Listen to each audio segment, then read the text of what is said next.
Of the 2020 Young Horse Performance Series Finals is sponsored by Equifox, Callao, Rionet, Elzu Feeds, Rotaflow, Capital Stud and Stain City Equestrian Centre.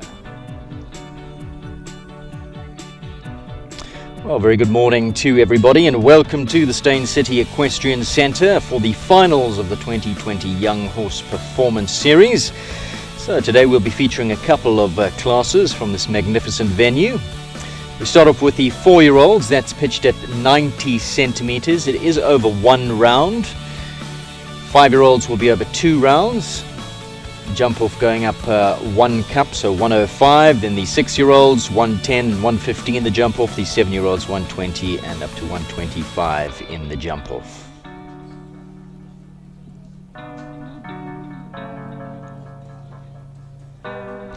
Course currently being made ready for the first class of the day. That's the 4-year-old potentials. And on my left-hand side, the lady who's run this, I cannot believe 18 years ago this series started, Gail. Yeah, it's 17 or 18 years. We've been going a hell of a long time. So that's why I look so tired. Are you tired? Are you a little bit worn out? Lots and lots of preparation goes into this. Yes, there's huge amounts of prep. And this place, I mean, it's looking beautiful. Stain City has done a lovely job of preparing the arena. But Cindy Faber has done everything here. All the gazebos, the tables, everything. She's set everything up. So she's been fantastic. It's been a hell of a job. But you know what? We love to do it and we love the young horses. Before we go into how the whole series operates, all the scoring systems and the mechanisms involved, let's talk about 2020 because it's been a difficult year. Have you managed to get all the legs in? How's it gone in these times of pandemics and COVIDs and things? Yeah, so it was originally 5 legs with the final, plus the final, so 6 legs in total. All we've done is actually lose 1 leg. We couldn't fit it in, you know, and as you know now, there have been so many shows, and there's shows probably every weekend until the middle of December. So we just lost 1 leg, but it's not a train smash because out of the 4 legs, the 4 original legs that we had, the 3 best scores count, plus the final. Now, something that apparently is quite difficult to understand is that the final is weighted. Okay. So this today scoring counts 1.5 times. So it doesn't matter how well. I mean, it does matter how well they've gone through the whole series. But today is really, really important. It's more important than the other legs. So you can't sort of have gone really well the whole series and then not go well today. It's about consistency. So eventually, the series winner will be the horse that's been the most consistently the best during the season. Yeah, and the reason for waiting it today is just make things interesting, change things up. If you do have a poll, it's going to count so much more. So really concentration, discipline and preparation coming in today's event counts. Yeah, exactly. And I think, you know, there are young horse series all over the world. There's New Zealand, Canada, France, Germany, all those, England, they all have young horse series. And what they often do, and Zangersheide is probably the biggest one that has the Young Horse World Championships. Yes. And I think they do qualifying throughout the year, and then the final is a competition on its own. So the winner is the winner on that day. And we just thought we'd much prefer to see a consistent, so the horse that's done well the whole season is the winner of the series. So that's why ours is slightly different. Yes. But we do wait the last day, the last competition, because it is bigger and it is the most important one. Now we've just seen a couple of horses skipping around. You give them the opportunity to come in, familiarise themselves before the competition, before the day's competition actually starts for the young horses? Yes, so actually at 7:30 everyone is allowed to either lead their horses around, come in, ride them, they can school in here, they can get the grooms, they can look at every jump, they can go and look at everything. They can't jump the jumps, but they can look at everything because we want the young horses to do their best and job. That's not only 4-year-olds, that's 5-year-olds, 6-year-olds, 7-year-olds. Any horse that's entered can come and look at everything. And then our first class is just a warm-up class. There are 6 jumps at 70 centimetres and 6 jumps at 90 centimetres, and they've got 2 minutes in which to do whatever they like. They can do 1 jump 10 times, they can do some of the jumps, they can just canter around, but they can do everything. So you know what I mean? And do you find that mainly it's the 4-year-olds that come in for that? It is mainly the 4-year-olds. Some of the better riders, like Kelly O'Connor, she always brings her 5 and 6-year-olds in to look at them too, because you know what, you want them to do their best job. I think it's an important series, and there's often spooky things, you know, and suddenly a young horse can even if it's 5 or 6, can suddenly look at something that it hasn't seen before. So I find that the first class is such an important class, and not even to jump all the jumps, but just to be in here, jump 1 or 2 jumps and let them have a look. So the first class we're going to be seeing is the 4-year-old class now. Yeah. That's about to kick off. I think Eric Bianchi, our course designer, is just putting the final touches on the course. Yeah. Now this is potential show jumper. Is the scoring for this class the same as the other class? Is it different? Why is it different? Okay, so what we have is the 4-year-olds don't go on time. Okay. So that's why they only have 1 round. It's 1 round not on time. Their jumping score does count. And then there's what some people refer to as the style section. So the style section, at the final we've got 3 judges. At each leg we have 2 judges, but at the final we have 3. And they judge on technique. So front end technique is out of 10, hind technique is out of 10. Then there's out of 20. Now do you brief them Yes. beforehand Yes, as to what are you looking for in front technique? A snappy front end, tucked in nicely? We don't brief them on what Yes. we're looking for. Yes. These are horsemen, they know what These they're are looking horsemen, for. they know what they're looking for. We just tell them that's the scoring. We want their opinion. You know, over the whole series, we never have one judge twice. Yes. We always have different judges, because you're always going to get people who were marked badly by one judge to say, oh no, that judge is judging, I can't go, or that judge doesn't like my horse. You've now got 13 different judges judging your horse over the season. So I think you get a pretty fair idea of what other people think. Yes. And we really want each person's opinion. You know, everyone's opinion is different. But the Young Horse Series is not only about the style, because the show jumping side of it has its own trophies. So the main 5-year-old champion, 6-year-old champion and 7-year-old champion are pure show jumping. The style doesn't come into it. Then you get a second series of trophies, which is for potential show jumper in all those age groups. The show jumping score still counts, but you get style added as well. Then we've got best South African bred, we've got best thoroughbred, and we've got the breeder of the best South African bred. So there are a huge number of trophies. Well, let's just go back to what you were briefing those judges on. So you were saying with regards to what they're looking for, style, front end technique, hind technique. Yeah, front and hind technique. So that's each out of 10. And then out of 20 is obedience, rideability and attitude. Because that's a quite an important thing. Rideability is huge. Yeah. You know, for everybody, not even just for the professionals. Rideability is everything. Because if you've got a horse that's rideable, it can jump so much better. You know, if you can get it to the jump in the right frame and everything like that, you've got a much better chance of going well. To me, as far as attitude and that section goes, I don't mind if the young horse has a little buck and a play. You like to see a horse enjoying itself. So I personally, I would never penalise a horse for having a little buck. No, because we've seen how your horses go. True. Maybe that's true. But I like to see a horse enjoying itself. Yes. But you know, if you get a horse that's kicking out at a rider's leg or kicking out over a jump, you know, that obviously, to me, that's a part of it. If they express themselves, it's one thing as to Exactly. just being unruly and unrideable. Yeah. And then the last is scope. Now, the scope we've put only out of 10 because it's quite difficult to judge a horse's scope over small jumps. But you can certainly see a lack of scope. So that's sort of really where it comes to. That's the style sort of part of it. So that's the 4-year-olds. They just judged on. They judged on the style and their show jumping round counts as well. But there's no timed round. Okay, all right. So, that's so where the penalties difference will comes. count. Penalties definitely count. So to come out top of the heap, top of the pops, you need to tick all those boxes by the judges. They need to be happy that the horse has got a good style, good front end, back end, and you need a clear round. Yes. What happens if you have one down, but the rest have gone clear, but a horse with a stronger performance to the judges? They can definitely. That's definitely happened before, where a horse has had an unlucky pole, but its technique, everything is really good, so they've come out on top. So that can happen. Happen, but unlikely in the final. Yeah. Because it's, as I say, the penalties are weighted. So that's the 4-year-olds. Then the 5-year-olds, the time does come into 5, 6, and 7-year-olds. Yeah. Same thing, but time does come into play. Yes, the time doesn't come into the potential show jumper trophy side of it, but the 2 rounds, both rounds, jumping school rounds, come into the. Okay, so basically there's a potential show jumper, and then there's a class that stands on its own. It's just on the penalties and on the time. Yeah.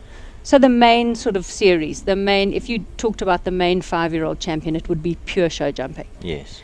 Then the potential show jump is the one that's got the style and everything like that. Do you ever find that those are one and the same? Yes, Or a lot of the time often. it's the same Absolutely. horse that comes out trumps? Yeah, often it is, because you've got to go clear and you've got to get a good time. Yeah. So where are we sitting at the moment when you look at the rankings, the classifications after all the legs? Time comes into play there. The horses that are ranked at the top Of the show jumping. Of the show jumping. Yeah. They would Time have the very much comes yes. into play. And I remember a couple of years ago, there were 2 horses in contention at the final, and the one horse was 4 seconds faster up to that stage, which is quite a substantial time, and especially when it's weighted These 1.5 are over times. all the legs. This is over all the legs. Right. And So you've added up yeah. that time from the first leg, the second leg, and you get an overall time coming into the yes. final. And funny enough, the horse coming second was Lawrence Moet on his Callahoo Lorenzo. And he'd said to his dad, well, there's no ways I can catch the leader, I'm 4 seconds behind. And his dad said, you get out there and do your best. And he went balls to the wall. And he won by, I think, by 0.2 of a second. You know, in as a final score. Yes. He obviously beat her by about Yes. however many, 3 or 4 seconds or 6 seconds or something like that in the actual class. He went berserk. So you know you can That's put in it the either show way. jumping class, or he won the potential show jumper as well? No, that's in the show jumping Because side. But I don't remember I'd if imagine he he did might that. have sacrificed a bit of scope to go balls to the No, wall. they don't. Sorry, that's another thing. The style and thing is section is not judged on the jump off. It's only the Okay, first round. Okay. So, All right. so he didn't. Yeah, no, I think he might have won the potential as well. I'm not sure. Right. But so the fact that the first, say, you're looking in the 5-year-olds, there are probably there are 4 seconds between the first 3 horses. Any one of those 3 can win. And because it's weighted as Yes, well. yes. So any one of those 3 could do it today. So Right. that's what makes it really exciting. You know, it's not necessarily that the one in the lead is going to be the one that wins. Yeah.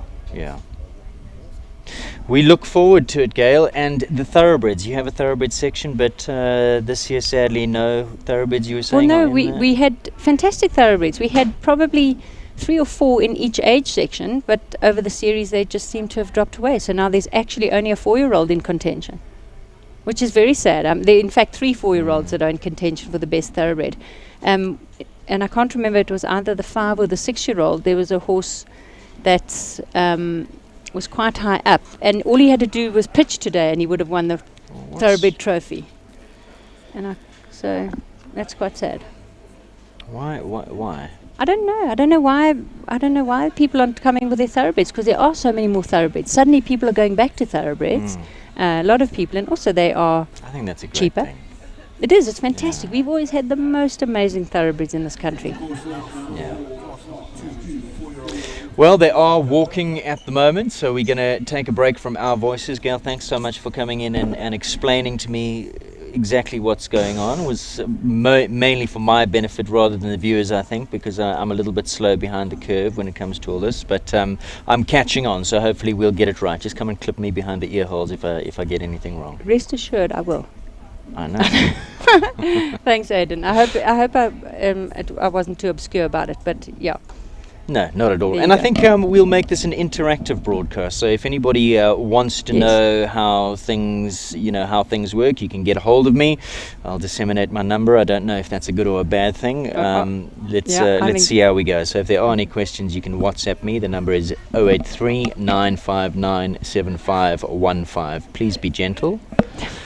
No nasties, please. Okay. 083 959 7515 if you have any questions. Thanks, Gail.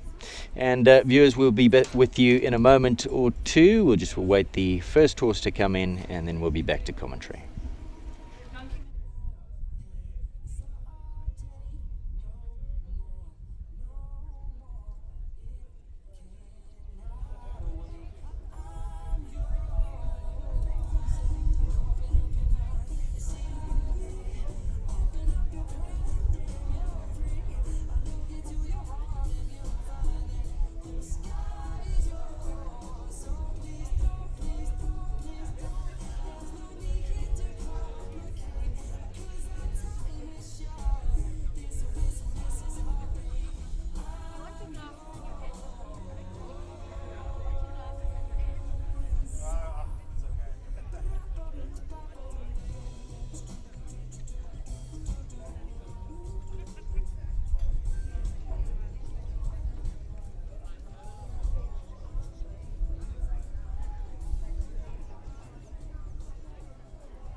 Information for riders. I have here your course length is 480 meters. They give you a time allowed of 96 seconds. 96 seconds. For number 1, Callahos Talana and Jean Corba into the arena, please. You'll take the salute on behalf of all the riders in this class. Your judges for today, style judges, we have Mr. Tony Lewis, we have Mr. Dominic Alexander and Mr. Graham Wynn.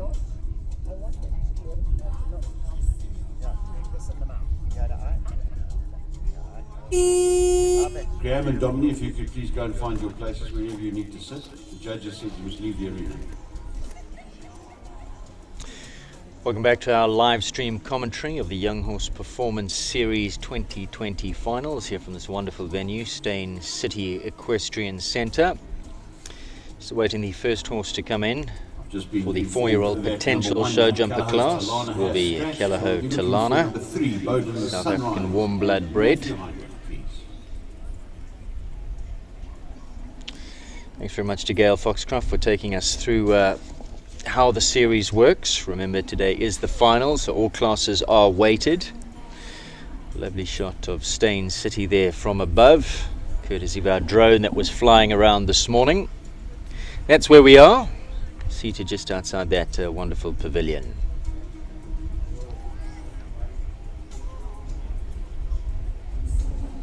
So just a reminder that the 4-year-old class will be over 1 round. Time not a factor in the 4-year-olds. Of course, 4-year-olds still having to sort out their balance and no point chasing them off their feet. But time does come into play in the 5, 6 and 7-year-olds. Our style judges today for the final, Mr. Dominic Alexander, Mr. Graham Wynn and Mr. Tony Lewis. All 3 of those gentlemen Springbok riders in their own right. Of course, Graham, 17-time South African equestrian eventing champion. Tony Lewis needs no introduction. And of course, Dominic a Springbok as well. So we were meant to have Jean Corba in at number 1 on Callahos Talana. Class number 2, these are 4-year-olds.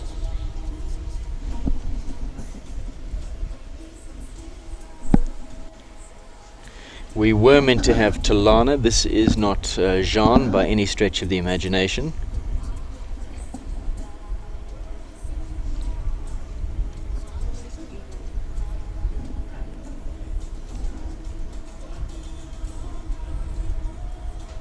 I'm imagining that this is Bowden Sunrise and Matthew Heinrich.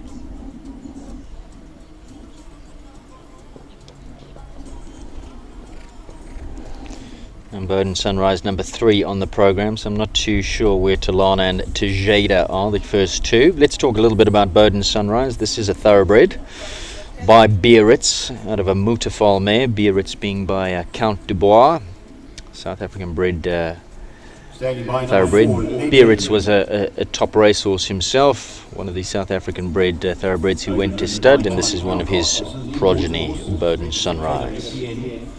Owned by Bonnie Polly and ridden today by Matthew Heinrich. And Bowden Sunrise in the top 10 on the standings after the first couple of legs. Sits on a score of 243.50. The leader of the potential show jumper is Nanette, top of the rankings at 261 points.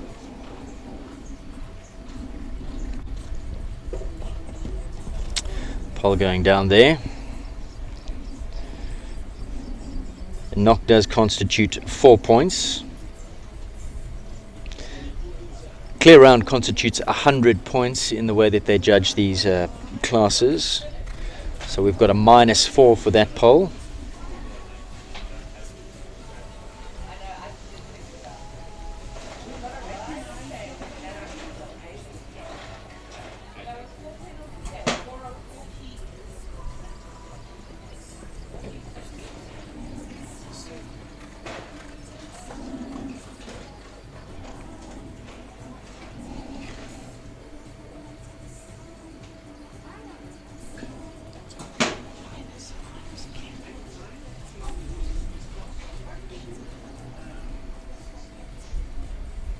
We'll give you the final tally in a moment or two for Bowden Sunrise. Coming in, that is Charlie Crockart and number 4, Legend.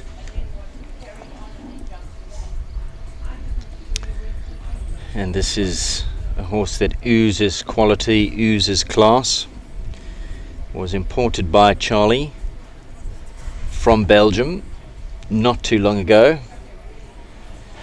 Found for Charlie by agent Underhont. He's got a shrewd eye for a quality horse. And Legend finding his way into the arena now. Super pedigree by Mr. Blue out of a Clinton mare, Stallion's pedigree. And just watch how he gets up in the air. Beautiful backhand technique. Oh, and he plays. So much to like about this horse. Oh, gives that one plenty of air.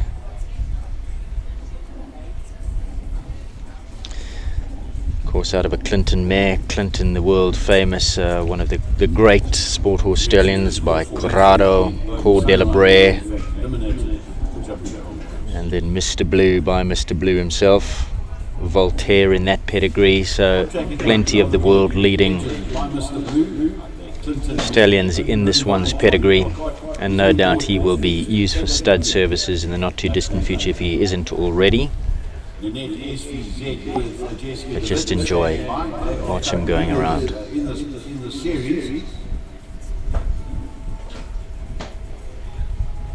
Beautiful big canter, all the attributes of a top show jump in the making.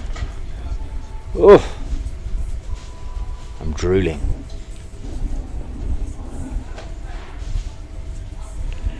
Charlie's put together a wonderful string of horses, has had so much success in the last couple of weeks, dominated the Gauteng Championships. I think on the Friday she won 3 from 3, the 1 meter 35s, the 1 meter 30s, the 1 meter 45s, and the 1 meter 40s, I beg your pardon. And then on the main day also, the only class she didn't win, I think, was the main class, and that class she was second. So really she's absolutely dominating the scene at the moment, super competitive. The recent Revel Stable show as well, and a wonderful run there as well, coming home with a few wins. And that was a superlative round by Charlie and Crockart and the wonderful Legend. You'll see plenty more from him, make no mistake. So just a reminder that this broadcast is interactive. So if you do have any questions on the live chat on the YouTube platform, you can pose any questions to us there, and we'll do our best to answer them.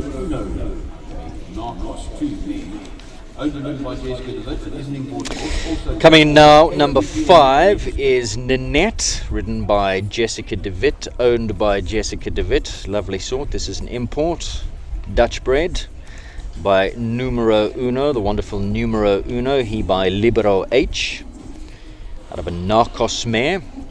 And Nanette does top the standing, so all to play for here. Sits at the top of the log on 261 points. And remember that today's final is weighted, so all results count 1.5 times.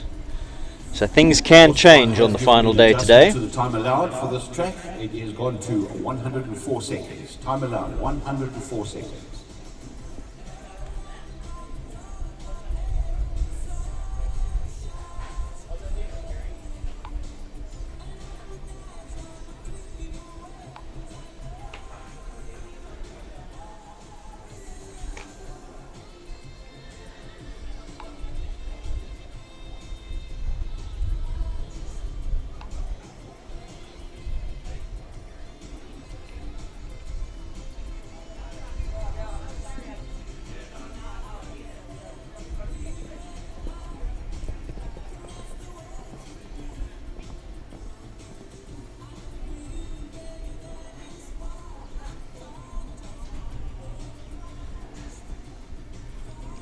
Standing by, we'll be looking for Dalark Deluxe, number 6 on the program.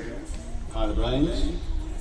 7 will be Mr. Rocks. Giving Jessica a really nice round. Jessica's open horse, Nelby.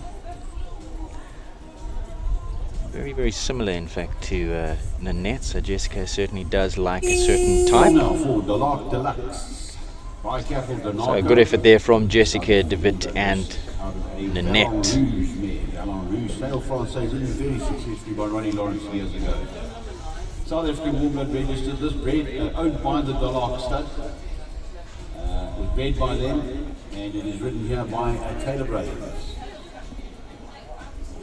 Kyla Brains into the arena next, riding for the Dalark stud. Dalark Deluxe by Capital Donarco, no prizes for guessing who he's by. Don Camarco and Dalark Deluxe out of a Vallon Rouge man. Many of you out there will remember the late great Vallon Rouge, campaigned so well under Ronnie Lawrence here in South Africa. Took him overseas to Gothenburg as well for the World Cup finals. Vallon Rouge, supremely well bred, in fact is a half brother to Kidam de Revel, the two of them being out of the mare Durka. Vallon Rouge by Onyx, Onyx by Jalisco, and Jalisco one of the real breed shapers of the warm blood sport horse, sire of many great champions, Quito de Bossy and others. Must be honest, I don't know too much about the Dalark stud, so anybody with any information out there, please be forthcoming. You can get onto our live chat and tell us a little bit about the Dalark stud, and this going around Dalark Deluxe by Donarco, Don Camarco, Vallon Rouge, the pedigree.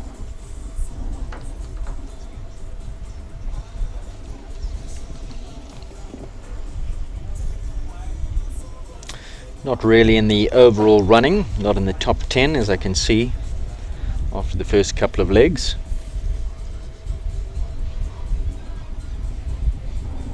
I must just say a very good morning as well to Cheyenne De Beer sitting on my right hand side. He's calling up a lot of the pedigrees as well for us. Thanks so much to Cheyenne. Some really nice jumps there by Dalark Deluxe and Kyla Brains, well done. Next to go, Mr. Rocks. Mr. Rocks goes next, number 7.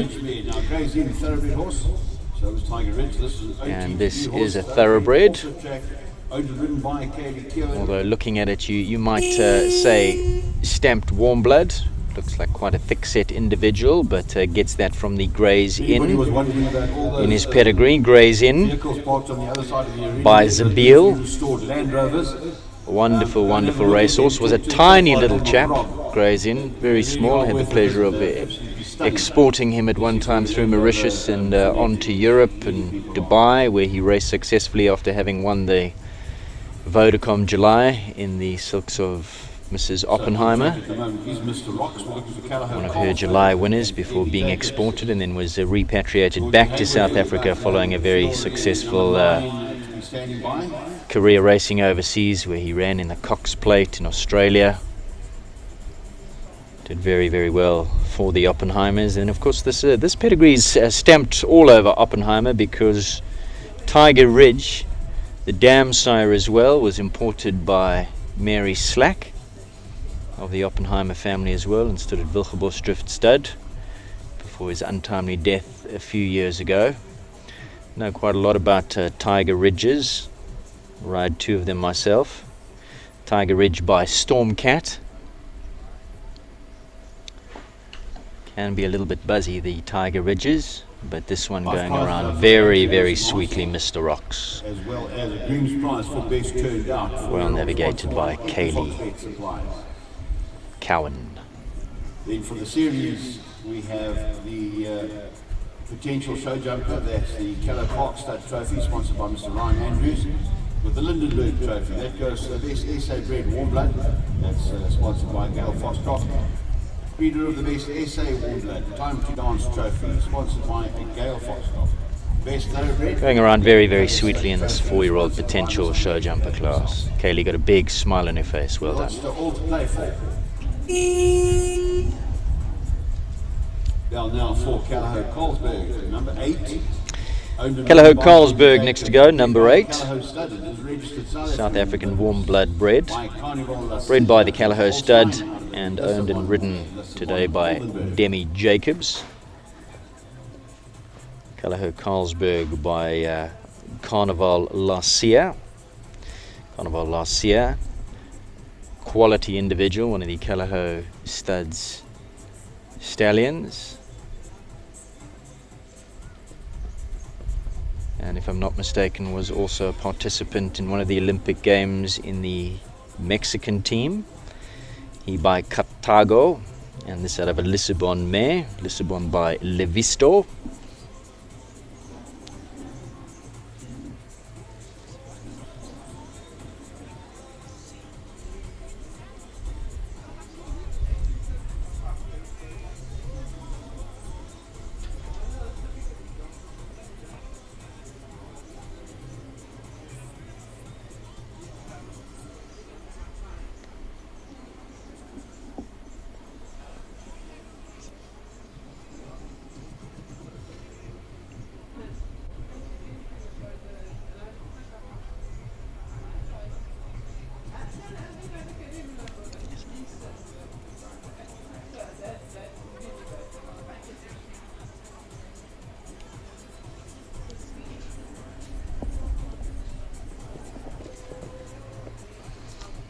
Making a plan there, Demi getting a little bit deep. Ross just pops up in front.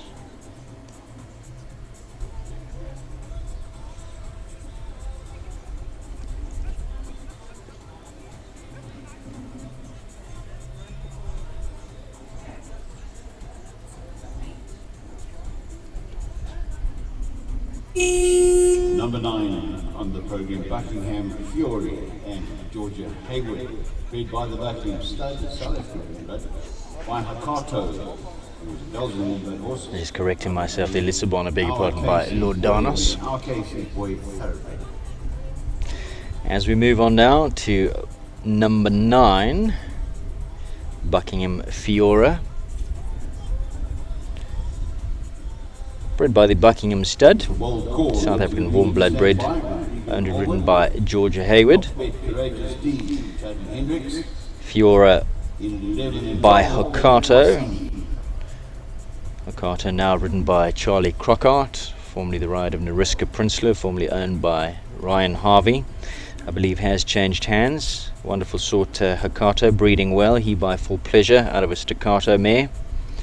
And this dam line, thoroughbred dam line, our Casey's Boy. Our Casey's Boy being by Blushing Groom. You don't see too many Our Casey's Boys. Well, you won't see any Our Casey's Boys, but this out of an Our Casey's Boy dam line. And don't even see too many of them around these days.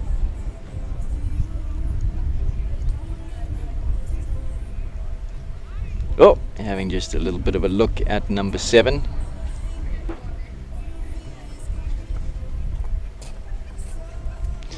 Georgia trains with Rogan Askin, who will be joining the commentary a little bit later to take you through the 5-year-old classes, and Shay and I will be back with you for the 6 and 7s. So Georgia deciding to go the long way around, just letting Fiora have a good look around. Chances pretty much dashed with that disobedience, although remember lots of points for style as well. 4-year-olds just over 1 round. This round counts for 100 points.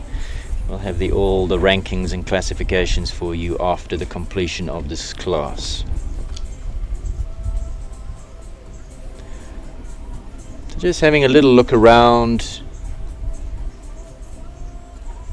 4-year-olds can be a very scary arena. It's a wonderful arena, but of course for the Young Horse Performance Series, Gail goes all out, and there's lots of bannering and bunting and flapping flags all around, and the PA system is going, so the 4-year-olds can get a little bit spooked. I know this because in fact I brought one to the 7-year-olds and had a bit of a tough time that day with everything going on, so it can be a little bit of a spooky arena. It's tiered into a slope and overlooks what you can't see on your pictures is that it overlooks the valley of Steyn City, and so lots and lots for the young horses especially to take in. Looking to go to the live streaming, there is a link on the Young Horse Performance Series website. So we should have now number 10, Bold Call. Go and click on the link and it should take you there. With Regan Elwood. This is a thoroughbred. Bold Call by Bold Silvano. Bold Silvano by the multiple South African champion thoroughbred sire Silvano, who in fact has just recently retired from stud duty after many very successful years, and sire of multiple champion racehorses, Vercingetorix, Bold Silvano. Bold Silvano, the sire of this horse, one of South Africa's real greats, another winner of the Vodacom Durban July, was then exported to Dubai to go and race, where he was blazing a trail to success and was the anti-post favourite for the Dubai World Cup, the richest race in the world, before unfortunately breaking down in a training gallop, and that was the end of his racing career. Now back at stud, and some El Mufti in the pedigree here. So Bold Silvano out of the mare Bold Saffron, and Bold Saffron by El Mufti, and some jumping blood in the El Mufti line. We've seen quite a few successful thoroughbred jumpers in years gone by being by El Mufti, and this one certainly can jump a bit. Watching it going around here, giving a real good account of itself, giving some of these jumps some serious air. Really stamped Silvano looking. I know he's by son of Silvano, Bold Silvano, but got that stamp of Silvano about him. Did see one rail go down, so unfortunately that'll be costly. -4 in the scoring system. We'll have all the final scores for you at the end of this class. Number 11 is Top Bet Courageous D. Next to go, South African warm blood bred by the Dyser stud, owned by Aisling O'Connor, and ridden today by Shayton Hendricks, by the wonderful Consuelo Holsteiner bred, but stood in Namibia. Shuttle stallion, in fact shuttle between Namibia and South Africa. Stood a lot of time at Gale's stud, Glen Fox, before going back to Namibia. Each season he would be shuttled in. Fortunately a pole going down there. Consuelo, the sire of many top-class South African show jumping horses. Consuelo by Corofino, Corrado, Cor de la Bre on the sire side, Landgraaf, Lady Killer. Some real foundation stallions there in that pedigree of Consuelo. It's no wonder he turned out to be the sensational sire he is, and continues to this day to turn them out.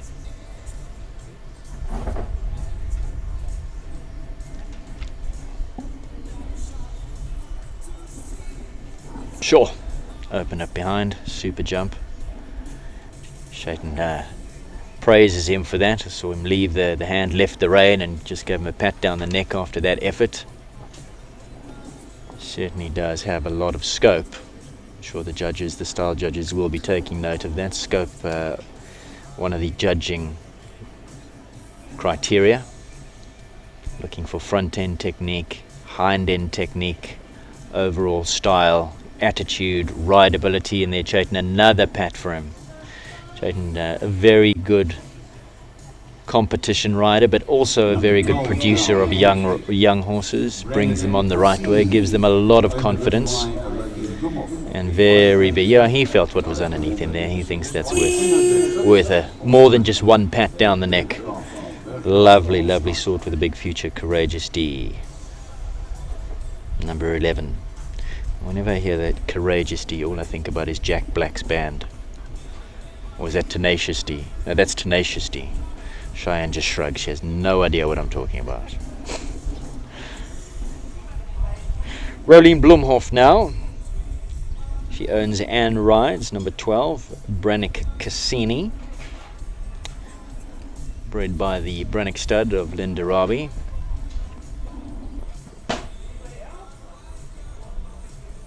Cassini by Kino d'Eclipse. Kino d'Eclipse by Kidam de Revel. We spoke about him a little bit earlier. The half-brother to Vallon Rouge, being out of the mare Durka. And the Kidam de Revel sire line, Jalisco, Almay.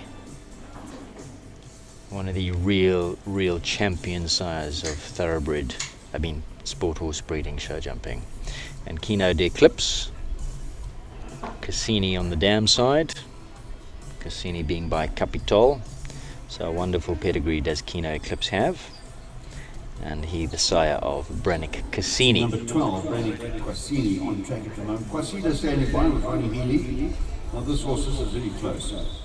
Rolene did send me a voice note telling me that the dam line is very strong as well. 1 point difference between them. Being by Berggraaf.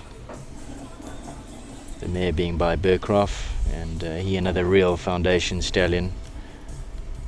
I spoke about him, Landgraaf, Lady Killer. And then on his side, dam side, Cour de la Brea.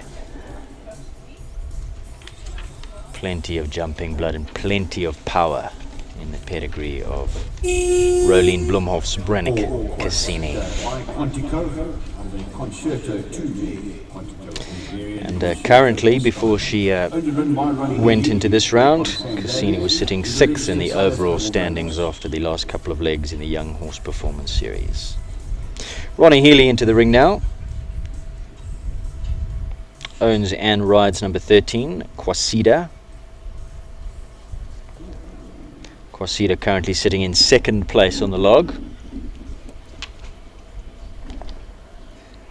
260 points, and just in 2nd because the leader Nanette sitting on 261. So very little between them. We'll see how it all plays out. Quasida by Quantico out of a Concerto mare.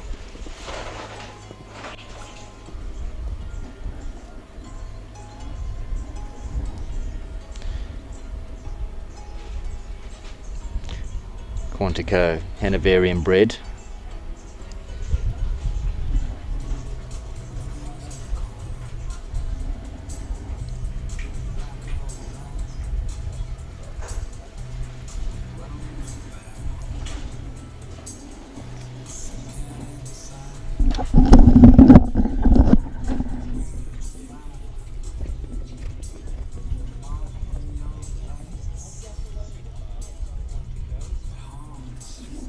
Riders standing by, please keep to the outside of the arena, don't get in the way of the horse jumping.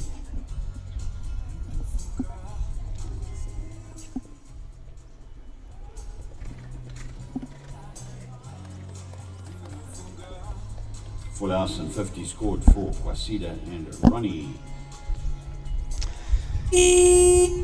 Full score there from Ronnie Healy and Quasida. A moment to go right up there in the rankings. Looking like a good thing for the 4-year-old potential show jumper class. Number 14 now, Cheval Liberté, Diamonds Nutella. Bred by Diamond Sport Horses. I have to say the now defunct Diamond Sport Horses. Jules Chevat rides. And Jules' company Cheval Liberté, the owners of Diamonds Nutella. Another one by Numero Uno, and the Contact Van de Heffing mare. Numero Uno by Libero H. Out of the mare Yolanda, she by Lord Calando. Wonderful pedigree does Numero Uno have.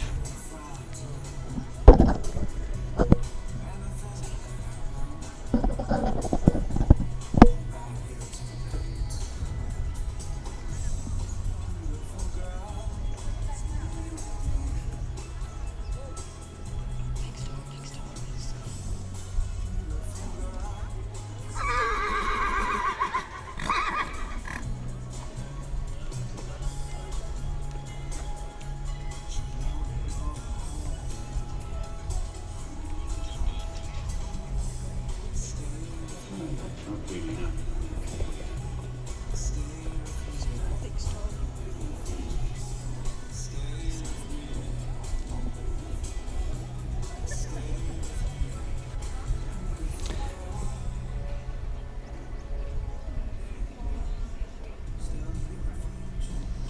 Damocles standing by with Ian Vermeulen in the saddle. This also OTTB by Golden Sword out of Mutafal.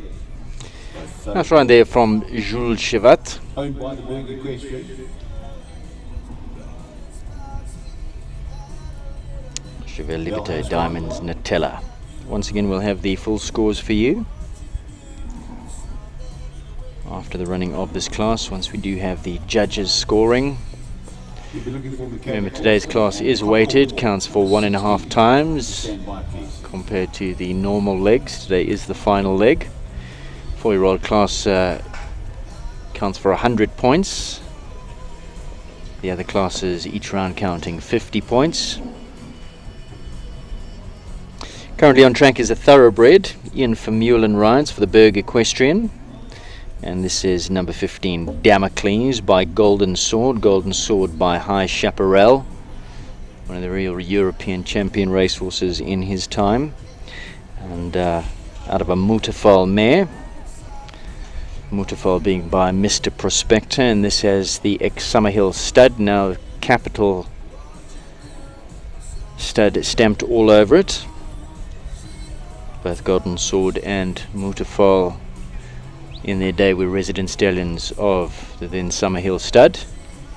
Exciting times for Capital as they took over the premises not too long ago, and now the home of many sport horse mares and stallions, as well as resident thoroughbred mares. We'll be having Henning Pretorius chatting to us a little bit later in the commentary, hopefully. He can tell us a little bit more about this.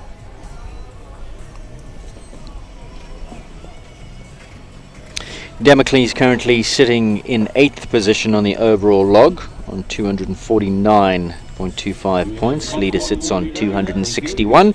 Well done, Ian. Lovely round there from Damocles. Number 16, next to go is Concord. Michaela Corsten owns and rides. The breeder is Sandy MacDonald. South African Warm Blood by Cheveo, Holstein bred by Canchuro. Canchuro going back to Cantus. And on the sire side of Cheveo, the sire of this horse, Concord, we do have Cassini and Capital.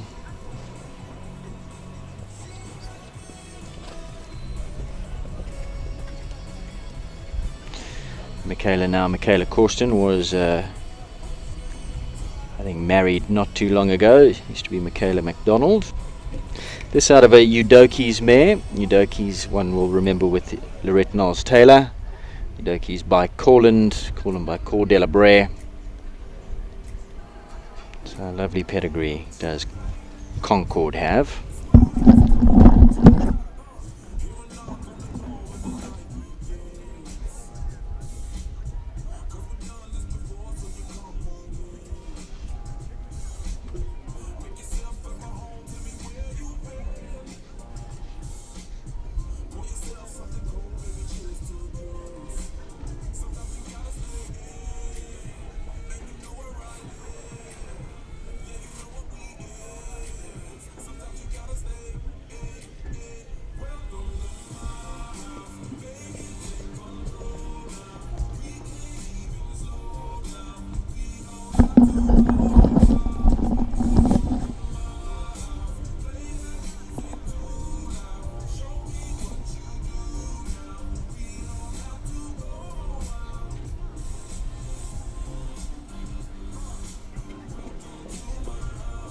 Lots and lots to like about this one. Number 16, Concord. Well done, Michaela. Martini Pixel. Bred by the Martini Stud, underwritten by Claire Martin. Next to go, number 17, Martini Pixel, South African bred, warm blood. bred by the Martini stud of Claire Martin, who owns and rides.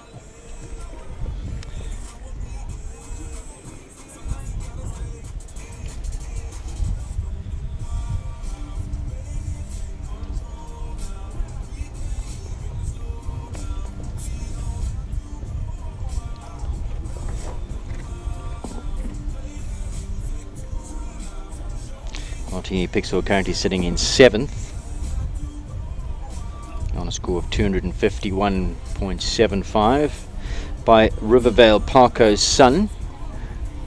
Parco's son, we extrapolate, looking up now, but must be a son of Parco. Parco by Darko.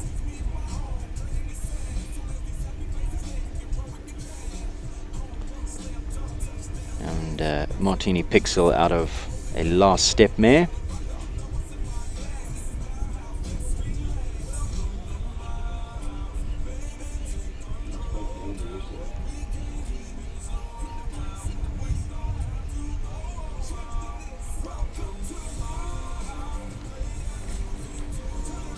Claire, an out and out equestrian, very, very involved in many disciplines. I know she does eventing, dressage, showing.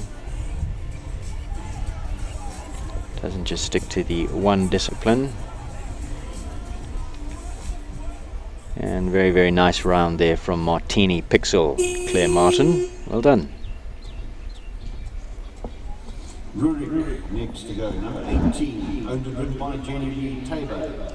Number 18 is Rurik, thoroughbred.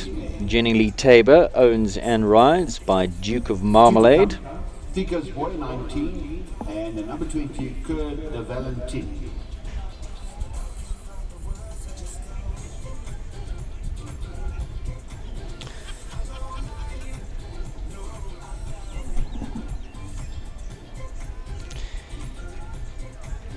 Duke of Marmalade by Dane Hill. Superstar thoroughbred sire.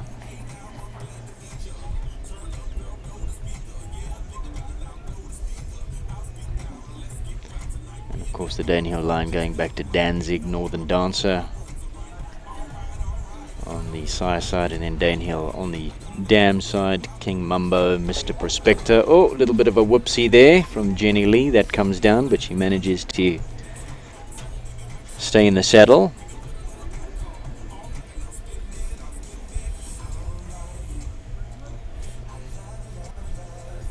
Stand to be corrected, but I think Duke of Marmalade, if I recall, brought out by Bernard Cantor instead of Claverflow Stud in the Western Cape in Bonnie Vale.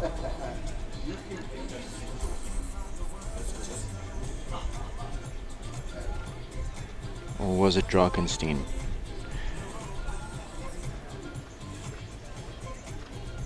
Sure, someone will let us know. I am going by memory, but it's not too good these days.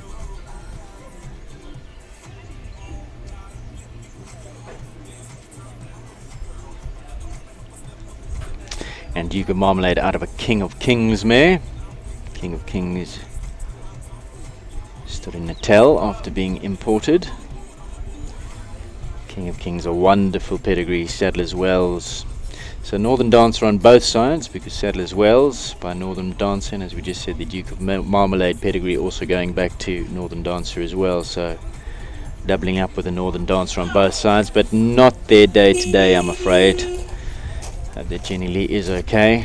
Second disobedience, just dislodging her there at number 7. Seems to be okay. She'll be a little bit battered and bruised, shake it off.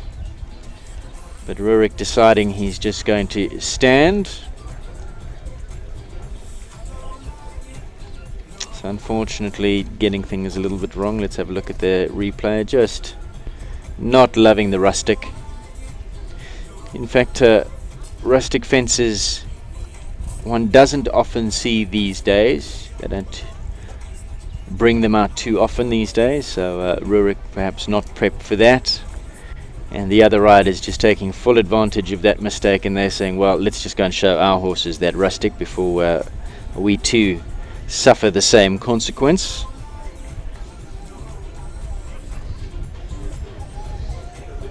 So Unfortunately, not her day today. Jeannie Lee Taber and Rurik. Elimination. Sadly, always, of course, the elimination comes for safety reasons for a dismount that is not called for. Pickers Boy, number 19. Pickers Boy will go next, number 19. Jean Corba owns and rides. Now this lovely horse is owned and ridden by Jean And this one Corba, also bred by Jean and husband Rainer Corba.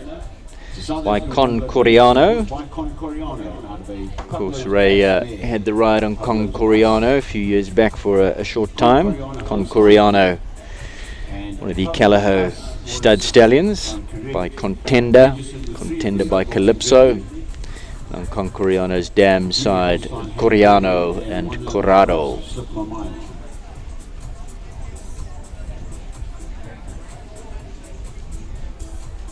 And the dam line of Pica's Boy, Pablo As is the dam. Sheep by Pablo goes back to the P line, Pilatus.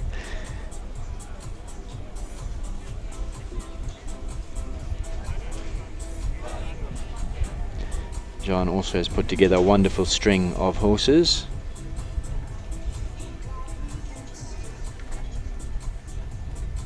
Very good producer of young horses and a wonderful competition jockey as well, super competitive in the ring.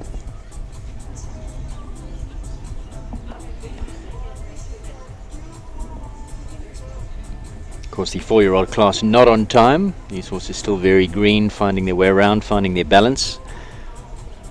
So the only class today that is not time is of no consequence at all. Well done to Jean and Pica's Boy, the penultimate competitor in the 4-year-old class. There's the bell. Owned by Charlie Crockett. It's ridden by Daniel Machine. Change of rider here, number 20, Coeur de Valentine. By Chianti Lowlands. Owned by Charlie Crockett, but today ridden by young Daniela Machine, bred by Kate Nolan.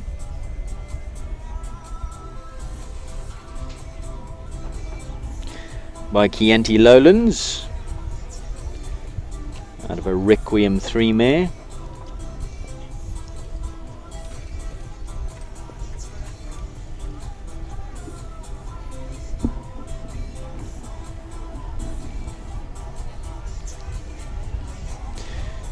And the line of Chianti Lowlands by Clintissimo.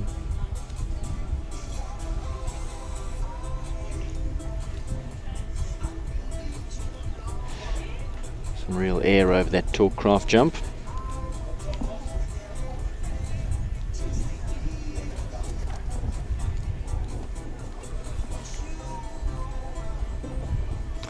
Fortunately, a pole going down there, -4 for the pole.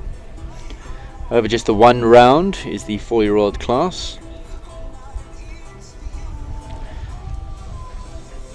And the dam line of Coeur de Valentine.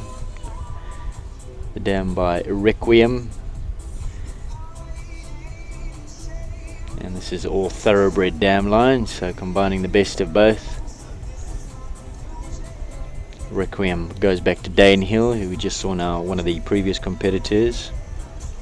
Rurik by Duke of Marmalade by Danehill, and this one another one going back to the Danehill line, Danehill Danzig Northern Dancer, and on the dam side of Requiem some big names there, Sir Tristram.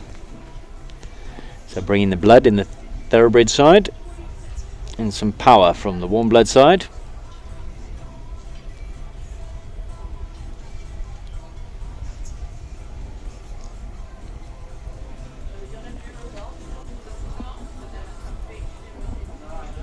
So that, ladies and gentlemen, is the class.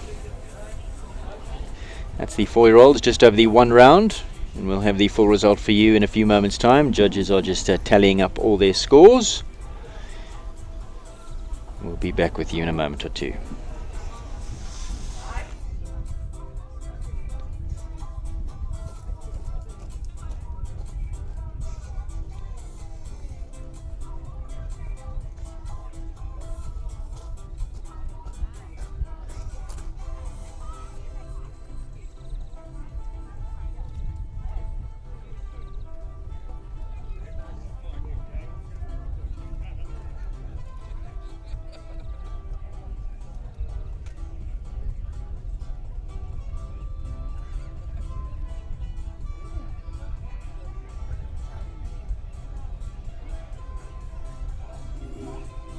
Course change for class number 3 for 5-year-olds.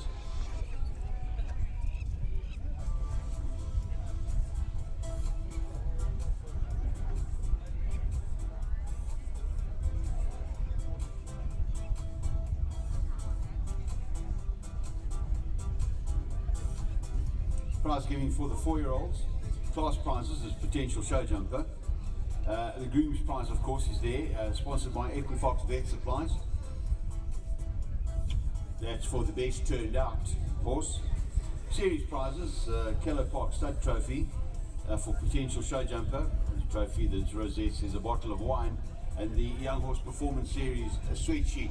Now these sweat sheets, you really need to win one of these. They are superb. I had a good look at them yesterday. Groom's prize, sponsored by Top Bet, that's for the winning horse. Best SA bred warm blood, there's a trophy, there's a rosette bottle of wine, that's the Lindenberg trophy, sponsored by Gail Foxcroft. Breeder of the best South African warm blood. Time to Dance trophy, also sponsored by Gail. And then we've got the best thoroughbred, and they were well represented in this class, the thoroughbreds. I think there were 6 of them in all. Best thoroughbred, there's a trophy, there's a rosette, and of course the bottle of wine. That's the Gary Player Stud Trophy, sponsored by Gary Player.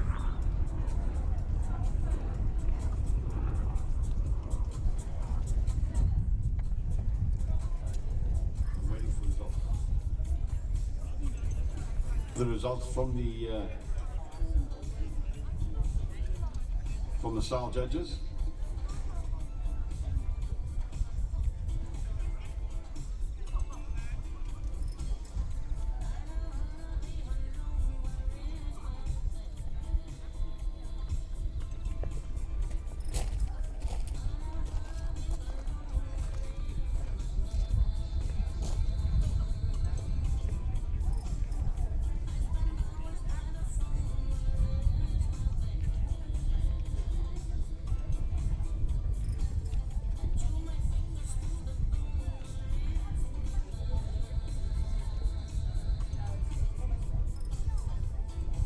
If you go to the Young Horse Performance Series Facebook page and their website, there's a link on there which will take you to the live streaming. You're going to have a change of announcer on that live streaming now. I believe Mr. Askin is going to take over for this class, and we'll give Aidan Lithgow a bit of a break because he's going to take the other 3 classes. So Rogie Askin, he'll be live on your computer or your handheld, whatever it is you're going to live stream, go and watch.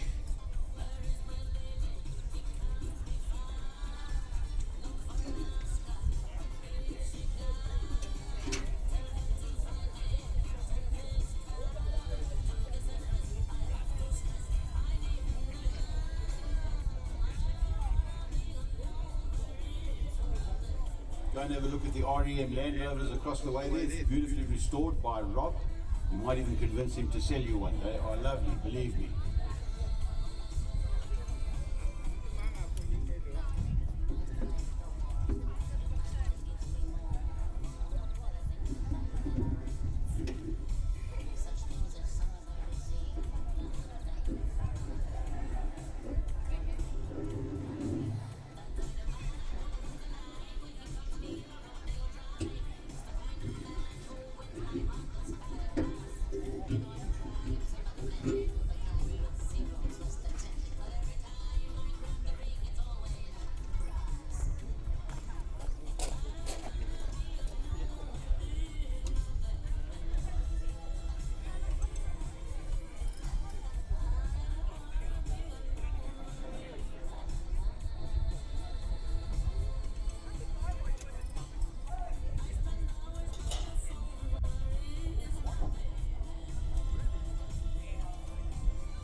Well, if you've just joined us, a very good morning to you from this wonderful venue at Steyn City Equestrian Centre for the finals of the 2020 Young Horse Performance Series. We've just seen the conclusion of the 4-year-old potential show jumper class, and we are just awaiting the results.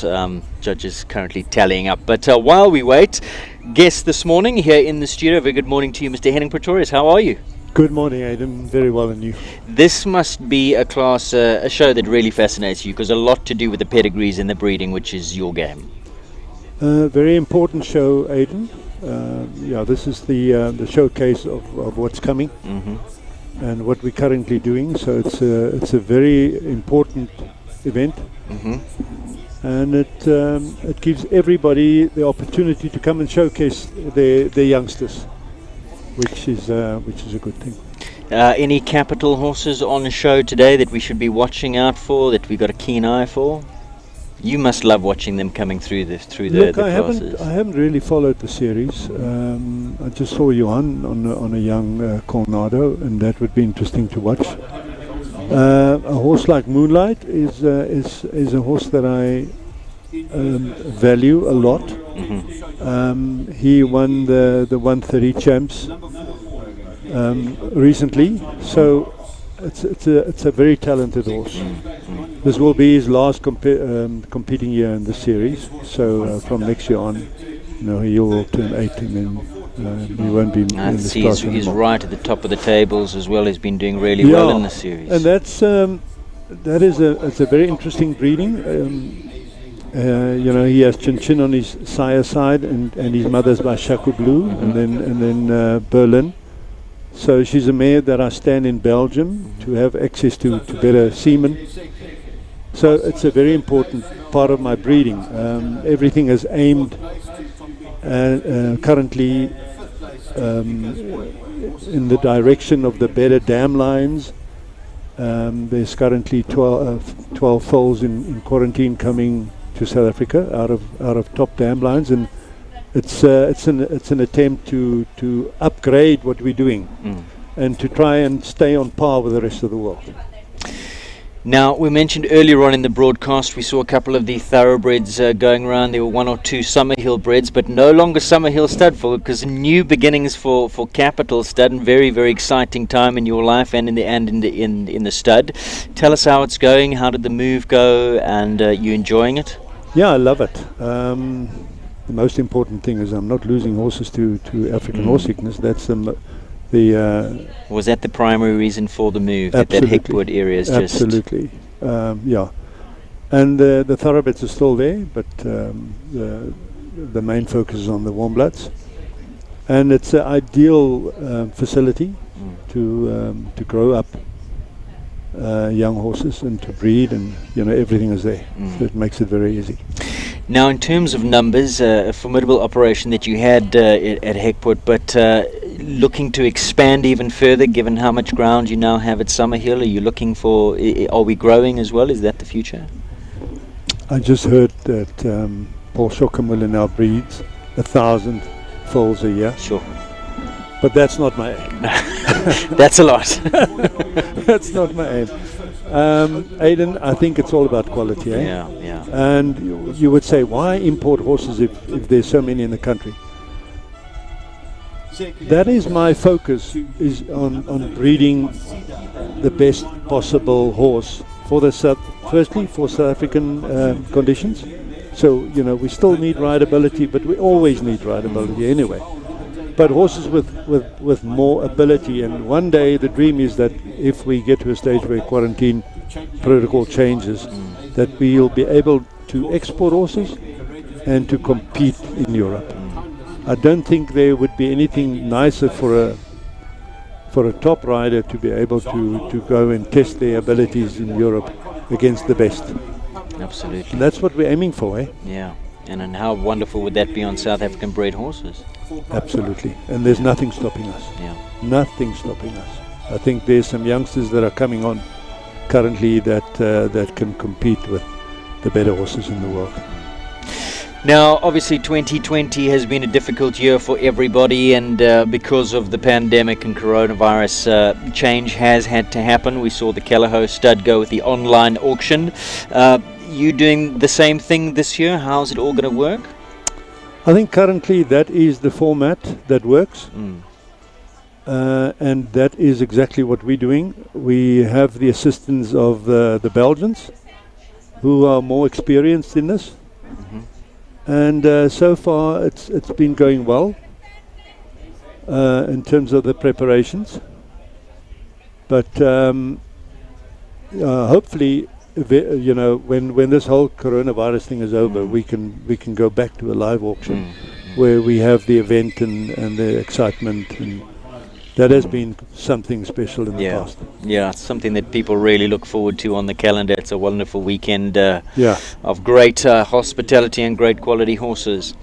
We're going to take a look at the result in a moment or two, but Henning, people who want to know more about the catalogue, what horses you have on offer this year, where can they go? Just go to the Capital Stud website. Is it all the information there? They can just go to YouTube at the moment.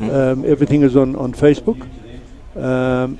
Everything will be on the website this coming week. So hopefully it would be in the first part of the coming week. Everything will be up. Excellent, Henning, wonderful. Thanks so much for taking the time, coming to chat to us. Somebody asked me to ask you happy with the way the Young Horse Performance Series has gone, and you'll be involved next year? Oh, absolutely. Absolutely. I'll give it the thumbs up. Thank you. Thanks, Henning. Henning Pretorius chatting to us from our little studio here at the Steyn City Equestrian Centre. Gail Foxcroft and Sue van der Merwe currently in picture, going forward to present some of the prizes. The winner, Charlie Crockart, on a wonderful import, her Mr. Blue Stallion out of a Clinton mare, and that was Legend, gave a great account of himself.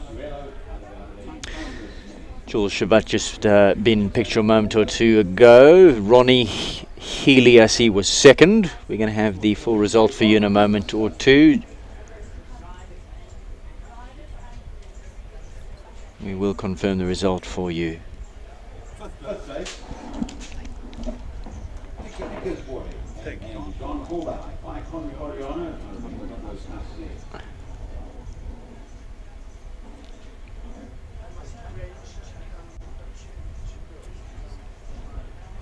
So there is the result of the 4-year-old potential show jumper class, and well done to Legend. That's a horse that you'll be seeing plenty more of in the future.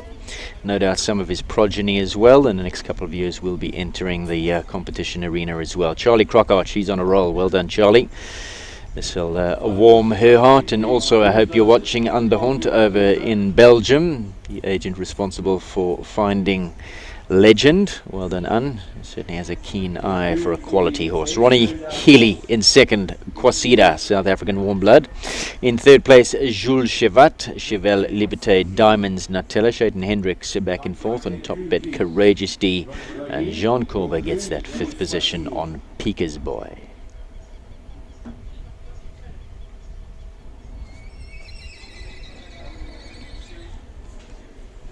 Couple of trophies were made available for the 4-year-olds. Best South African bred sport horse award, that's the Lindenberg Trophy, sponsored by Gail Foxcroft, for the best South African bred champion 4-year-old.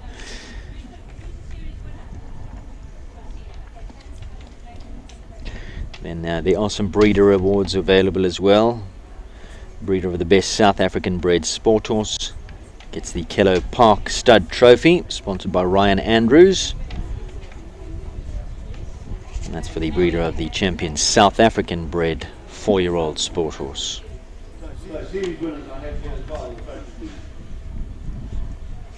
Overall.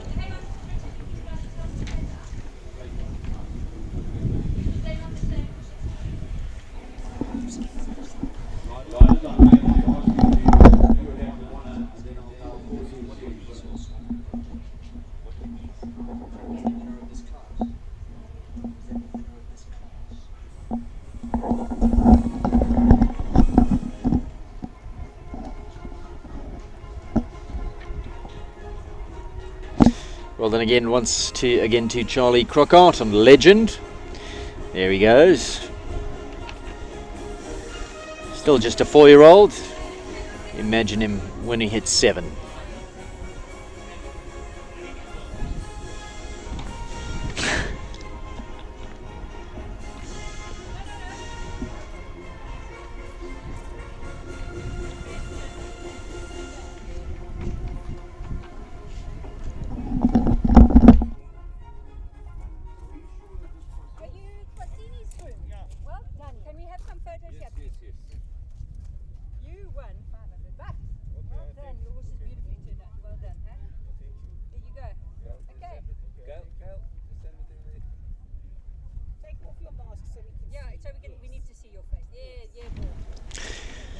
So Legend walking away with the first prize for the best potential 4-year-old show jumper.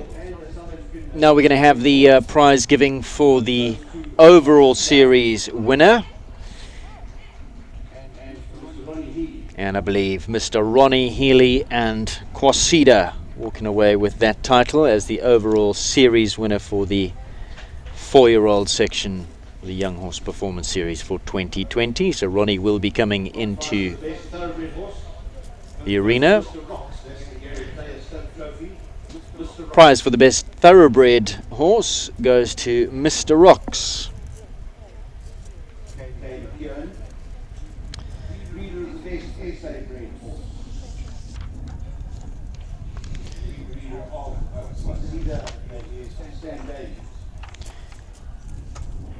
I believe that Quasida and Sam Davies have also walked away with the trophy for the breeder of the best South African bred warm blood.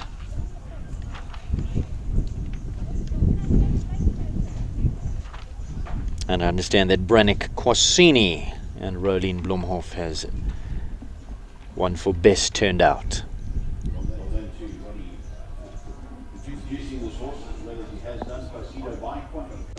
So there in picture is Ronnie Healy receiving the trophy, winner's rosette for the overall series win on Quasida. Quasida by Quantico out of Concerto Mare, bred by Sam Davies and owned and ridden by Ronnie Healy. Well done.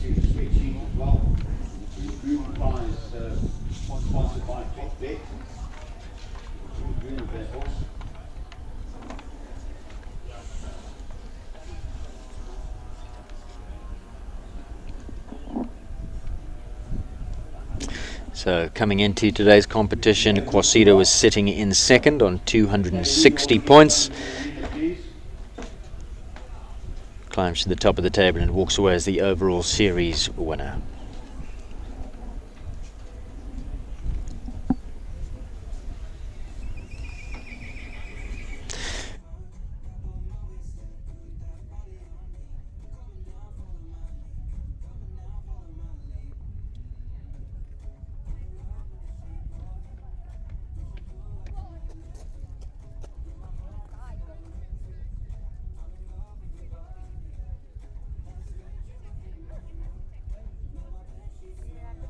Group lunches are available after every class to my left. Kindly sponsored by Tamsin and Armand Basson. There is water for them as well. There's also lunch for the riders if you would like. And that is a Steers burger with a cold drink.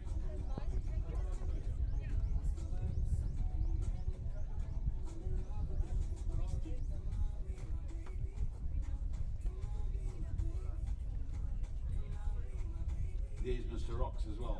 Thank you.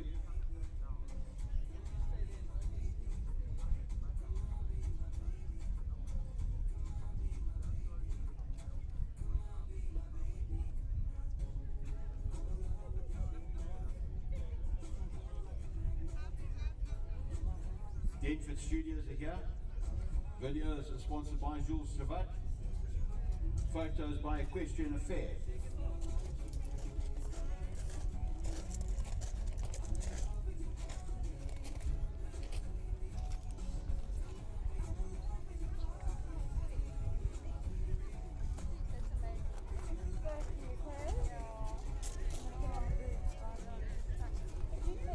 Once again, a big thank you to all of our sponsors who have made this series possible.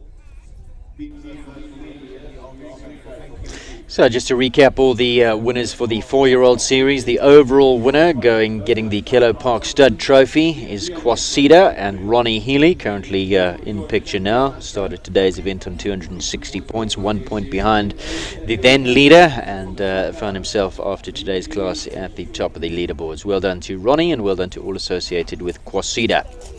Then receiving the Lindenberg Trophy for the Best South African Bred Champion. Again, the horse in picture, Quasida and Ronnie Healy. Well done. Then receiving the Breeder of the Best South African Bred Sport Horse, the Time to Dance Trophy, Sam Davis. Well done, Sam. And Sam is the breeder of the horse in picture, Quasida. And then, of course, the best thoroughbred receiving the Gary Player Stud Trophy. That goes to Mr. Rocks and Kaylee Cowan. Mr. Rocks by Grays Inn out of that Tiger Ridge mare. So well done to Mr. Rocks, and well done to all of the other winners in the 4-year-old series. There is Mr. Rocks in picture with Gail and Sue, receiving that Gary Player Stud Trophy. Well done.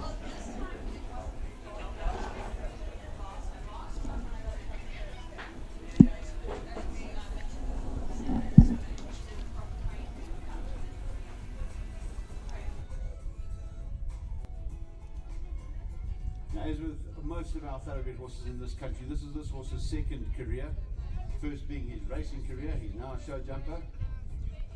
By Grays Inn out of a Tiger Ridge mare. Owned and ridden by Kaylee Cowan. You can't have it. You can only touch it. You can touch it. We're going to And he takes the Gary Player Trophy You can take it and take a picture with the horse, do whatever you like. Just bring it back to you. And they can for the best thoroughbred. how much it just happened.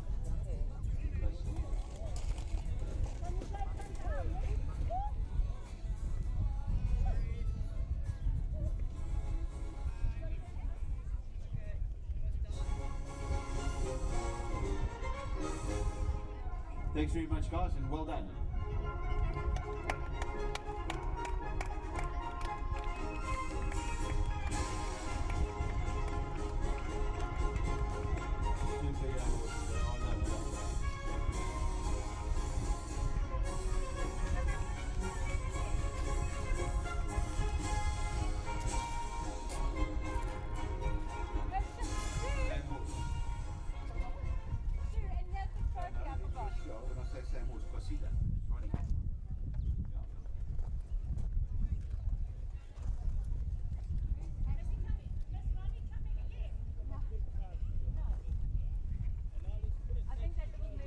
Because I did call.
That concludes the 4-year-old section of the Young Horse Performance Series for 2020. Once again, big congratulations to all those winners, and the big winner there, Quasida and Ronnie Healy. Congratulations to them. Congratulations to Sam Davis, the breeder, as well.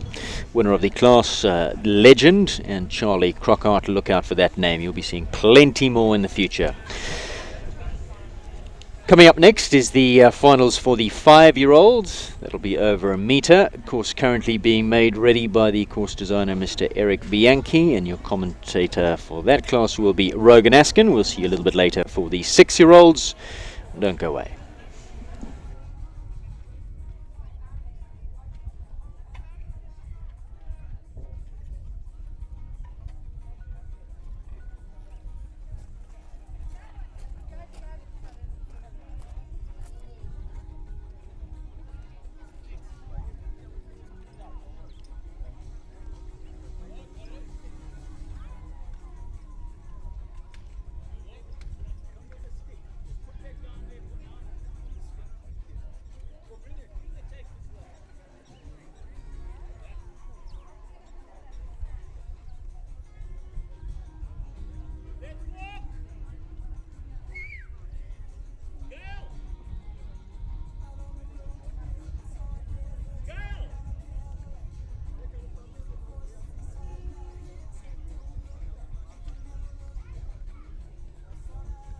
I'll open the course. It is open for walking. Again. I'll be.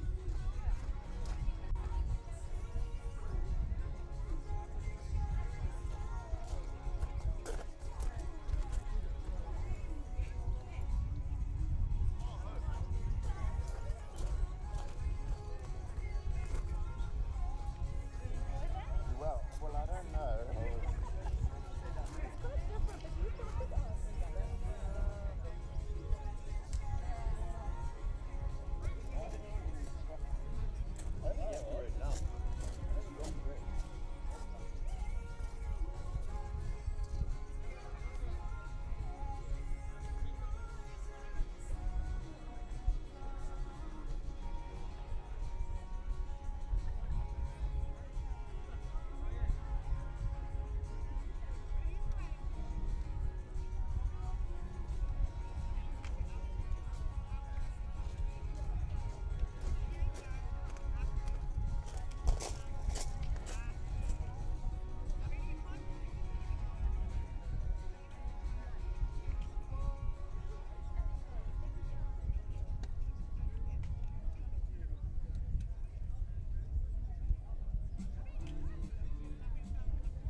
Very good, thank you. Good.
Good morning. Good morning, ladies and gentlemen, and of course, the show jumping family and fans. We have a cause to announce that some of you know something about, and this is the remarkable man called Evans. And I'm sure there's no one here at the show that hasn't enjoyed an ice cream provided by Evans at either Kalami Park or the Sinisa shows or Maple Ridge or wherever. You've all seen Smiling Evans, and I bet you he's inquired after your health or your horses or how your round was, or whether you're still getting on with your boyfriend or girlfriend. He is an amazing human being. Now, the story of Evans's life is that he works all week, and then he sells ice creams on Saturdays and Sundays. And his selling of ice creams has in no small part helped his children get through college. They're all now married with jobs, courtesy of the amazing, sunny, friendly, industrious Evans. But COVID wasn't quite as kind to Evans as it's been to some of us, and COVID wasn't kind to Evans and South Africa, as you all know. And it wiped out the deposit that Evans had saved towards his dream of one day owning a small second-hand bucky. And that's where the show jumpers have kicked in. It looks like SA Show Jumping has collected nearly a third towards the price of his dream, which is an AP Nissan 200. Needless to say, the infinitely and endlessly generous Mark White of Mark White Nissan is on board, and Kate Launder and SA Show Jumping are running this fantastic cause. Within minutes of opening the cause, the show jumpers had shelled out 30,000 Rand, and it's crept up to nearer to 50,000 Rand.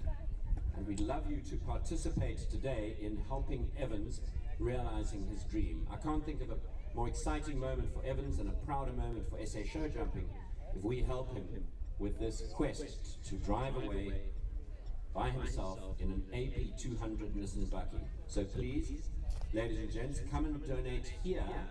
If you're not a member of SA Show Jumping, please come and donate here at the commentary point. Anything will take 1 cent to thousands of Rand. And if you are a member of SA Show Jumping, please pledge your donation to SA Show Jumping, to Kate Launder and Market Evans fundraiser. And to conclude now, a slightly silly note, we don't think Evans yet knows about it. This is an open secret, but if you would just keep it to yourselves, it would be wonderful if we can surprise Evans with the bakkie of his dreams. So ladies and gentlemen, please open your hearts, dig deep into your wallets and help this amazing fundraiser to the remarkable ice cream seller, Evans. Thank you.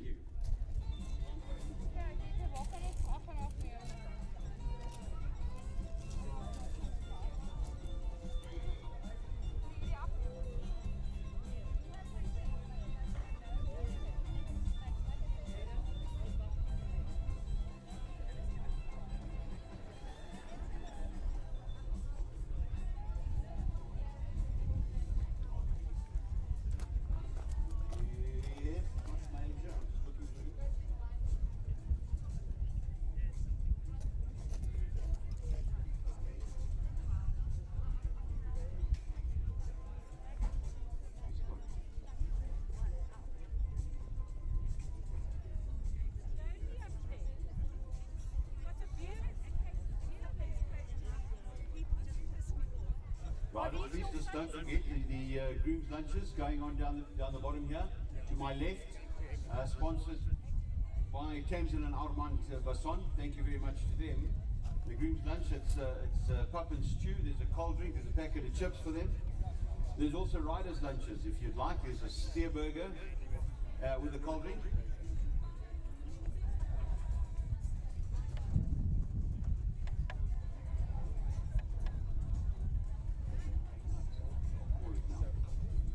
Changes to this class is class number 3 for 5-year-olds, and I've got an HC horse, Union Base, Salman Ismail. He'll be coming in first.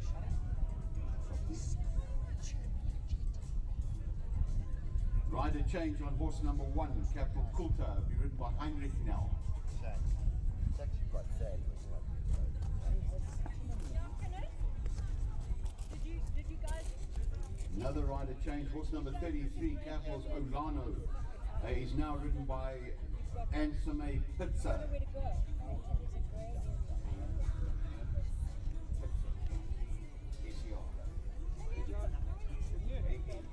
It doesn't matter. Maybe we can do half.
35 horses in this class. 7 prizes up for grabs.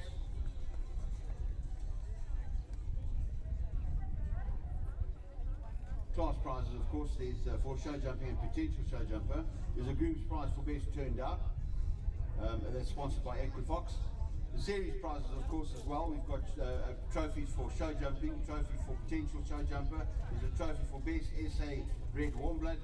Breeder of the best SA warm blood. There's a trophy as well, and the best thoroughbred for the series. We have an HC horse, that is Union Bay, ridden by Salman Ismail. He'll take the salute on behalf of all the riders in this class. Number 1 in your program, Capital Coulter, ridden here by Heinrich Nell, owned by Charlie Crockart.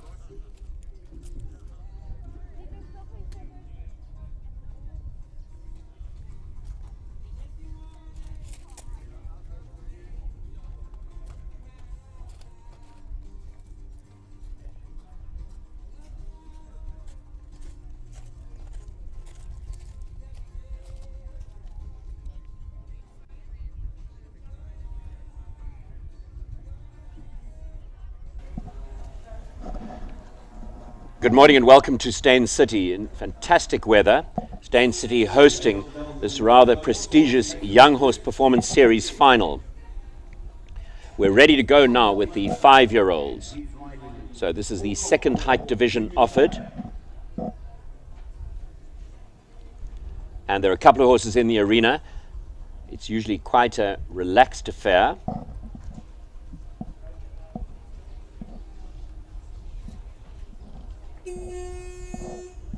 Salute from our first competitor to the judges. That's Judy Boyers doing the honors. Course designer here today, Eric Bianchi. And I think this is Salman Ismail. And this is a non-competitive round, so this round doesn't count. Salman just giving his horse an outing. And if this is a non-competitive, this is a thoroughbred called Union Bay, and if this is a non-competitive entry, it'll be because Salman's bringing the horse back after a period of rest. It's usually there's been an injury or a setback. Union Bay, a very glamorous big thoroughbred. Salman has a competitive entry at this show. He's got a wonderful Callagher horse that is the envy of many riders. And Union Bay not looking quite confident, or maybe a little rusty. But you get an idea of the layout here at Staines City. It's a beautiful fibre arena. Johan Lotter, the manager, who assists with the hosting of this Young Horse Performance finals. And Union Bay not liking that oxer at all.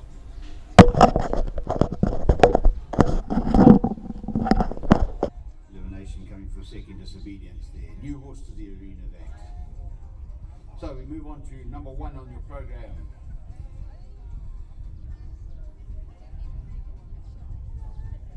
One of the capital horses. It is a Capital Coulter, owned by Charlie Crockart. It's ridden here by Heinrich Nell, bred by the Capital Stud. South African Woman registered by Colnado. Holstein out of that Voltaire mare.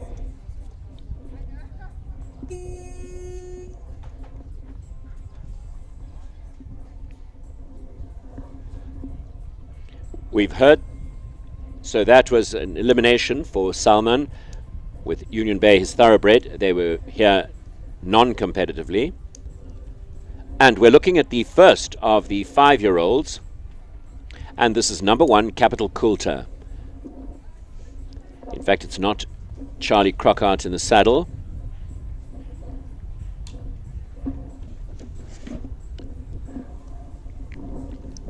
So bear with me, we're not quite sure who this competitor is, but it's the first of the competitive horses.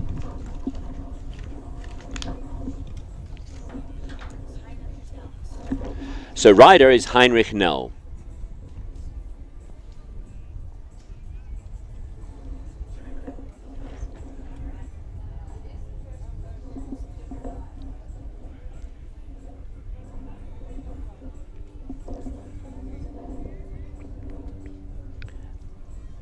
and it is always interesting to watch these young horses. They're not fully established. Very often giving their riders gears by looking at what's on the outside of the arena or spooking at the jump equipment. Some lovely jump equipment in use here this morning.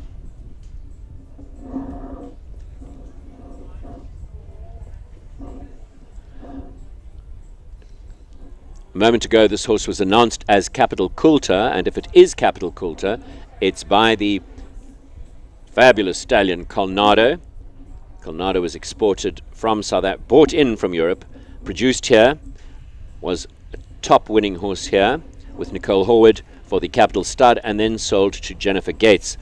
And Colnado's been acquitting himself wonderfully in the Northern Hemisphere. On the dam side, Voltaire.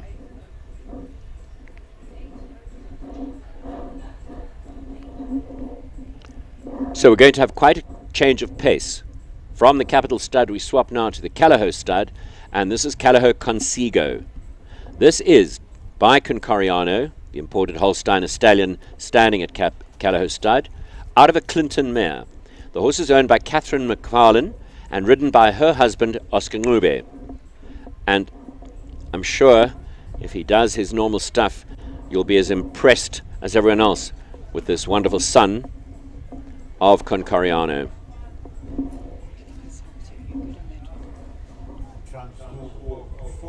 So we're definitely with number 2, Callao Consigo.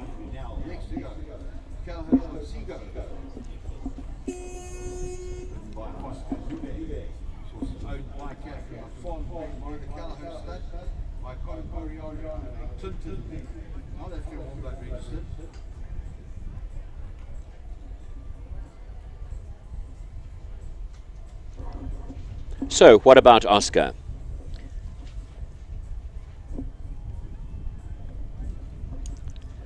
Oscar has a property where he runs a show jumping yard, and it's very near Kyalami Park headquarters in Kyalami. It's beautifully situated. He's the father of a beautiful little girl and a baby son with his wife Catherine, who owns this horse.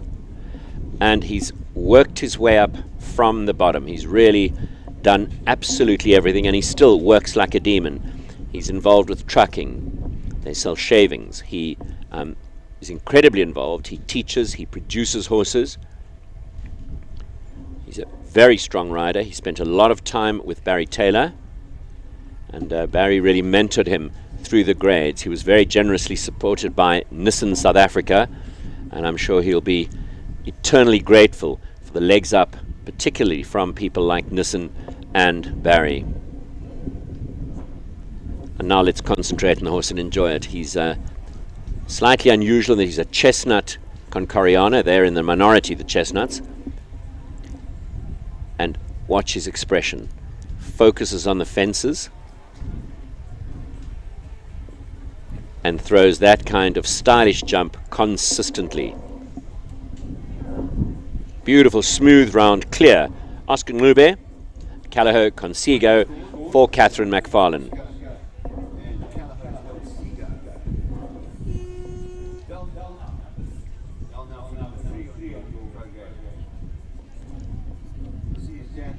A small change of pace. Sharon Brown brings in Dappling Bay. By the thoroughbred sire Eightfold Path out of an Almaher mare. This is a pure thoroughbred. And you'll notice a slight difference in the way of going. Thoroughbreds are very often better looking than warm bloods. And they gallop along. They're light. They think more forwards than warm bloods. And it's a pity they've become less fashionable, because a thoroughbred is a wonderful animal to start show jumping with, and if you get a really good one, there's no reason you can't go all the way.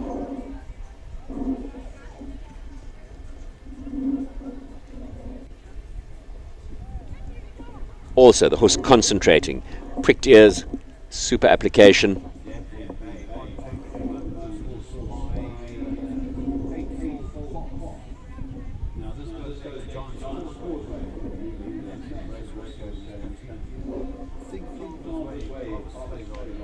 Very often the young thoroughbreds start with a slightly loose front technique, meaning they don't bring their knees up completely and they don't fold their front legs to jump. But as they get stronger and the jumps get bigger, this technique will change, and by the time this horse is jumping big jumps, it'll have an ideal technique. Sharon doing a lovely job.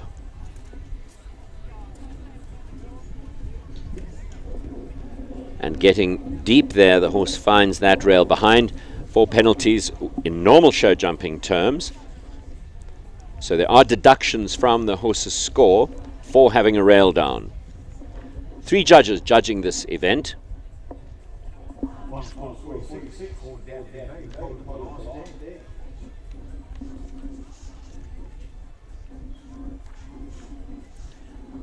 So show jumping score of 46 for that round. We get the judges' scores later, and the judges score them for style, rhythm, balance, application, rideability, and then the marks are announced.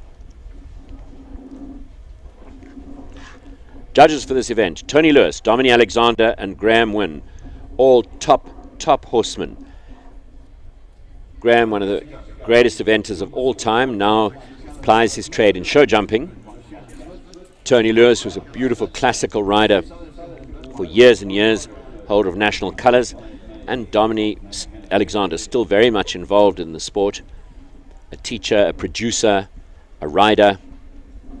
And now you're looking at the elegant Shannon Smith. This horse from the Callao stud. And this horse is another Concoriano, Mark White Nissen Callao Condino. By Concoriano, out of a Veltmeyer mare. And Veltmeyer celebrated dressage lines.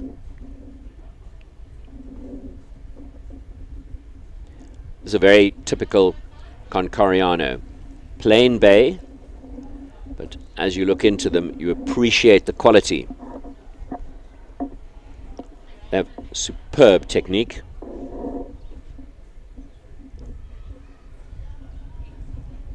And Shannon, one of our leading young lady riders. Shannon getting too deep there. The horse very big striding, gets close to that Equifox oxer and rolls off the top rail. This is very scopy. And often these scopy horses really come into their own higher up the grades. And this morning the sport horses have not liked those bales. Bales used to be a very common feature in show jumping tracks, straw bales like that, but it's not the first horse that's done that at third jump this morning.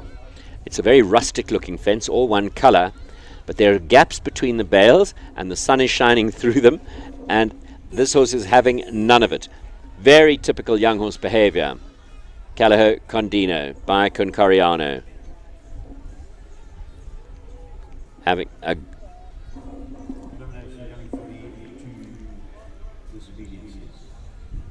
and there's Shannon, smoothly resolves the problem, jumps the horse over, number 9, sadly eliminated, but that's just a minor blip in this horse's long career. So you can clearly see the gaps between the bales, and the sun is behind that jump, and the change in light will have a negative impact on that horse reading of that fence. Now we start with Greg Scott. Greg is riding number 5, Callao Loretto. This is son of Larison, and Larison, new to the competition ranks. He himself jumps in South Africa. He's in the 130s and 135s. Has been ridden by Govert Triggle recently. Greg Scott, based in the Kyalami area. This is a horse he acquired at the Callao auction. He's very, very pleased with the horse, and it's a Larison out of a Contendro mare. He says the horse has loads of blood.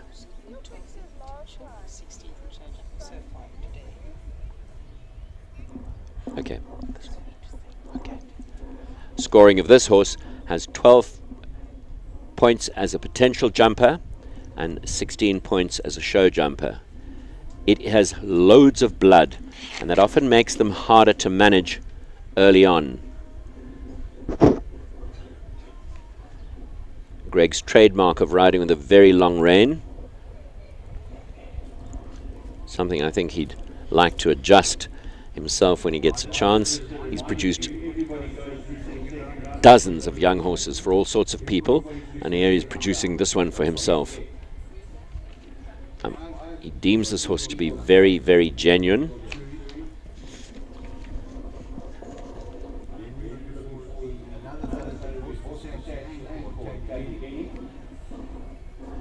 So that was number 5, Callagher Loretto. The buzzer sounds for number 6, Eagles La Femme. This is by Lassiter, an imported Holsteiner stallion, bred at the Eagles Stud down in the Eastern Cape, out of the mare Eagles Kazarak, and no doubt she would be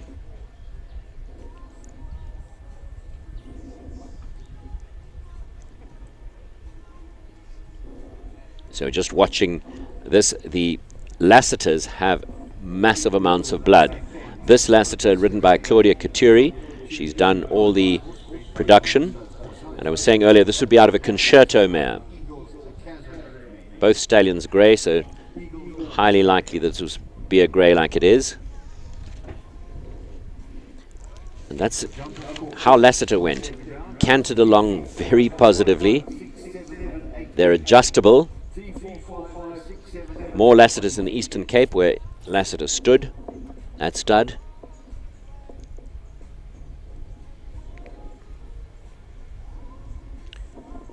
You can see this horse's potential for getting long and fast. It's got loads of engine, and it's enjoying itself so much it's just galloping along and pushing the odd fence out of the way, but this will develop over time.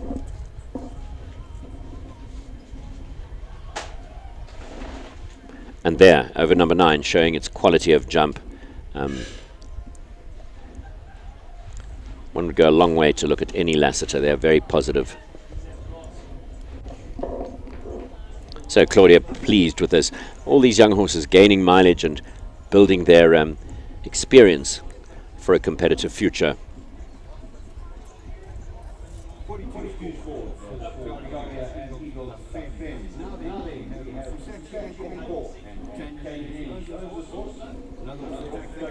So going back to thoroughbreds now.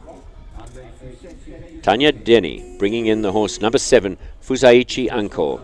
You'll all remember Fusaichi Pegasus being so successful in racing internationally. This is by Fast Neck Rock out of a Fusaichi Pegasus mare. Tanya Denny has produced many horses over the years, so she's an experienced lady.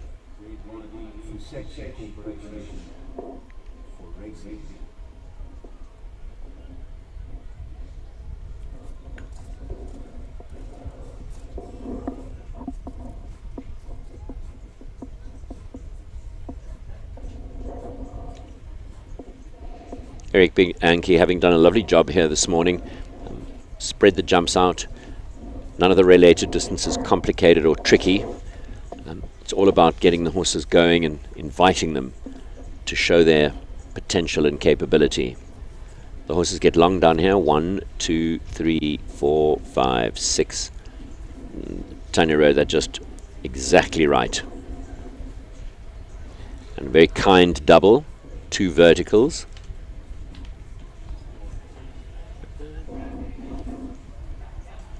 Angkor keeping his head up a little and trailing behind for a rail down.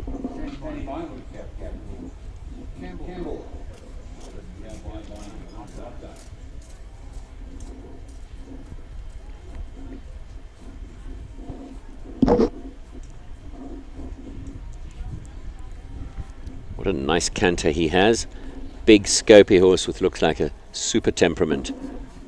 Sure, that horse will be moving up the grades too. Score of 46, and let's see that pole going down. She comes to the double, adjusts him, he lifts his head and trails behind. Very regular young horse error on his part.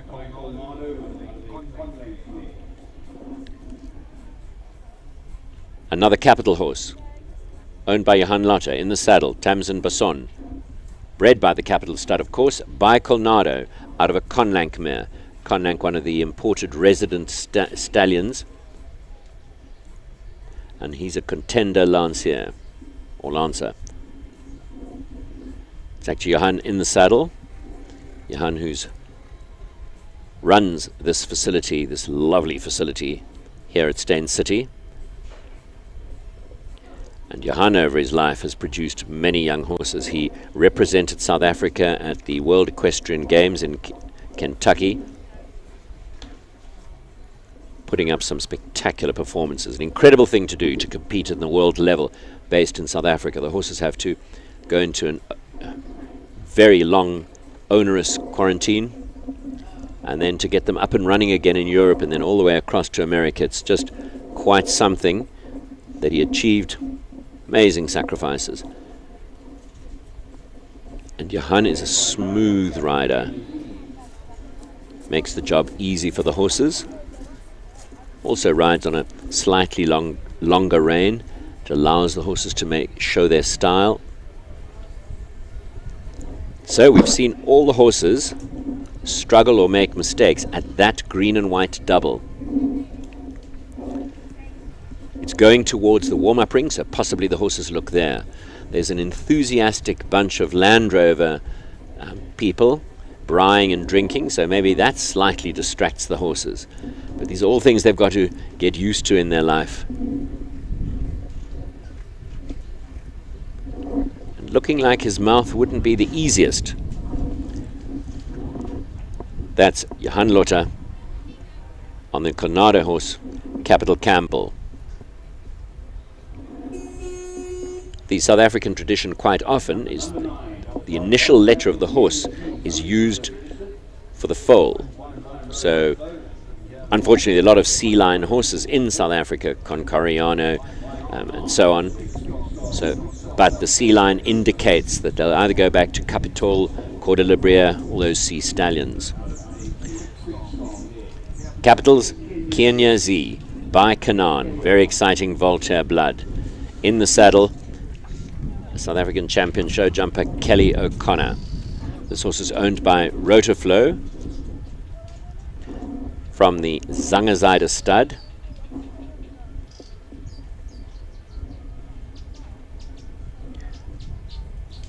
So if you see this horse's name with the apostrophe S, that is when the stud owns it but didn't breed it. That's what Callagher and Capital are doing. The apostrophe S means they own it but didn't breed it. If they drop the apostrophe S, like we'll see with the next horse, it means it was bred by that stud. So a small way of understanding a little bit more about the horse's ancestry. Big ride to that, and just gets height. Rather nice. Kelly is tiny. Her mother from South African racing family. And Kelly and her sisters ride. They're massive part of the South African equestrian and particularly the jumping scene. And now they're all reproducing, so there's going to be more O'Connors competing and riding. Super jumping, just super. What a smart horse. Number 9, Full House, Capital's Kenya Z by Canaan, out of a Quick Star mare, really bred in the purple. Now we go to Lariscott, another Larison, out of a For Joy mare, one of the original stallions at Callagher. He was a Hanoverian by For Pleasure. This is Suzanne Oldnell, Claire Martin in the saddle, Suzanne Oldnell the rider. I may have that wrong. I see Nick Oldnell down too. It's looking like the Larisons give lots of blood, huge amounts of quality, aptitude and application. Like Greg one, this is a very good looking bay with a white face.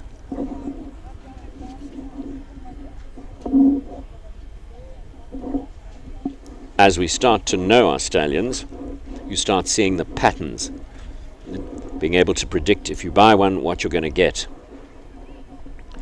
The Callagher horses are sold from the farm, well, until this COVID year, were sold on the farm at an auction of around 40 to 50 horses once a year in winter. And it's one of the social highlights and actual highlights of the equestrian calendar. People make the trek to Christiana and have themselves a blast, and the lucky few come home with one of the Callagher bred show jumpers. This year the auction was live streamed, and it was really interesting because the horses were sold all over sub-Saharan Africa, Botswana, Namibia, Zambia, Zimbabwe, and of course to South Africa, and the prices went up significantly with the reach of the live streaming.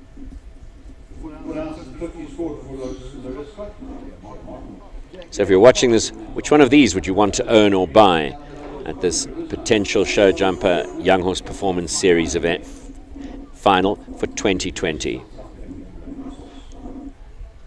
Callagher Con Charisma, Lariscott Clear. Now we go to Callagher Con Charisma. Jackie Cochran, the owner rider. This is a Concoriano out of a mare by Captain Fire, himself a Holsteiner stallion. So if you went overseas, you might well see exactly this in the area of Holstein in North Germany. Very classical Holsteiner pedigree and in type. Handsome bay with a good canter.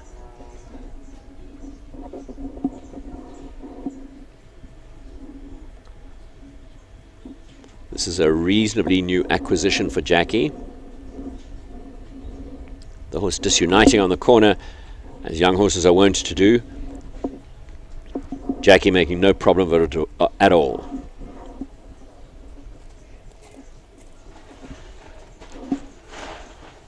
Very experienced lady, this Jackie. She was a successful Western Province junior rider and has been in the competition ring for a long time. She has a wealth of experience and knowledge.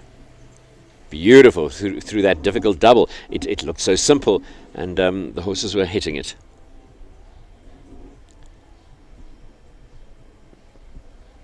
Very stylish over that number 9, that rustic oxer, and last oxer to jump.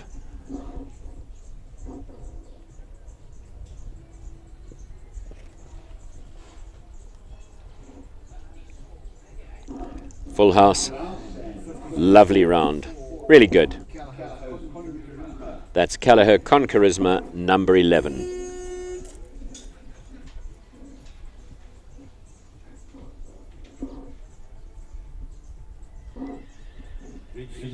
Looking at Diwali Dawn by Capital Don Cristo out of a Brannock High Tower mare.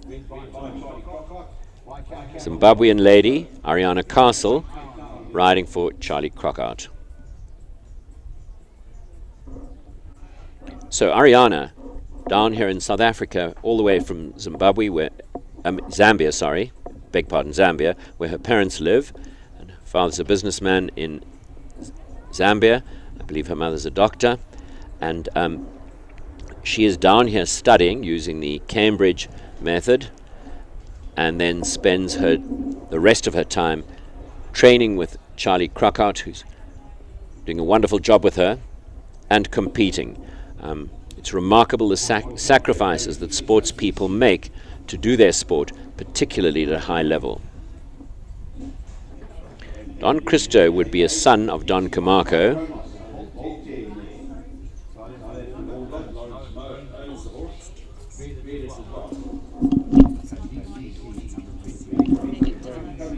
Apologies, you're looking at Khaleesi, so program error there.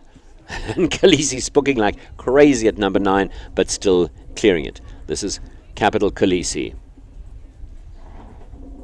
Small, quality, and stylish. And a beautiful, smooth job from Ariana Castle. Very smart young lady. And let's hope her parents are watching in Zambia, and a big shout out to them.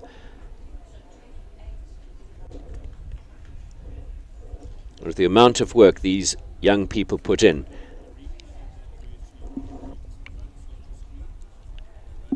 You see all the riders parking there. Now watch the approach to this. The horse spooks, And Ariana is as positive as get out and gets it out of trouble like that. That was very, very good young horse riding, because the horse wasn't sure it wanted to jump it at all.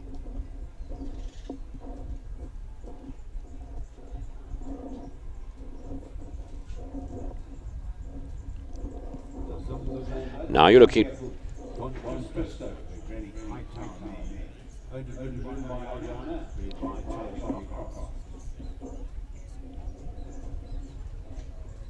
I'm so sorry. I was announcing that was Ariana Castle. We now are looking at Ariana Castle. So all the previous marks did apply, but now you're watching Ariana. Beg pardon, there's a program error.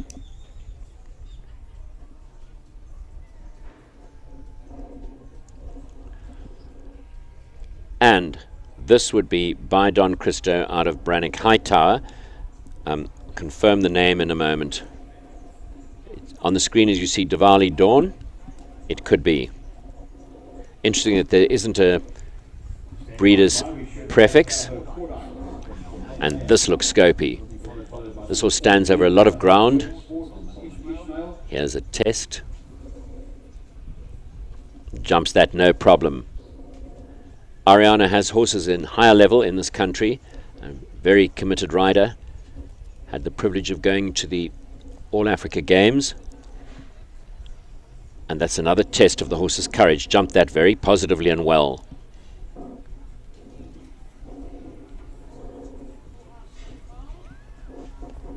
Clear round. A very pleased Ariana Castle.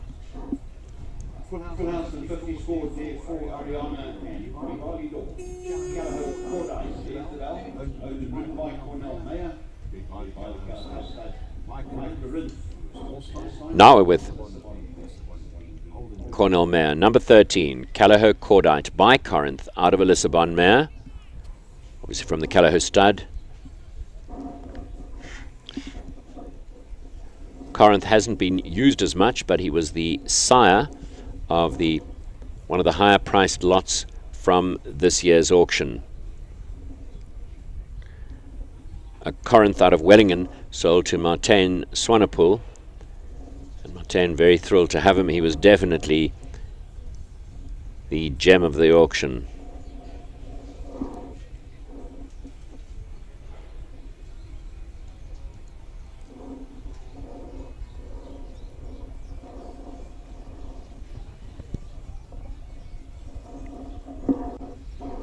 Very organized, efficient looking round. The judges trying to assess the horse's scope, talent and potential. Those had a good look at that. Equifox Oxa hesitated on takeoff. The rider did well to stay with it. And very carefully through that double of verticals. By jumps 7, 8, 9 and 10, the horses are starting to relax and settle, understanding their job. Boy, do they look at that Bales jump.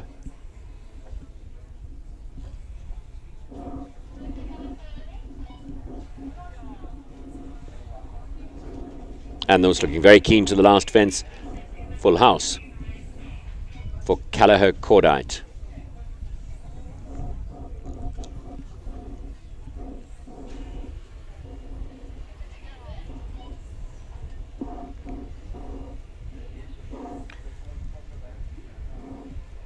Now here we have a horse by Callahoo Lloyd. Lloyd would have been a son of Lissabon, and this horse by Callahoo Lloyd is out of the mare out of a Stonewall Sportsman mare. So, not knowing that side of South African breeding, either a Boerepert or a part saddler.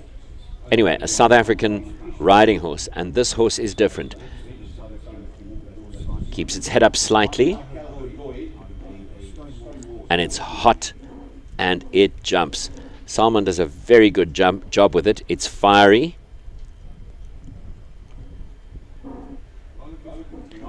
I believe Salman's still a high school boy.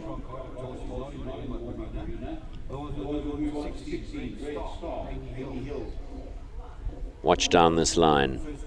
Now, that's what he can do. He is full of hijinks. And Salman manages him So that's going past the gate. Very good. Salmon staying calm, despite the horses playing around. And of course, the horse will be penalised for doing that.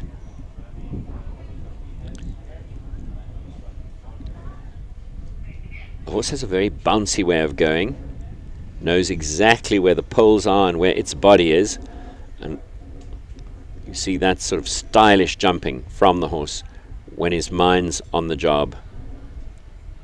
Super.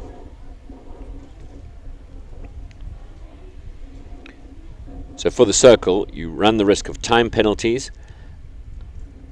and penalties deducted from your score for that moment. So 15 hasn't scratch. Salman Rushdie. Salman Ismail, apologies, with the horse Callagher Lloyd Sport.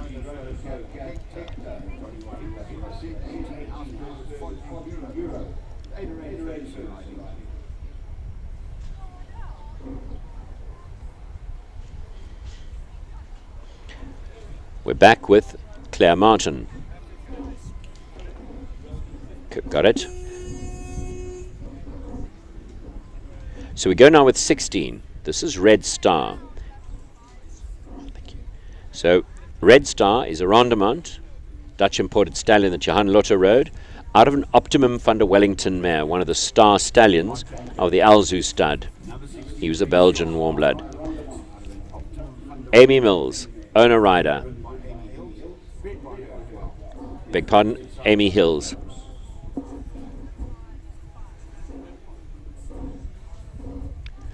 Rondemont was big and scopy, very positive horse. You couldn't build anything that he couldn't jump in terms of size. Because of his size, it was quite a technical ride. Johan did an amazing job with him. Johan, when he left South Africa to try for the World Equestrian Games, based himself with the Van der Vleutens in the Netherlands.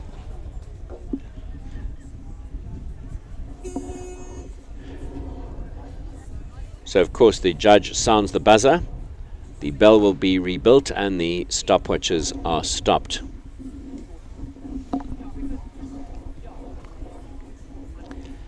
Amy will gather her thoughts and presumably have a stronger ride at that fence.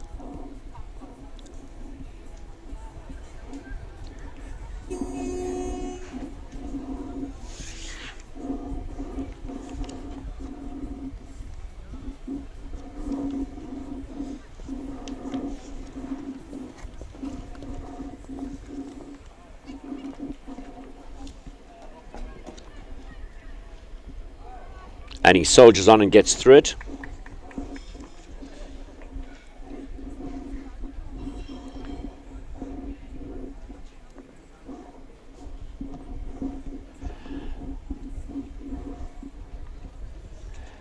Capital will be having their online auction later this year, and of course it's a much awaited, very exciting event. And that's elimination for that Rondemont.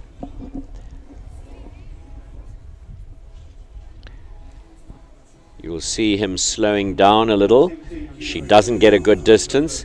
He jumps into it, dislodges the poles and loses momentum and can't jump the B element of that double. So she gets a chance to come again, but not on form this morning.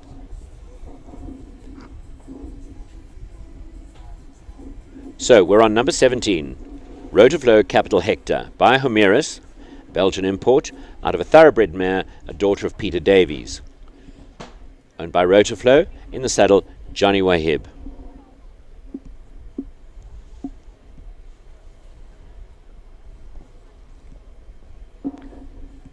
And this is a fiery little horse, really keen.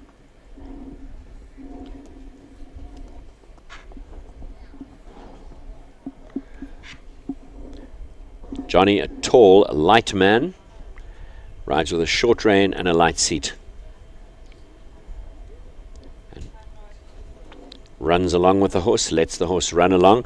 Big ask to that Equifox Oxa. Now this double of verticals. This horse is quick and organized.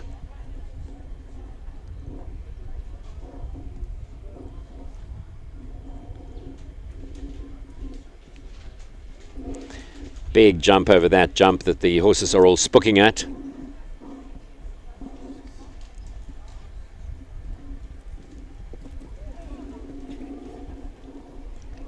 And slight miscommunication to the last, but no problem to both. They clear it. 50 the score for Rotoflow Capital Hector. House Burgers Fontenduro.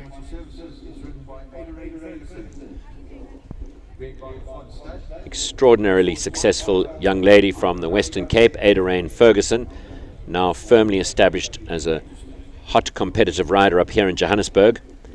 This horse owned by Houseburger Financial Services, and it's by Eldo. This horse bred by Neville Cumley in Port Elizabeth. By Eldo, Ashley Houseburger's imported stallion, looking like he's going to be a wonderful asset to South African sport horse breeding. And this is out of a Rabiat mare, R-A-B-I-A-T, Rabiat, from the Font Stud. Neville also famed as a breeder of Boerbulls. Himself a successful South African American saddler rider.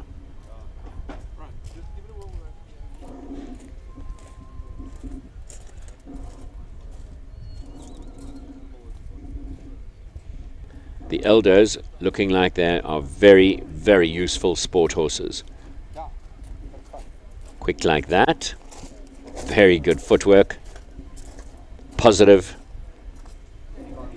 An ideal amount of blood. And a stylish jump.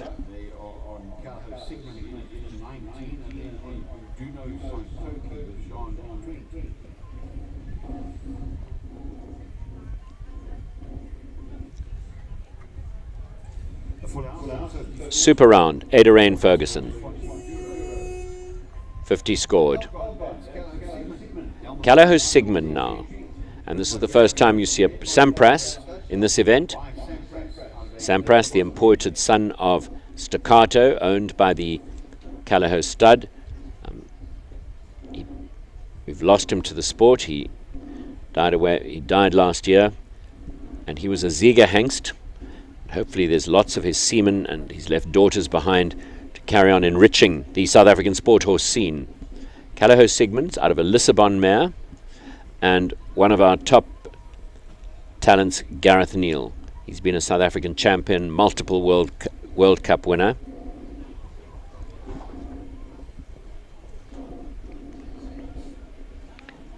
Big quality chestnut. Sampras himself was a dark bay or brown horse, and he seems to breed to the color of the mare. So this is a chestnut, obviously.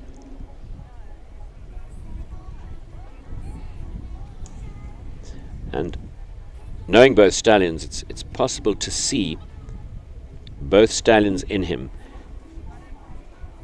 In other words, he has some of Lissabon's wonderful technique and application. His front reminds one of Sampras. And it shows rideability and ideal technique. Up come the knees, softly opens behind. Excellent. And Gareth, completely experienced. Knows exactly what he's doing, knows exactly what to put into the horses work-wise. And very nice round. And all these horses go up a level next year. We'll expect to see them in the higher grades very soon. 20 is Onduno Saitoki. Jean Corba. Jean works for Govert Triggle at Rionet. Her husband, a leading competitor and coach. They're based in Beaulieu. And Jean has a wonderful eye for a horse and has been shopping in Namibia. Came back with this progeny of Katoki out of a Conti mare. Conti was the stallion that Wolfgang Speert imported into Namibia and got 3 or 4 seasons out of him, and it seems to be very valuable blood, where you're going to see it on the dam side. Katoki needs no introduction. He is a rock star in the breeding world, and the best known son of Katoki in South Africa is Lisa Williams Campbell, who acquitted himself so marvellously at the Indoor World Cup in Sweden last year. Just remarkable. They are rideable, careful,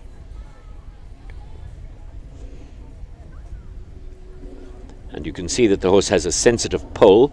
She has some sheepskin over the top of the horse's poll behind its ears. And Jean has produced now a lot of young horses. A very good production rider, and she has a top Callahare horse called Lexington, progeny of Lissabon, out of her for Joy mare Fiorella. John doing a very good job with that. Not a big horse, this. Perfectly suited to a lady rider. Didn't he show off his scope over there at last fence? A stylish, attractive jump. And of course, full house 50 scored. So that is a Namibian sport horse. So the leading horse in this category now is number 21, Hausberger's Sir Crumble, by the stallion Crumble, out of a mare called Kazal Ask. She'd be a daughter of Kazal. It's owned by Hausberger Financial Services, normally ridden by Ashley Healy, who's currently in foal, and she has delegated or given the privilege of riding this glorious horse to her husband Ronnie. And just watch what class you can acquire in Germany when you go shopping, and if you're fortunate. Sir Crumble. Ronnie is loving riding him.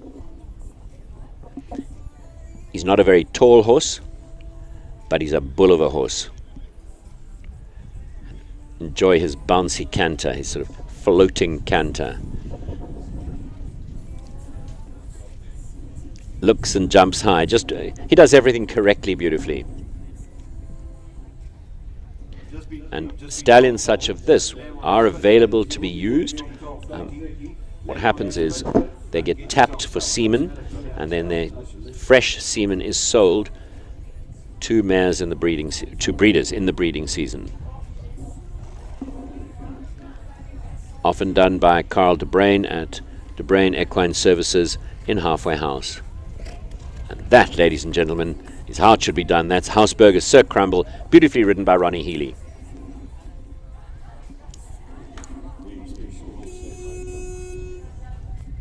Hausberger's Sir Crumble, full house, 50 scored.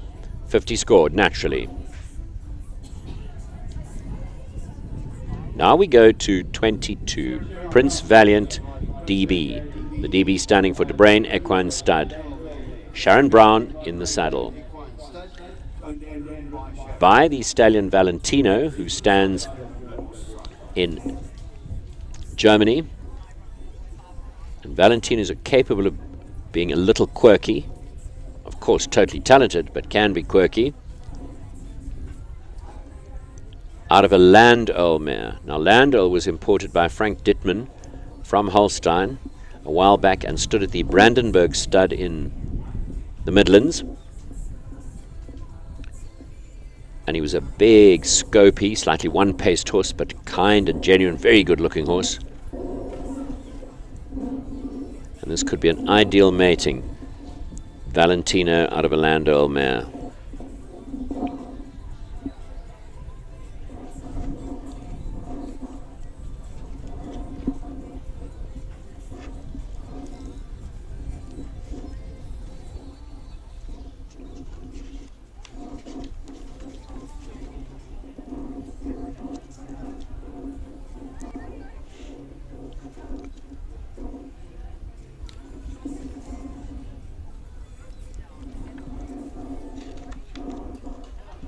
And the bales wreaking their havoc again. Different people would have different explanations of it, but pretty sure that the light shining through the gaps has something to do with it. The fact that it's the only jump that's all of one color.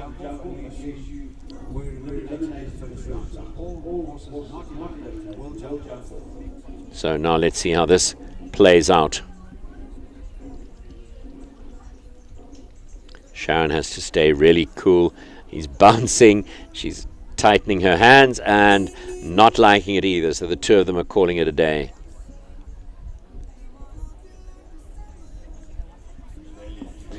So you'll watch the horses approach,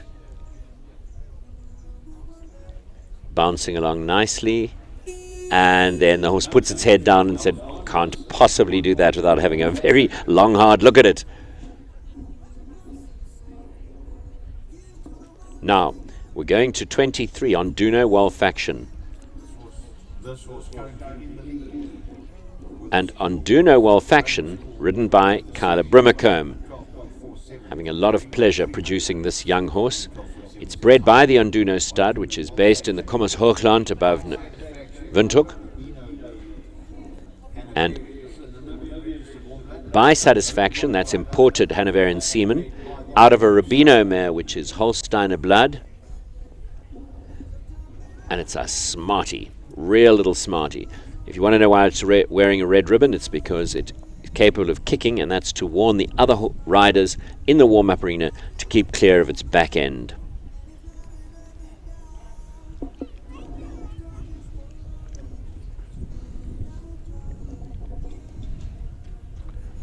No problem to that. This is full of blood and going, and it's very high up in the rankings, has been successful in this series, so this could be one of the winning contenders.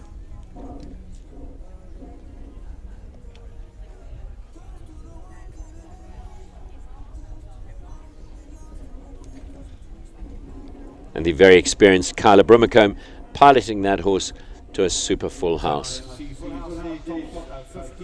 By Satisfaction out of a Rubino mare. Number 24. Here comes an eye-catching horse again. This is Callahoo Conalma by Concoriano out of a Fojoy mare. So fully Callahoo bred, and it's good looking. Oh my word, not ever give anything such a big good build up. Complete mistake the horse made going to number 1. Often the horses, there's too long a lap between the last jump in the warm-up ring and the first jump in the arena, and the horses go to sleep and then they need to wake up like that, but it's very expensive because you don't get to jump a clear round. So let's watch this horse down this line, over this ox, I mean. There you go. That's the quality that the horse possesses and boasts. It is glorious. Callahoo Con Alma. If you were lucky enough to have a big budget, you'd want to approach Tamar and say, please sell me your horse. Tamar is a small lady. She's ridden right to the top levels of South Africa. She runs a really successful riding stable near Karlemi Park Equestrian Club, where she teaches from beginners to all levels of competition riders. She is an impeccable businesswoman, very organized, and her business runs like clockwork. Hard-working lady. She has one daughter who, bad luck for Tamar and her husband, is looking like she's a passionate rider too. So I suppose what we mean by that is they'll never get really rich.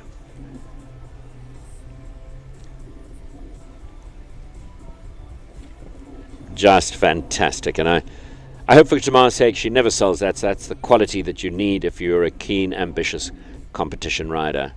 Marvelous.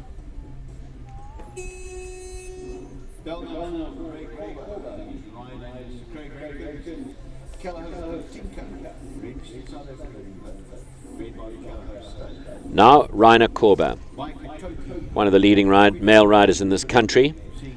brings in this Callagho Katinka. She is the daughter of Katoki, bred at the Callagho stud with imported semen, out of a Kidham's Reuben mare. That's classic Holsteiner blood. And Reiner rides for Craig Rankin, a very keen rider. He rides with Reiner and backs and sponsors Reiner. This horse was acquired at not this auction, the last year's auction, and is looking glorious. Just does everything right. Like that.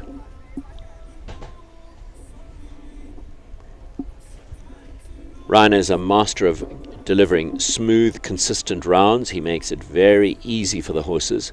He's an unbelievably good speed rider. I would say that he and Jonathan Clark are probably the two fastest riders in the country.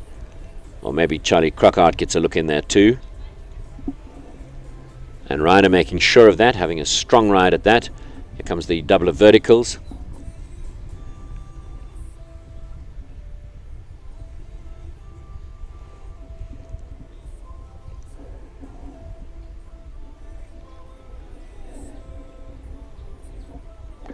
Isn't Katinka super? And underscores the brilliance of her stallion, Katoki, one of the world's great jumping sires at the moment, or leading jumping sires at the moment. Super. Just super. So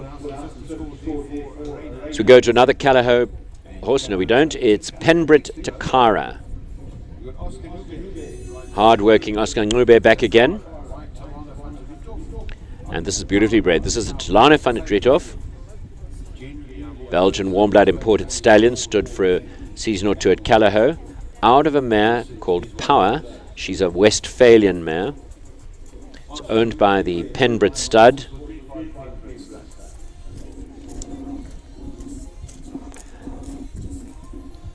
Tulane, a heartbreaker, and definitely highly thought of, very talented stallion. Tulane has sired progeny that has won at the top level in the world, at 160 level. And, he's left some progeny behind at Callagho, and they were very much sought after at this last auction. Isn't this smart and scopy?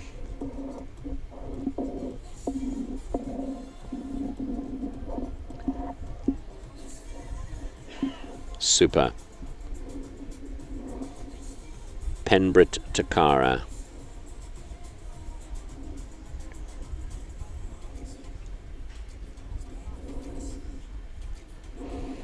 Here's the test of carefulness and concentration. Passed with flying colours.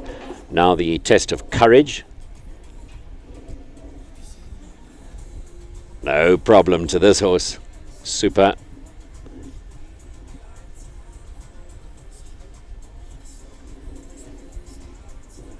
As the model of a horse goes, this is ideal. Beautiful type. Enough rein. Long legs. Stands over ground. Full house, happy to report for Penbrit Takara. Oscar Ngube for Penbrit Stud. Now we go with number 27. It's Callagho Concato. This horse owned by Paul Kent. Paul Kent away, so Greg Scott doing duty for Paul. Paul has successfully piloted this horse in this series, and it's lying second.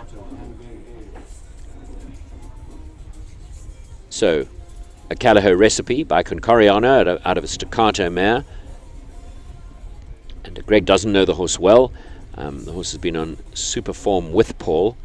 It is small and fiery and a perfect type, absolutely perfect type.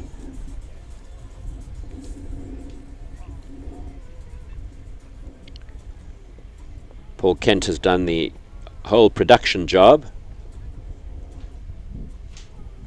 And you see, this is really, I think, what you should be looking at when you're looking for a horse. He's got engine. He's always wanting to go, but he listens. And then you see his jump, puts his head down, brings his knees up, and opens up behind, throws his hindquarters high in the air and opens his back legs. I don't want to jinx him, but he really is quite something.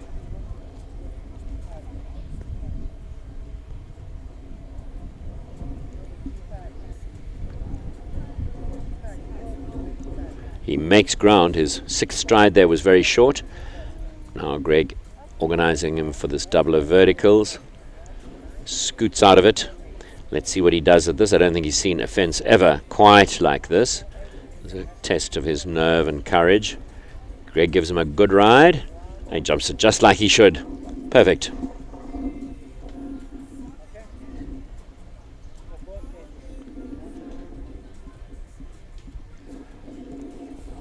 And full house for the stylish Callao Concato.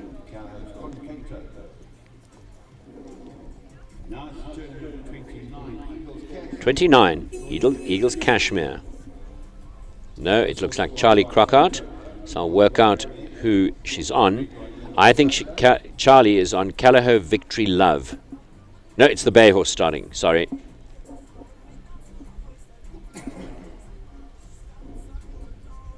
No, Charlie's next.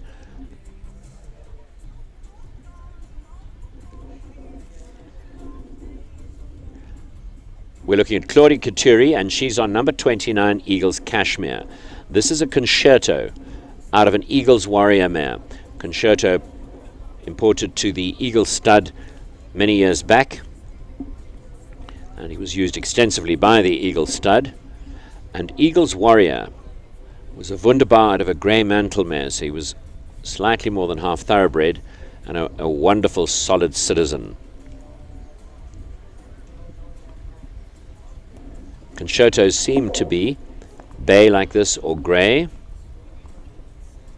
And a wonderful stud that the Fishers had in the Eastern Cape, Sweetfelt. They farmed ostriches and had extensive lucerne lands, which benefited the horses growing there. It was a great farm for soundness and environment.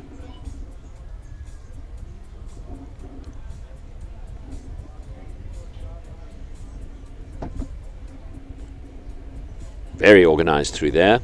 The horse pulling Claudia down a little bit, still establishing its balance.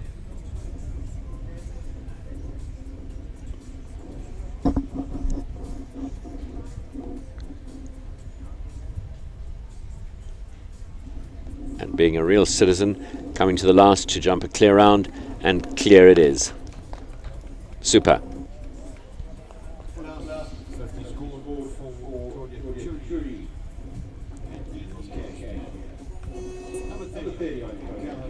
Now, Callao Victory Love, and a change of pace. This is by the stallion Victory Forever, who is designated as a Salle Francais stallion out of a Cassini mare. She's a Holsteiner mare, so best of European sport horse bloodlines in this horse. And Charlie having a wonderful role in the sport at the moment. At the recent Kalami Park Gauteng Championships in the main arena, she won 5 out of 6 classes and was second in the other. It was, you don't get purple patches better than that, and so deserved by Charlie, who works like a demon and has finally settled in the Sun Valley area, slightly north of Kalami. All sorts of hiccups, but she's rolled with the blows, and she now has a beautiful yard in Sun Valley and is riding at the top of her game.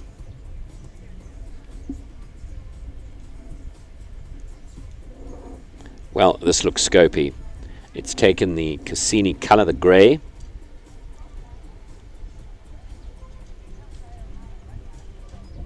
and coming along very nicely. Another horse that looks set for the big time.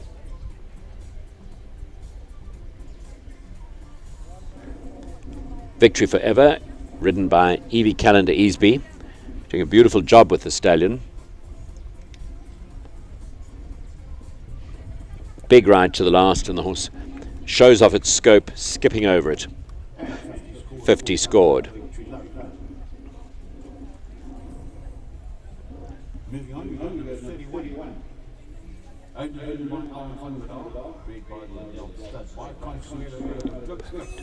Perfect.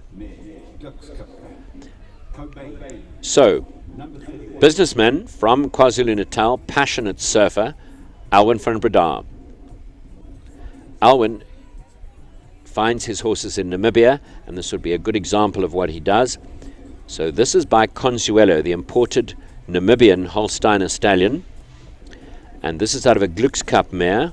Glückskap stood at Midgard, and it seems that wherever you see Glückskap on the mother's side comes special talent. Consuelo is grey, so many Consuelos are grey. It's taking the darker bale brown Glückskap colour. And this is a small colt or stallion. Beautiful type, loads of engine. Hot and bouncy, lots of blood. Alwyn trains with Gonda Beatrix and has produced horses successfully to open level and competed there.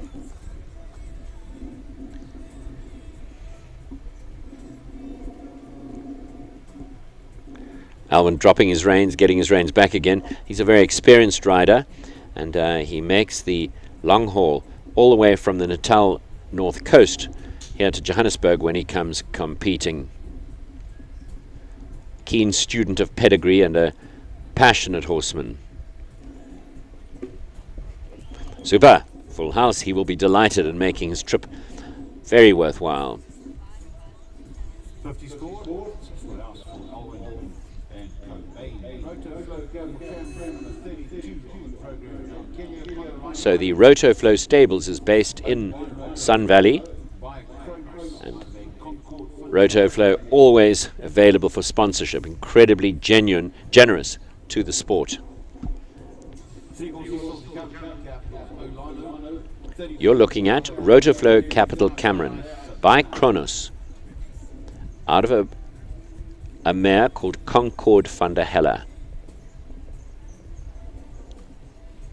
Zangezeide bred mare.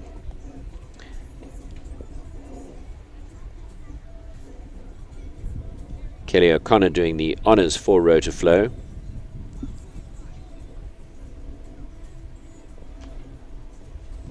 And hasn't this horse got technique? Her mother was imported by Wimpy Ackerman, and she was a small mare with good front technique who sort of cantered low along the ground. And this mating has really upgraded the mare. And super technique, super technique. Good advert for Kronos.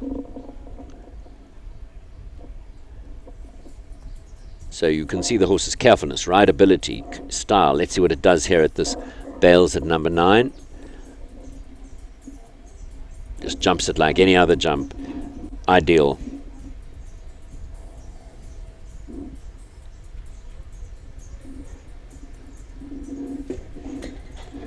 And getting just a little forward to that, rolls off the front rail. So 4 penalties deducted, score of 46. Oh, in fact, it was 42. I didn't see the other pole, so he must have touched one off. Here we see her coming to... Oh, she touched off number 2. No, number 3 then. Yes, rolled it off with the back legs.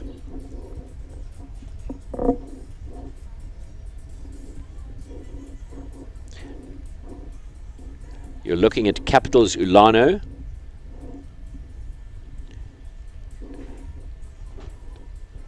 In the saddle, Ansume Pizza by Douglas out of a Ramiro mare.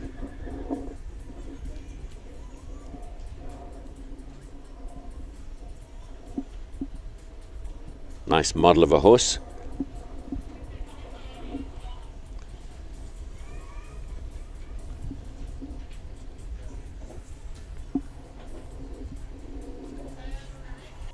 Horse's genuine face and big ears flicking back to Ansume. had a little spook at the outside of the arena down to that yellow and black double. That has caused some problems throughout the morning.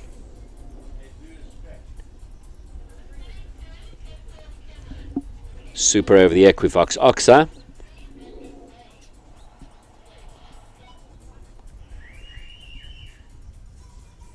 Oh, and carefully through that. Rather good. Jumping a good round.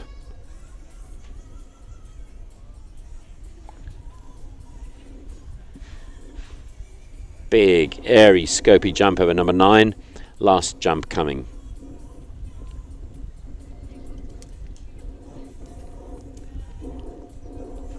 Good round. 50 scored for Ansame Pitsa and Capital Zulano.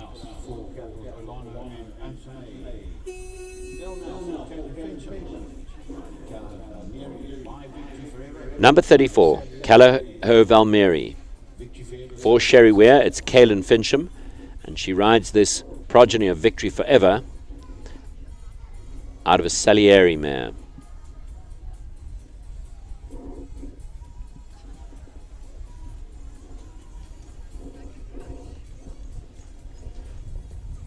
The dam of this horse's name, Satine.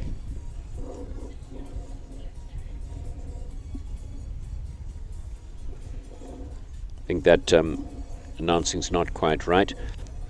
Satine would be a full sister to Salieri.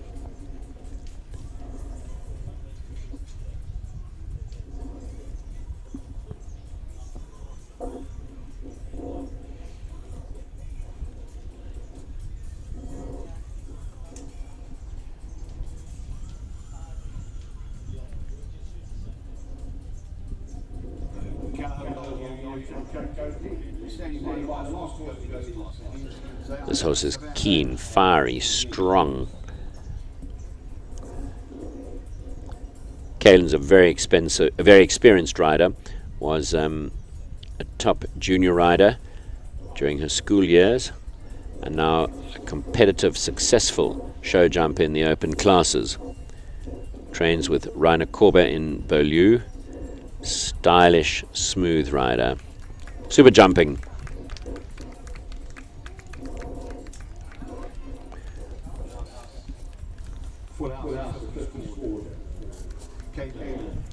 Next to jump, for Maria Dean, it's Liam Stevens, also a successful junior rider from the Western Province, now a professional horseman here in the Kyalami area.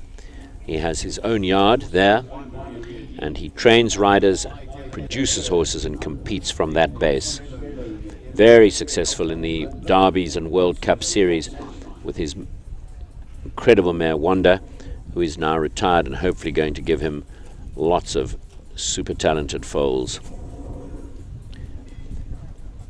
This is a change of pace again. This is Zare Ice Savannah.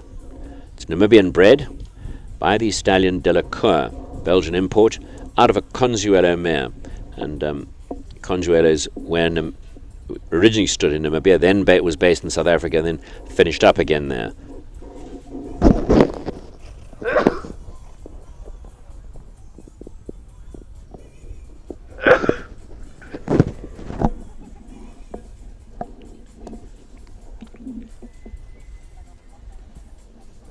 Liam now, although a young man, super experienced, also noted for his smoothness. And Liam very keen on breeding horses' pedigrees, and he dabbles with young horse breeding.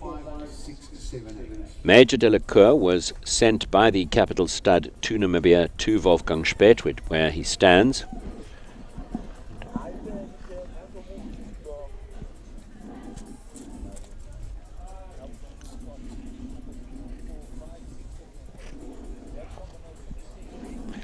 And that horse is going to come on, and no doubt we'll see more of it in the future. So now, these horses are no longer judged for their style. They go to the second round, and the second round is over a shortened track against the clock. So this will be the jump-off for the 5-year-olds, the 5-year-old section. And every horse that went in the first round goes through, unless they were eliminated in the first round. Then they don't go through to the second round. So we get a chance to see the horses again, and we get a chance to see them go faster, should their riders be wanting to get some of the rather nice prize money that's on offer from all the sponsors. And the big thank you to these sponsors. It's Rionet, the Callagho Stud, Capital Stud, Rotoflow, Alzu Feeds. Next year, Callagho will host 2 auctions, one from the 11th to the 15th of May, and the other one from the 12th to the 16th of October. As the world is changing with COVID and modern technology, so is equestrian sport joining that. Big thank you to Alzus Feeds for their generosity. Thank you to the judges, Tony Lewis, Dominic Alexander, and Graham Wynne. The Capital Stud online auction, which is going to be a massive event, is going to be between the 23rd and the 28th of November. They will be offering progeny of stallions such as Arezzo, Douglas, Boobaloo, Capital Colnado, Zorocco Blue, Numero Uno, to name just a few of the celebrated stallions whose progeny you will be able to acquire.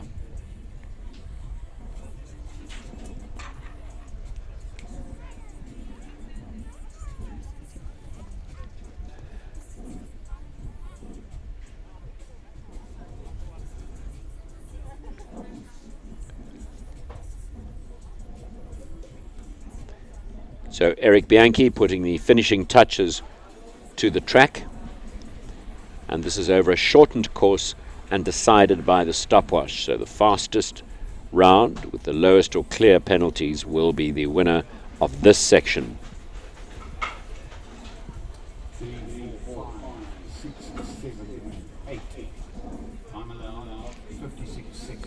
The jump off over fences 3, 4, 5, 6, 7 and 8, and there's a time allowed of 50 seconds.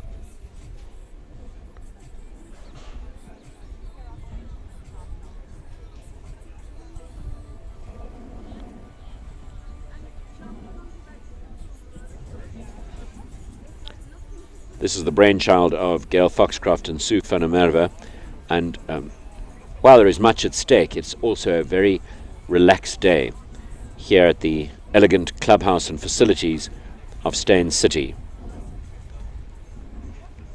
Thank you to Johan Lotto for making these super facilities available.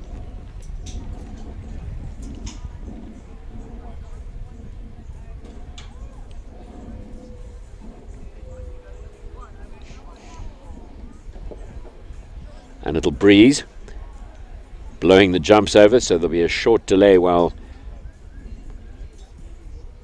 that is corrected. You can get an idea of how smart this venue is and how lovely it is out here at Steyn City. Lovely aerial shot of it. It's in the northwest corner of the estate, all by itself. It's quite a pretty drive here through all the planted trees, some magnificent trees. And Steyn City exactly between Fourways and Dipsloot, on the old farm Zevenfontein.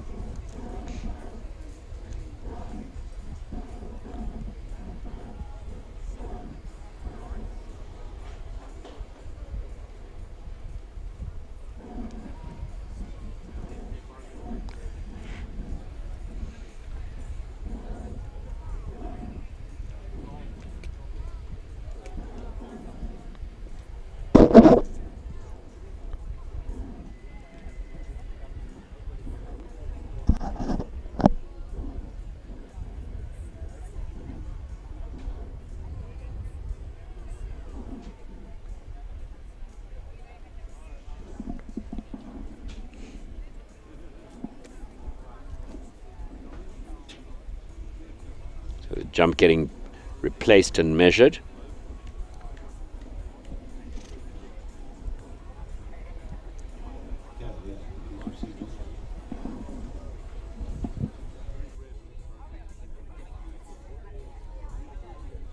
Thanks, Eric.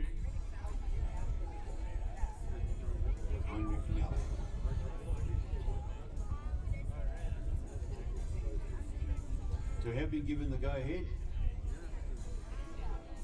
Course is up. Let's hope the wind leaves it up. First to go will be Capital Coulter and Heinrich Nell.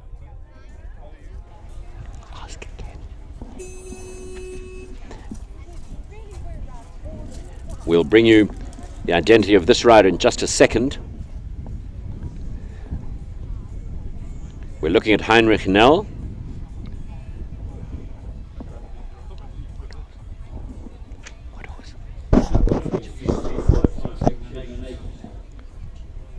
And Heinrich Nell is riding Capital Coulter. Capital Coulter Conado out of a Voltaire mare. Pretty fancy breeding as breeding goes. Oscar, he is standing by. And he's on Callaghan's Corsico.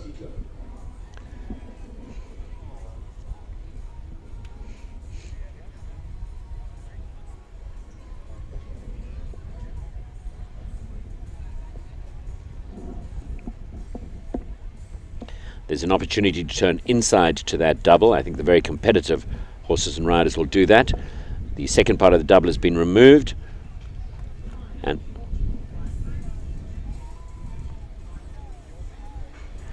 time for that round, 41.22.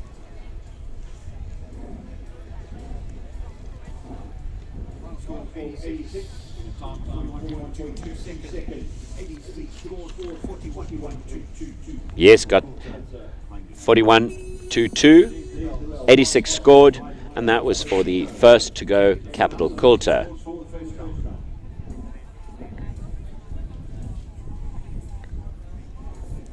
Just about perfect conditions here. Beautiful sunshine, a breeze, it's beautifully watered and prepared all-weather arena. You're watching Oscar Nube, and he's riding Callaghan Consigo. It's a Concoriano out of a Clinton mare.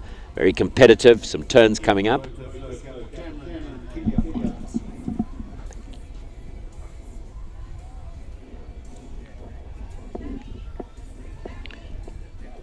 This is a very big scopy horse. 2, 3, 4, and watch if he gets the turn. And he gets it. Turns inside the South African Warm Blood Society jump and canters through the finish.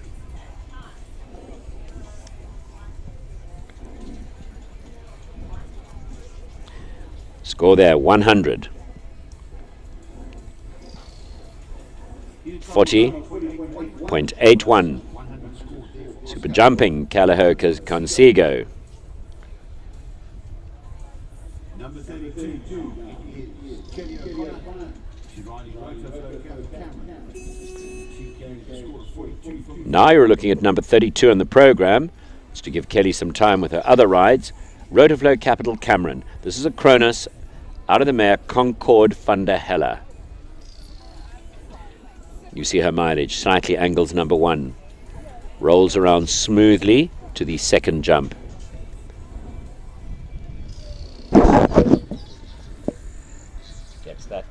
Gets that inside turn.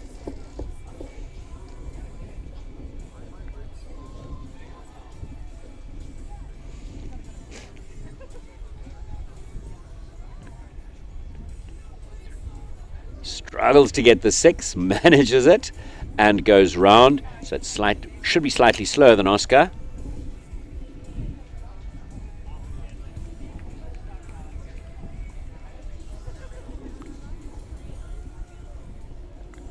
Oh, time was quicker. 39.32. Score 92.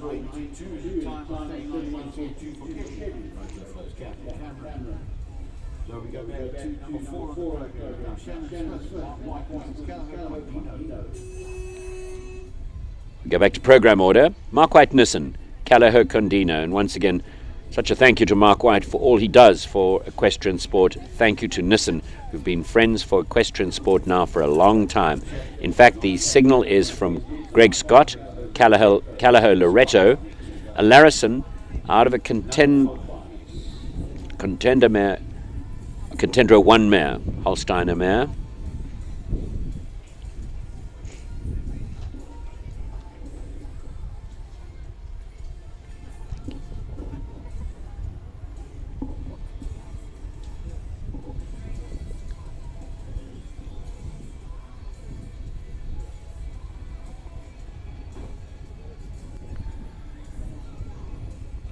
Beautiful jump over number 2.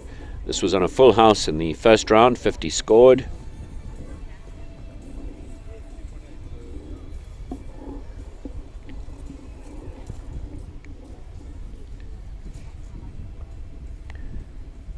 Hasn't fully established his jumping style.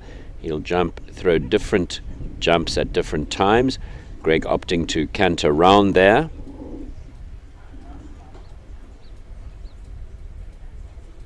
And an easy jump at the last, full house.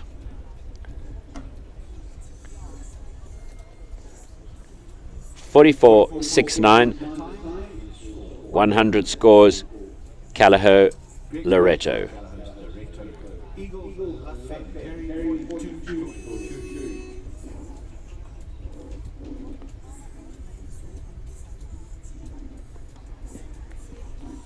Now we go with the blood horse, the Lassiter.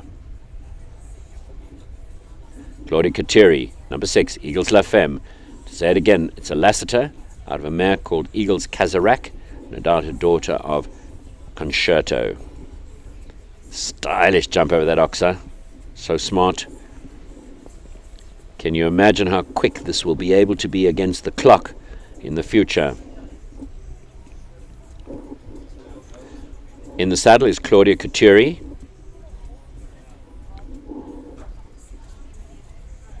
And she drops one there. That's always quicker. Showing off this horse's speed ability. Bounces the last carefully. Eagles La Femme, number 6.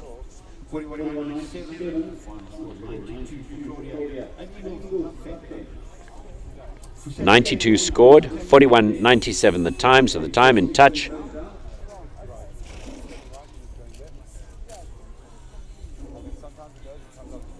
Now we're on to the big thoroughbred. You're watching now Tanya Denny. And this is number 7, Fusa Ichianko. You're watching Tanya Denny with Fusa Ichianko. This is the son of Fastnet Rock. Big, scopy thoroughbred. Super experienced Tanya Denny. Doing a lovely job. Watch how easy it'll go down here. 1, 2, 3.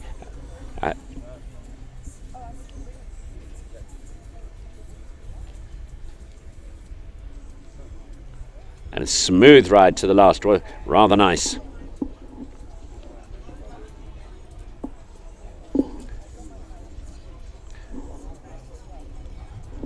That looks like a full house.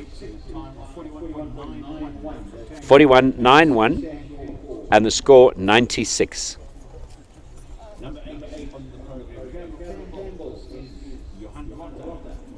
So now you're looking at number 8, Capital Campbell. Johan Lotte for Tamsin Besson from the Capital Stud, and it's a Colnado out of a Conlank mare.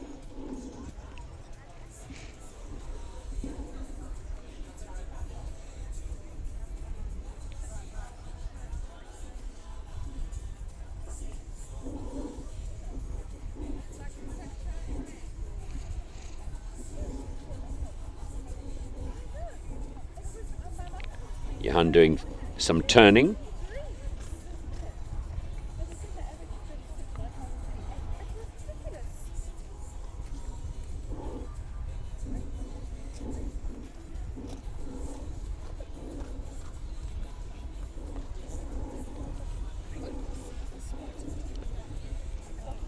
I have the name of the winning groom, one of the best turned out for this class. The winning groom would like him to come to the arena for prize. Touching the last. That, of course, is Limos Sikibe. He is the groom of Kobe. Limos Sikibe. Please, when they do prize giving, come along in as well, please. Looking like 92 scored. The time 43.60, a score of 92. So we'd be looking for 100 scored and quicker than 40.81. That was the time put up by Callao Consigo, Oscar Nube. So they're in the lead at this class at the moment in the jumping section. Oh, this looks competitive.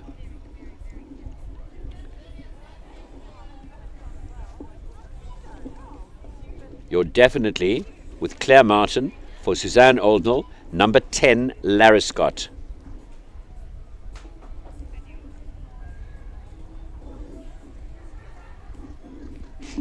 So Lariscott, number 10, is a Larison out of a Forjoy mare, a full-on Callagher pedigree, but this horse would have been purchased by the mother would have been purchased in foal, and they foal it down at the Martinis, it becomes their horse, and they drop the stud prefix, I presume, something like that. So that was Claire Martin and now bear with us about the identification of that rider.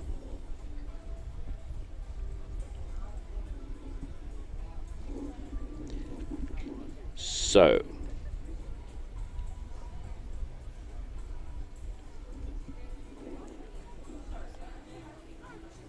we'll come to you with the identities in just a moment.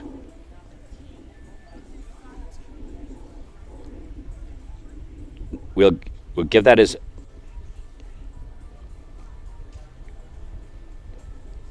that was for Lariscott and Claire Martin. Yeah. Now we could be going back to number 9, Capitals.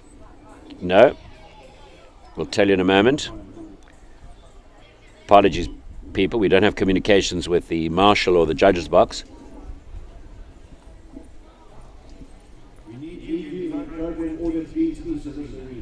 So, who's just in camera is Kelly O'Connor. So that's Capitals Kenya Z. It should be number 9 according to what they've just announced. So Capitals Kenya Z, number 9, Kelly O'Connor.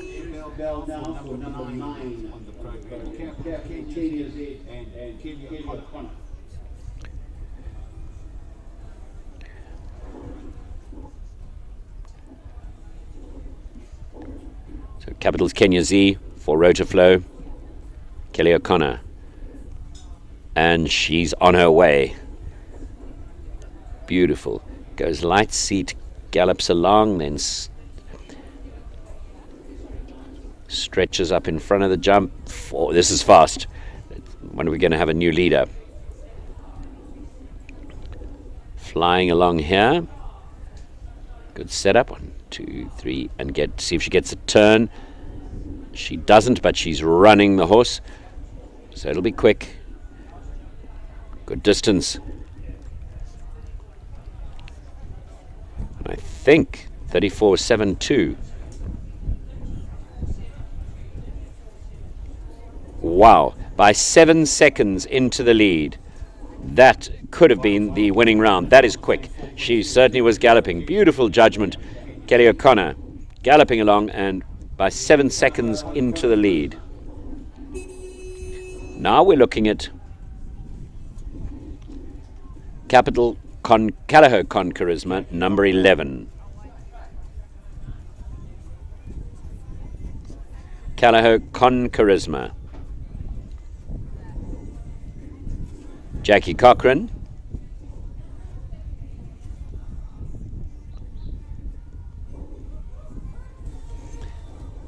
Because of how efficient and powerful the two Capital and Callagher studs are, these almost become Capital Callagher derbies, these shows.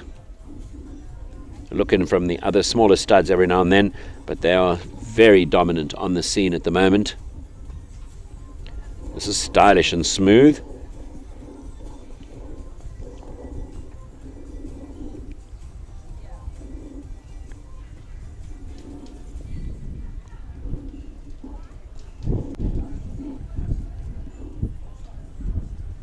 Setting up for the last fence. And 100 scored.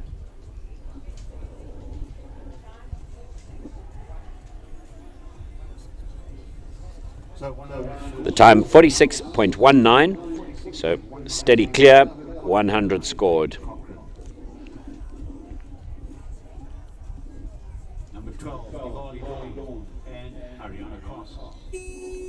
Now we go with Diwali Dawn. We mixed up the identity here in the first round with big apologies. By Capital Don Cristo, a South African sport horse stallion, presumably by Don Camarco, out of the mare Brannick Hightower. Brannick, the stud designation of Bruce Heafield and Linda Rabi.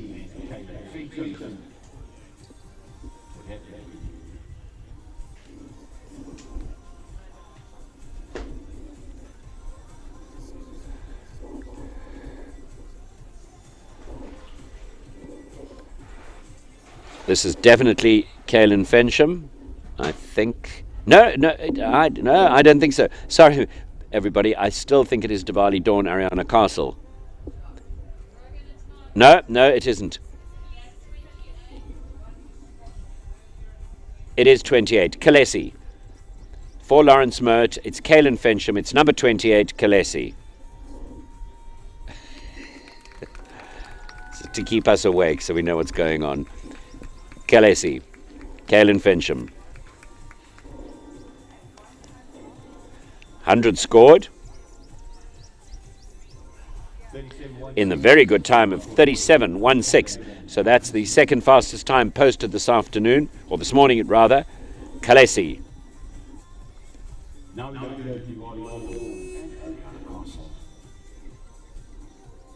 And now we go to Diwali Dawn. Apologies, all Ariana's supporters. And she's going to be competitive. Clever angle over number 1. Rolls and flows nicely to the second jump. Snug round the Alzu wall. Super. She made that turn look easy. And the horse looked to the outside, fell in, gets deep, and touches the front rail with the back legs. Does the 6. She'd been thinking about that turn, the way she looked early and quickly.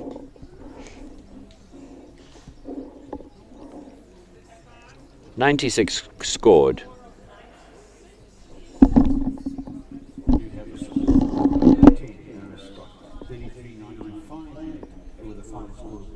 The time was very quick. 35.41. Second fastest time thus far. One rail down, a score of 96 out of 100.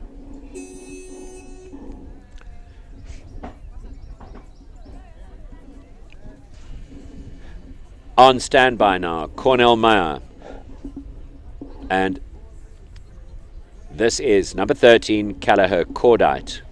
Keen by Corinth, out of a Lissabon mare. On track at the moment, Callagher Cordite and Cornell Meyer. For Ariana Castle and Diwali Dawn, we have a final score of 96. Very different stamp from Lissabon.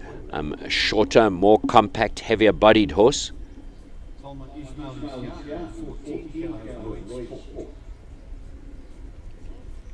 And very organized. Horse can chip in a short stride, no problem. Number 13, Callagher Cordite.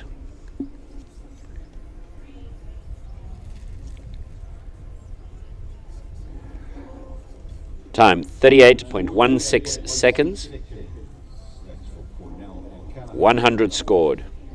Good result.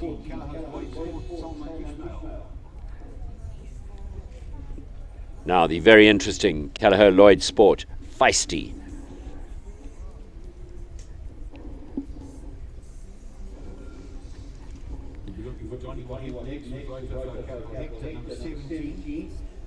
This is Salman Ismail, Callagher Lloyd Sport. They had that circle to have a deduction of 4 from the first round. It's interesting when the riders start to roll forward like this, the horses go better. And Salman's been a highly competitive rider with this horse. He's won some quite hot competitions. Super. Leaves out a stride, perhaps not intentionally, but no problem for Lloyd Sport down there. Just a lovely, lovely horse. And so many people got a big soft spot for a glamorous dapple grey like this.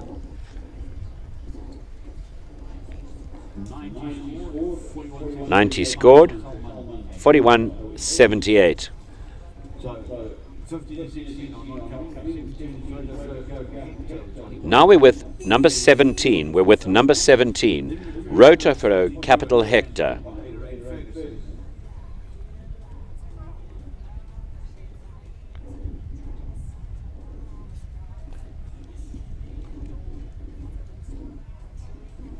In the saddle, Johnny Wahib for Rotoflo and Capital.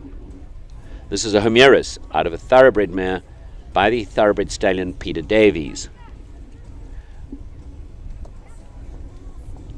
Johnny's not hanging about.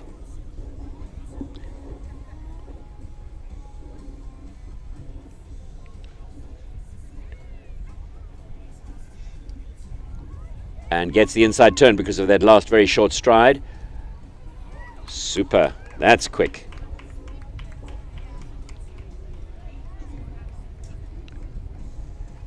Three, two, 1. 100 scored. Into the lead.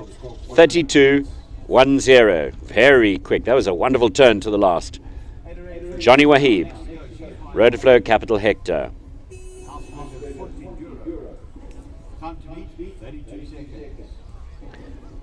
Another lady who can be quick is this one. It's Ada Rain Ferguson, also owned by Hausberger's Financial Services, by Ashley Healy, was Ashley Hausberger's wonderful stallion Aldo. And off they go. If they go clear, they'll be close. There you go. No problem. 5 strides. And can't quite make the turn because of the speed.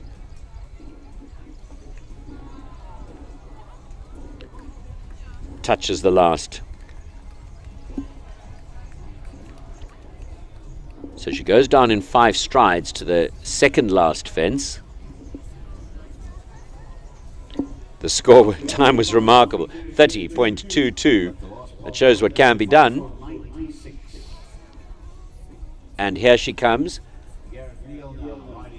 and misses the distance. The horse tries to clear it.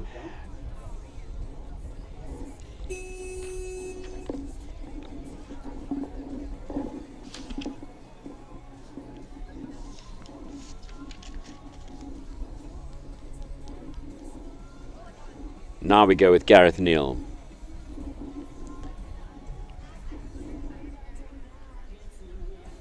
And he's riding Calliope Sigmund. Rather a nice name.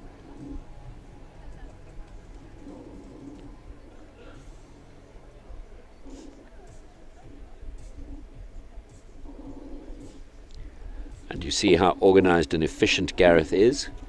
Doesn't look like he's going terribly quickly, but he won't be wasting too many yards.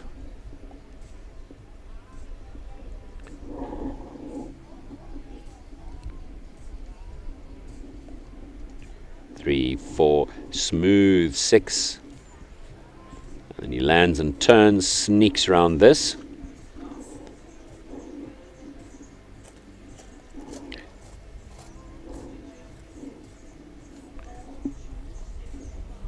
.4275 the time. Nice steady round. 100 scored. But by now, a very, very experienced man. Now we're with Onduno Saitoki. Onduno was the stud that bred Billy Onduno that won the Derby quite far back into the previous century. And it's wonderful to see the stud prefix coming up again.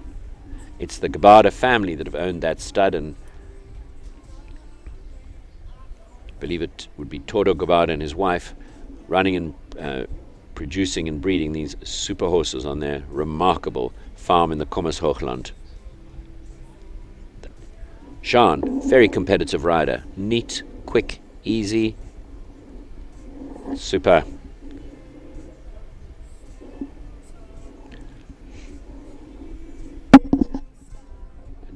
You might think a little horse, but with a very big future. He's got big step, this horse.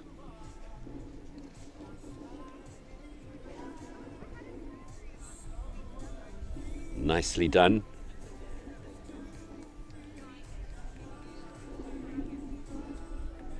The time 38.25. Nicely judged. 100 scored. So that'll finish at the upper end of all of this. Okay, stop the bus. Here we go with Callagher Sir Crumble. Sorry, not Callagher Sir Crumble. Hausberger's Sir Crumble.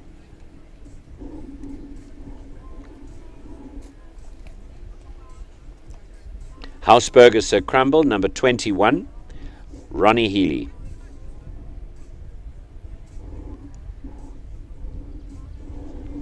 That was glamorous. And Ronnie nursing this horse, thinking of its huge future. It is such a good looking horse.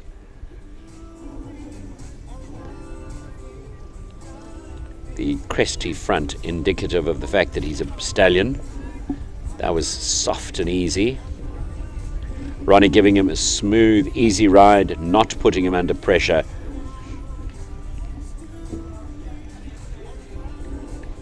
Lovely.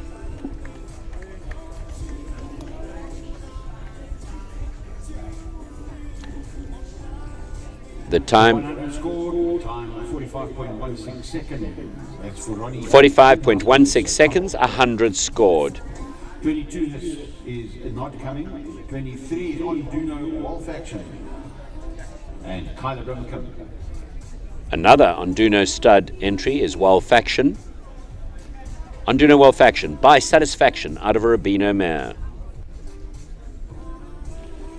Namibia don't have the semen restrictions that South Africa has because of the South African racing industry, so they're able to get a lot of the semen we can't get here in South Africa, connected to the European and German verbands, and they really are breeding some remarkable stuff, really remarkable stuff. And we're looking for Kyla Brimacombe. There she is.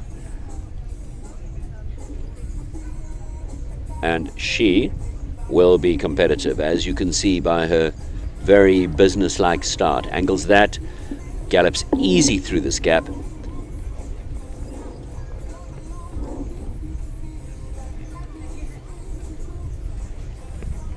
On Callagher Floyd, she was at the death of many classes.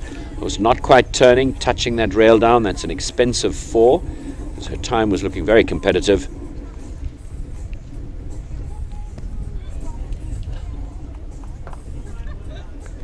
Time was good, 35.19.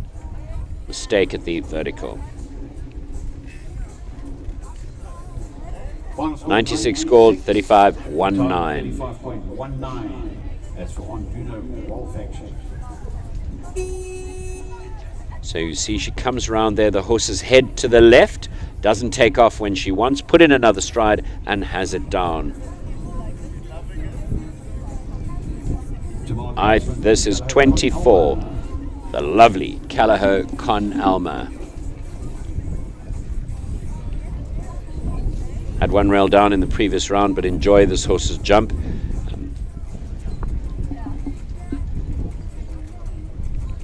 Tamar nursing it. Isn't it extravagant behind? He's got lots of blood. He gets hot and bouncy.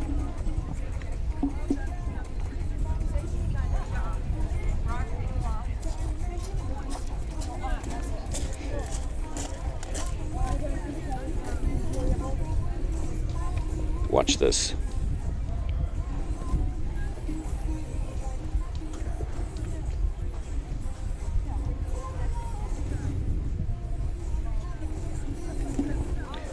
Yep, you definitely want to put that in your Christmas stocking. The time, 4813, so score of 96. Nice schooling day for Tamar. Mr. Rainer Korber next. That's the bell for number 25. Second time we see a Katoki in this class, number 25. It's Callagher Katinka by Katoki out of a Kidham's Reuben mare. Definitely another one on anybody's shopping list.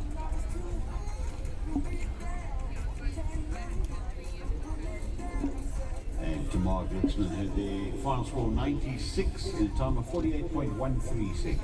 On track, You see when Reiner presses a little, the accelerator kicks in instantly. A lovely horse.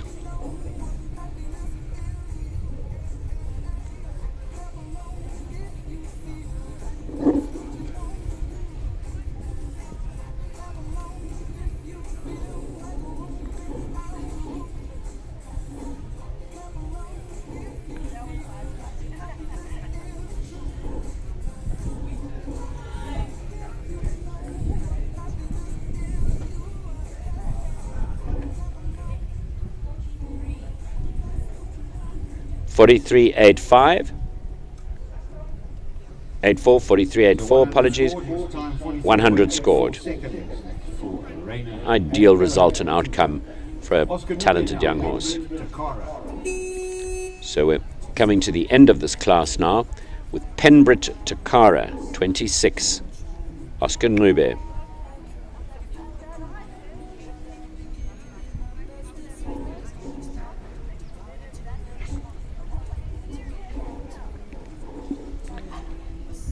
So wonderful to watch a class where you think, gee, I'd love to own that horse, gee, I'd love to ride that horse.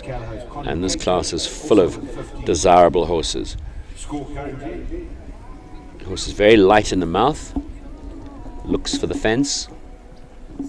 The most appealing thing is the way it opens behind effortlessly, easily. Gets the jump and just gets off the ground. And it's got blood.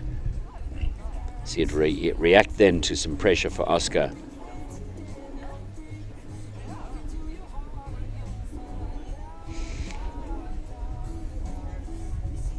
.25, so neatly in touch with the competitive times. So nice. These riders taking the horses at the speed that they think is appropriate to the horse. And it's Greg Scott now. 27, Callagher Concato. This horse very extravagant in the first round. It can be fast and competitive.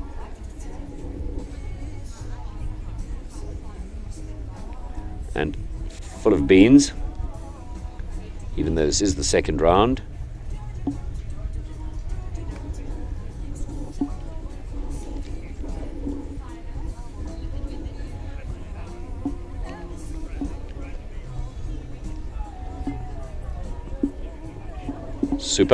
Super through that. It is stylish.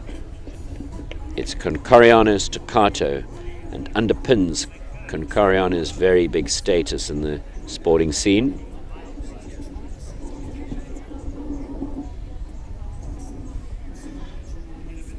Greg making sure of a double clear. And score of 100. Now, would you choose that above Sir Crumble or Sir Crumble above that? Because they're the class leaders in this exciting competition. So next to go will be number 29, Eagles Cashmere with Claudia Kachuri. She's carrying 50 from the first round. Now we've got Eagles Cashmere, the Concerto, out of a mare by Eagles Warrior, the Wunderbar Grey Mantle.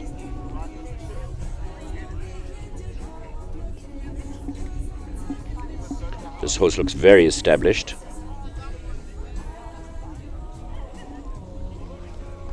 Nice angle, easy through the gap. This horse is ready for competition.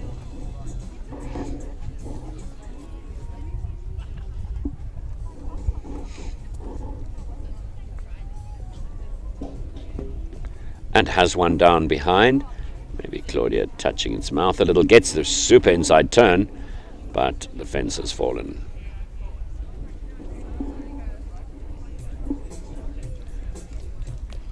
The time 37.29, score of 96. Final score 96, time 37.29 seconds for Claudia and Eagles Cashmere. Charlie Crockart, Keller. So she turns to the vertical to get this. Here comes her mistake. Adjusts the horse, gets deep, he hollows, and can't get his back end out of the way in time. Now we're looking at Victory Love. Callagher Victory Love by Victory Forever, out of a Cassini mare. Charlie Ann Crockett in the saddle.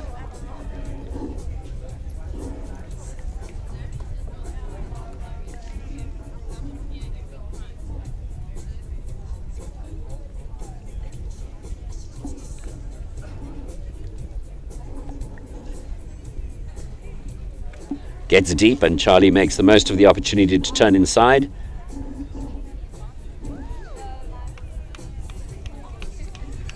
Very quick, 34.16. You can see why she could easily. You can see why she could easily win 5 classes in a row, or 5 out of 6 at the Gauteng Championships.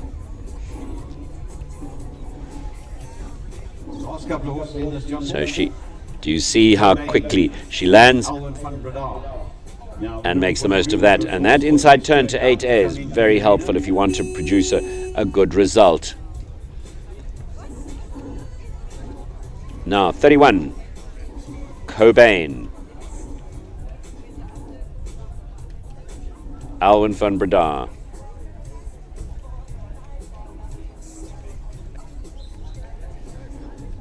Alwyn having dropped the stud prefix and angles that, and the horse mixed messages, and the horse tips him off into the wing. I hope he's not too sore. As you'll know, under modern show jumping rules, any fall results in elimination. It's primarily a safety thing, just to make sure that the horse hasn't taken a bang to the head.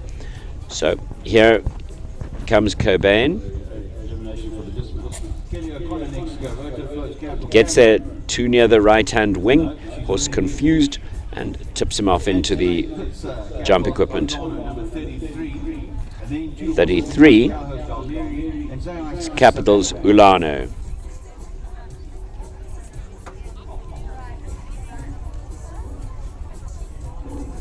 Capital's Ulano.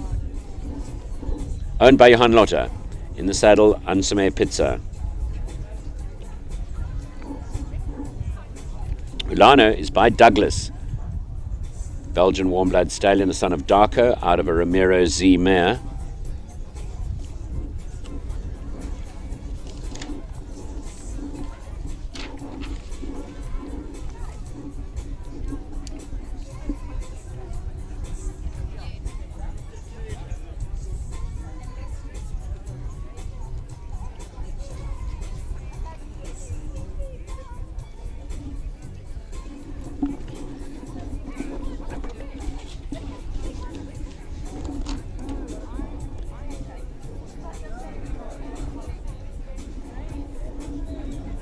Here we go with Capital's Ulana.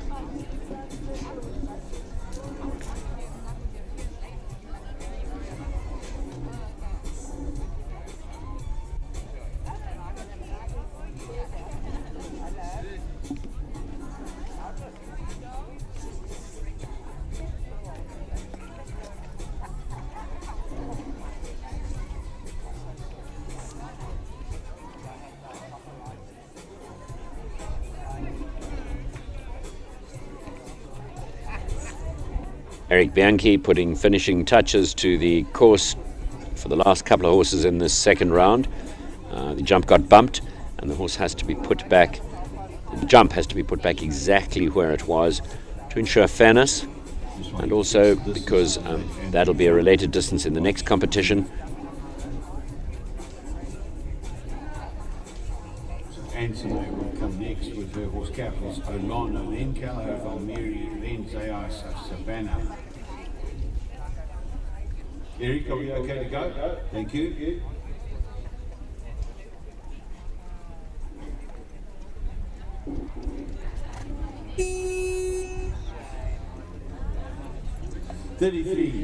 Capitals Olano and Anthony Pizza. Elliot?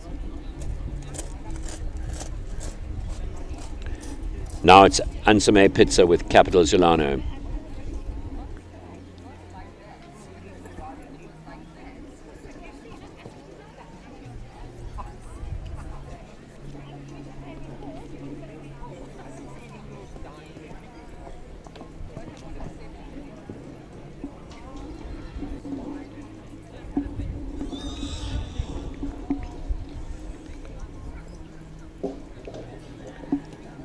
Horse raises its head, has the fence down behind.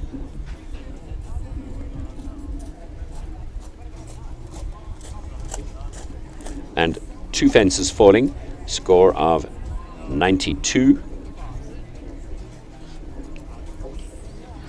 44.80, 2 fences down. Kaylin Fensham now with Callahose Valmieri. She carried 50 from the first round. We go with capital Callahose Valmieri. For Sherry Weir, it's Kaylin Fensham.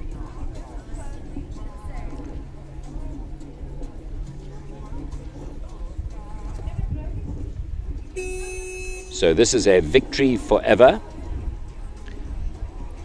out of the mare Satine. Callahose Valmieri.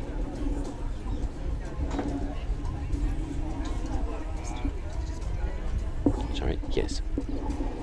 Thank you. Check with them that the microphone's working.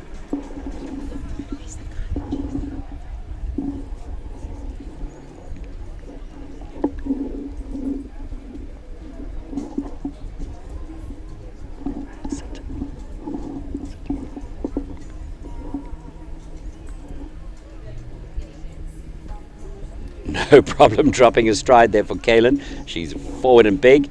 Now to jump this carefully. She does. Super. Super. Kaylin building herself a very nice string again. Full house, 100 scored in a time of 35.03 there for Kaylin and Callahose Valmieri. Last horse in this class. Last to jump. 35. Zare Ice Savannah. Liam Stevens. It's interesting. We've got highly skilled riders, talented horses, but the performance will relate to exactly what the rider thinks the horse is capable of and ready for. So if you see a top rider go slowly, you'll know he's nursing his horse. That horse is not quite ready for a jump off speed. The less experienced riders can be guilty of giving it a go regardless. The top guys nurse the horses around until they're ready.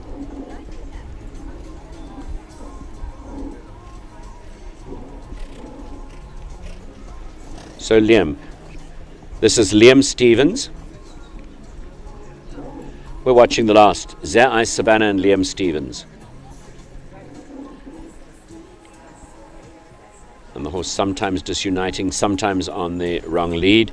So normal stuff for a green young horse.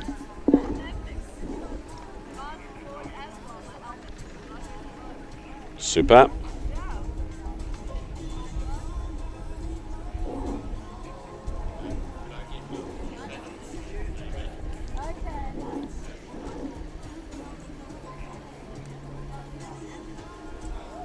Final score is 92 for Liam and Zare Savannah. 48.98.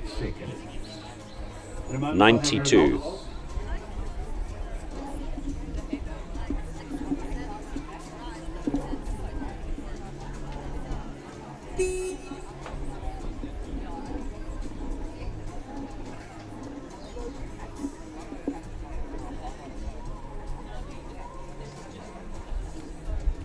Okay, so that concludes that competition, and we'll bring you the results in just a moment. But while we're waiting for the results, I have an opportunity, or we have an opportunity, to speak to Clive Robertson. And really, his name is inconsequential. He's actually Mr. Rotoflow. And can I tell everybody that whenever there's a show coming and there's sponsorship money needed, I think you're very high on the list of people. They always phone, and we know your answer. It's nearly always yes. In fact, I've never heard you say no. Well, somebody must have done something very wrong to get a no out of you, Clive. And about 7 or 8 different riders as well. So, Clive, I first know about you from the Equestrian Centre at Potchefstroom. That's it. You were one of my instructors. I'm sure I wasn't a good one. But it's amazing. We go back. Yeah, we go back. We go back to Ruffy. Yes. And we won't get none of the crudity, please. We won't get into that at all.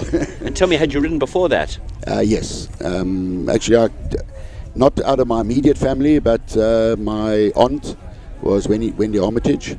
Oh my word, that's So- royal racing Yeah. blood and pony breeding blood. Yep. So there is blood in there is horse blood. Yes, in the I always family. forget that connection. Yep, Yeah. yep.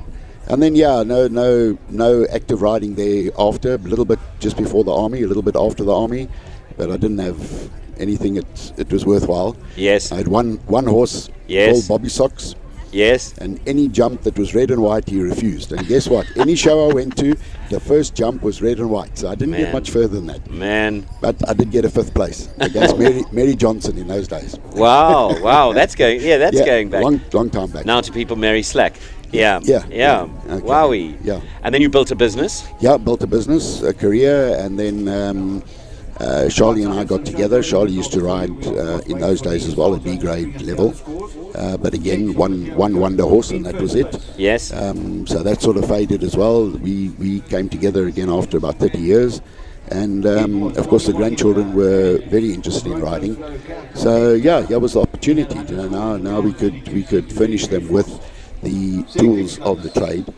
And that's how it started. So 2 highly competitive granddaughter females. Yeah.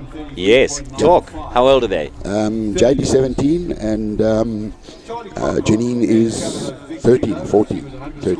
And they are competitive Yeah. and they're busy. Yeah. So I got bitten by the auction drug, and so we have about 15 horses in our stables. And you're now in Sun Valley Yeah. with the horses. Yeah. Yes. And so a number of them from the Capital Stud. As you might remember, towards Yes. the end of last year, I bought Crashman. Yes. So yeah, You've had a lot of joy with Crashman. eh? Yeah. And certainly the 2, Jade and Crashman, are now starting to come together. Really come And together.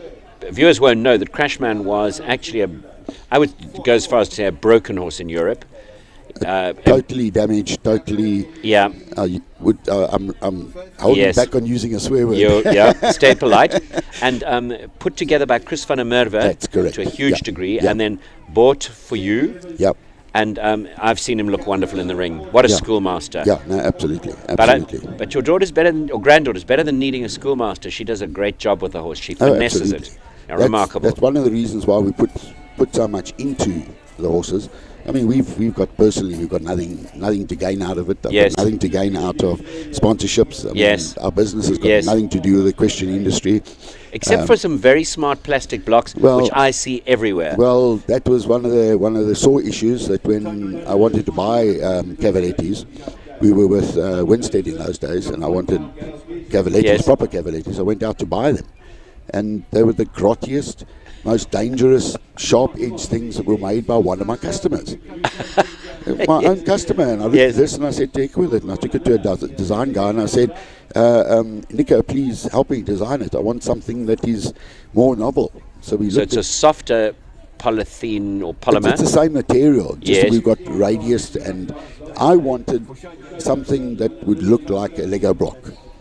Pretty much So does. we made the Lego block concept, big blocks, built walls and stuff, but the wind just blew them over. Yes. And to make them click together was too tough, and people Yes. wouldn't be able to separate them.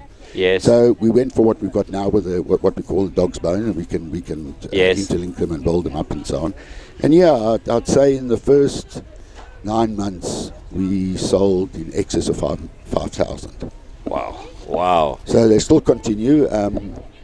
We I see them everywhere. I see them absolutely everywhere. yeah, initially we thought that we would sell them ourselves, but mixing up with the business that we're in, it's a little bit difficult. So Yes. we basically given it to Midfeeds, and I see regular orders coming in Yes, from Midfeeds, yes. and and they've put a minimal markup on. That was my big issue with the stuff in the industry in Yes. this country. The markups on equipment and tools are frightening. Devastating. They are frightening. I've got to agree. The imported equivalent, which is not quite the same as ours, is nearly 3 times the price. Ouch. Nearly Ouch. 3 times Yes, the price. So yes. it's frightening. So that was my little contribution to the industry.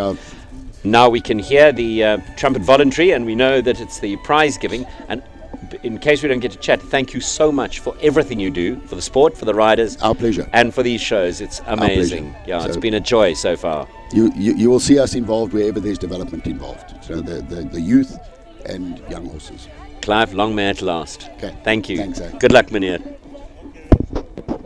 And we have there the winners of this competition. And this would be the jumping section winners. And the very fast Rotoflow Capital Hector. That was number 17.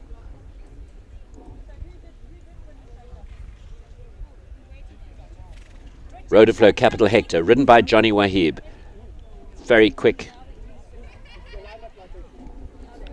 Sue van der Merwe on standby to present the prizes. There's some glancing at the judges' box. Accompanying one of the judges, Tony Lewis. Top rider.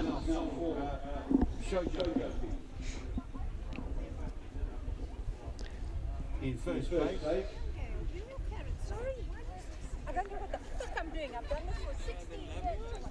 Johnny Wahib, Rotoflow Capital Hector. Johnny Wahib, Rotoflow Capital Hector, the winners. Some very snazzy turns and some good galloping. Johnny's time was just You've always gone quickly if you're ahead of Charlie Crockart.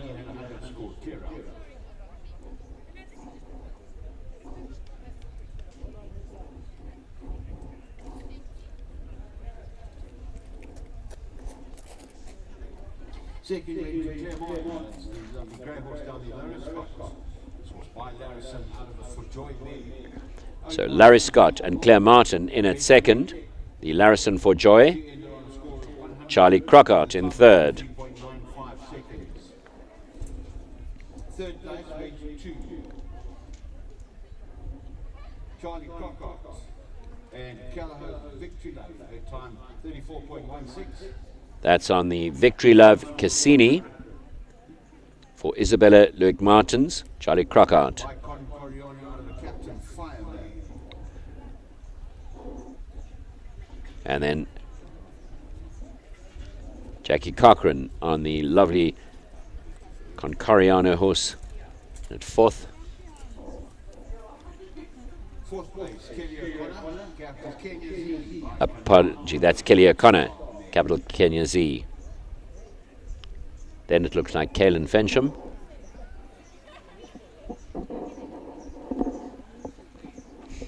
Fifth place went to Callaghan Valmieri. Callaghan Valmieri placing, so two Victory Loves there. And the last is the Corinth from the Capital Stud. Sixth place also Kaelin, who's riding Lawrence Mo's Khaleesi by Kronos on the Voltaire. Kaelin also 6 on Khaleesi for the Mertz.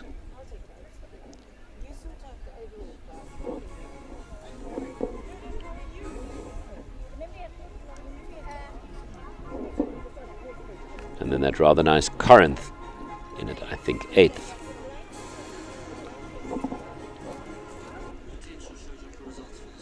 Brilliant, thank you.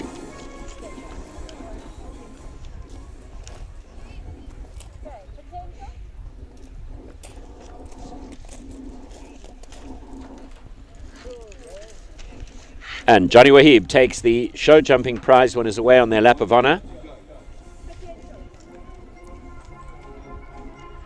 With his run with a winning round on Capital Rotoflow. Johnny Wahib, Rotoflow Capital Hector.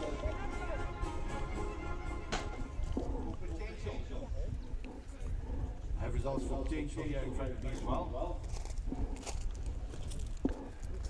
So we'll be moving on to the potential show jumper, the 5-year-old potential show jumper, and huge status to this win. So first in the potential jumper is number 21, Houseburgers, Sir Crumble and Ronnie Healy. So this is separate from the show jumping winning classes. That we've seen the prize winners of the against the clock part of the competition, and this is judged on the first round results. This is awarded for the first round scores, and in the first round they're given scores by 3 judges, and the horse with the highest score wins. And what I can say to you is that in its 7th is number 28 Khaleesi for Kaylin Fensham.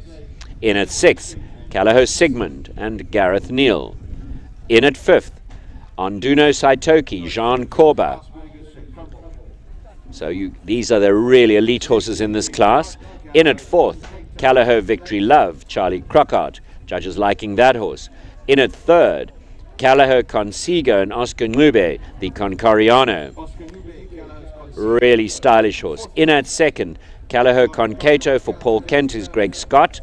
And the winner is Ronnie Healy on the Houseburgers Associates. Breathtaking. Houseburgers Sir Crumble, number 1 in the star class. So very status win.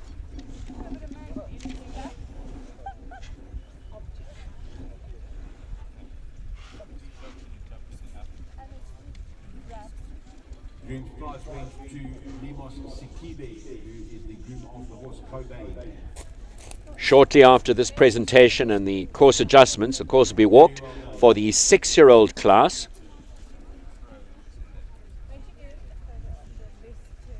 And now we're seeing Gail present the leading Namibian horse. And that goes to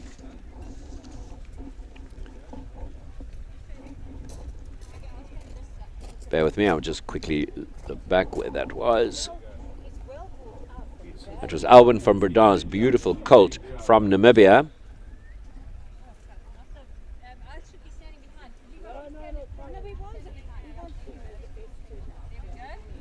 And that was Cobain by Consuelo out of a Gluckscup mare. Pretty sure this horse is still a colt. What a quality animal. Unlucky moment in the jump off at number 1. But full of blood, adjustable, very good looking.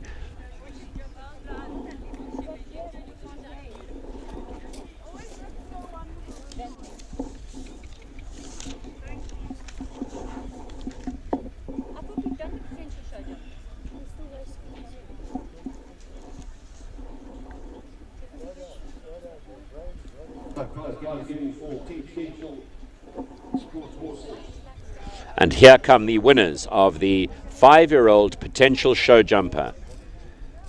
And this was a very hotly contested class. Some seriously glamorous horses in this. Once again, the trumpet voluntary sounds to celebrate the victory of Ronnie Healy riding Houseburgers and Associates, Houseburgers, Sir Crumble, the imported stallion by Crumble. First place went to, from Houseburgers Financial Services, Houseburgers Sir Crumble, by Crumble, out of a Casal Ask mare. Superb horse this. And Sir Crumble out of a mare by Casal Ask, a son of Casal. In at 2nd for Paul Kent, it's Callagho Concato. It's a Concoriano out of a Staccato mare. Not this auction, the previous one, that horse. And then another Concoriano. Oscar Ngube in the saddle for his wife Catherine McFarlane, and he rides Callagho Consigo. You'd be hard pressed to choose between any of these horses. Consigo out of a Clinton mare. Then Charlie Crockart on Callagho Victory Love. She's not riding Callagho Victory Love in the prize giving, but Victory Love, V for Victory out of a Cassini mare. And then Onduno Saitoki, followed up with Jean Corba in the attractive maroon jacket. Then Callagho Sigmund, Gareth Neal, not here at the prize giving. Sigmund by Sampras. And finally, Kaylin Fensham with the Moets Kalesi. Very stylish little horse that the Moets bred. There's Charlie Crockart with Callagho Victory Love. Beautiful, big, rangy grey.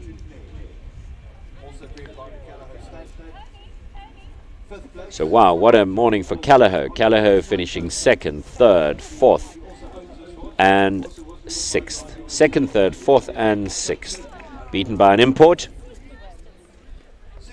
And the other import in the lineup there is Onduno Saitoki, although people don't really think of Namibia as an importing a horse, but it is nonetheless. And a Johannesburg-bred Kalesi.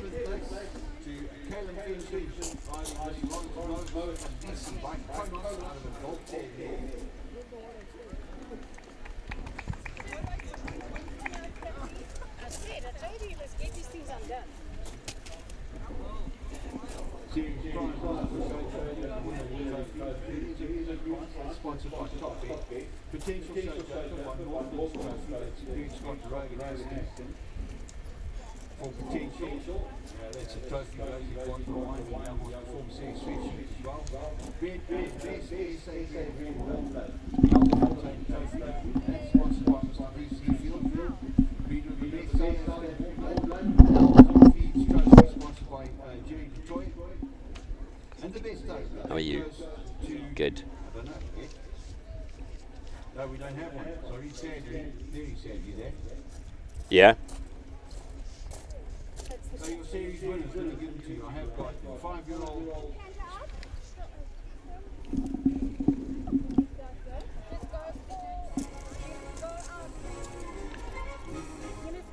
And then we'll call you back in again.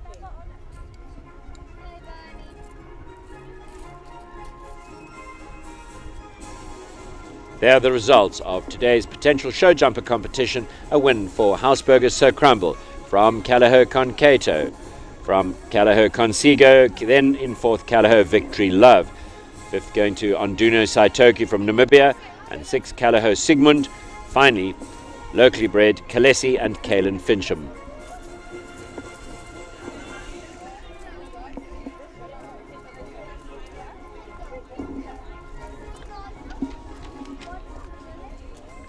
Jumping results to follow. And this is not the overall win for the series. This is the winner of the final leg here at Stain City. We've had 2 legs at Stain City. This is the final result of today's result, not the overall series win. The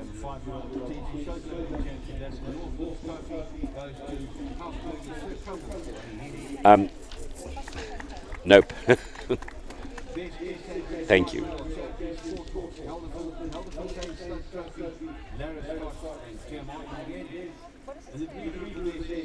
The result of today's show jumping to follow shortly. That was the class that was won by Rotoflow Capital Hector.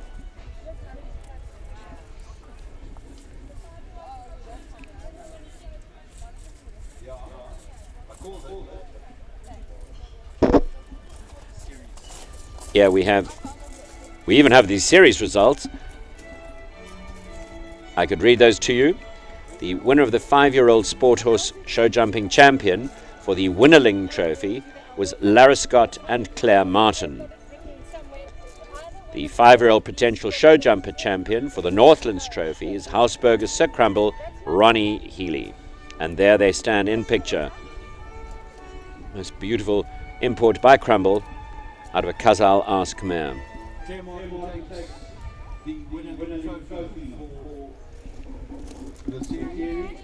Such a history of South African show jumping. Winnerling was Sue van der Merwe's amazing Wing South mare that jumped in the Derby with her and was extraordinarily successful.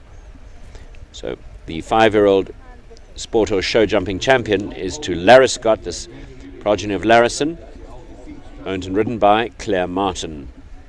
And in fact, that's a fully Callagher pedigree right there.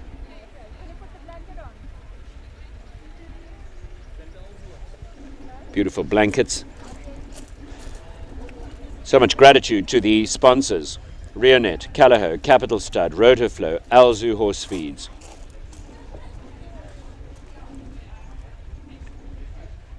Massive thank you always to Sue van der Merwe and Gail Foxcroft, who just work endlessly on this. Thank you to Johan Lotte for allowing us to host this at his venue, Stain City Stables.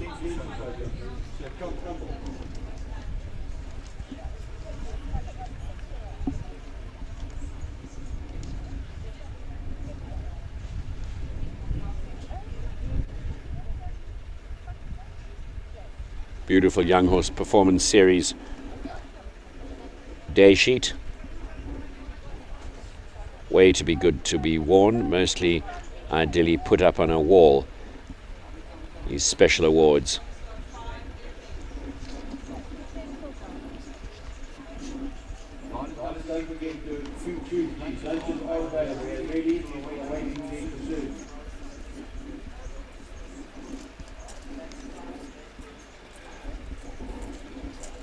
And now the prize crosses over to the potential show jumper champion for the Northlands Trophy, and it goes to Hausberger's Sir Crumble, progeny of Crumble, out of a Kazal Ask mare.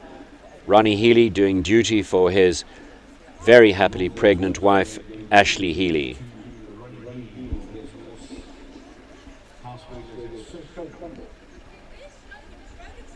Gail Foxcroft doing the honours there.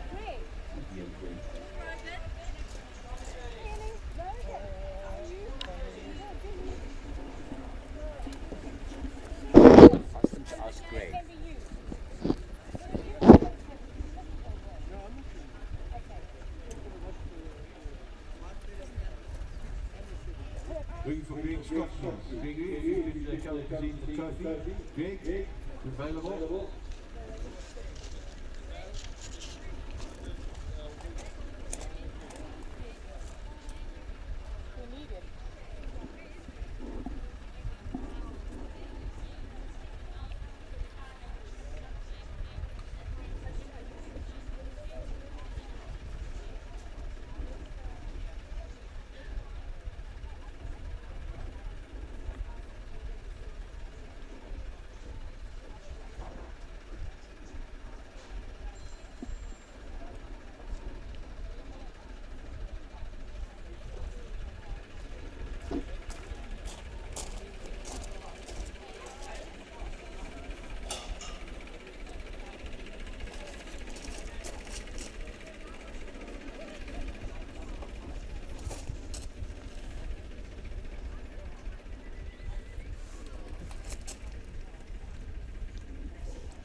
Few more moments of this presentation and then there'll be a course walk. The arena is prepared for the 6-year-old, and we'll be handing you over to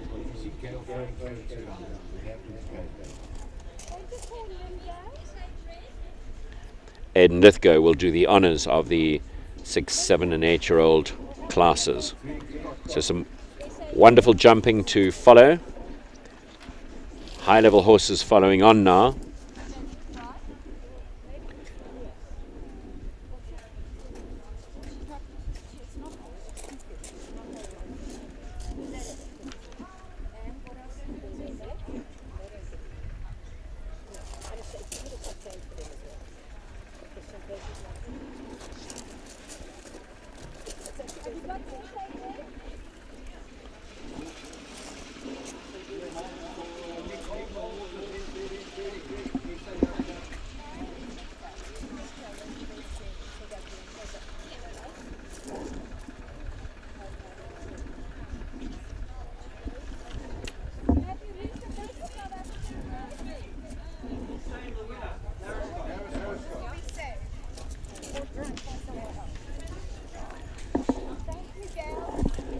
And there you have the results of the show jumper class. It was a win for Rotoflow Capital Hector, Johnny Wahib.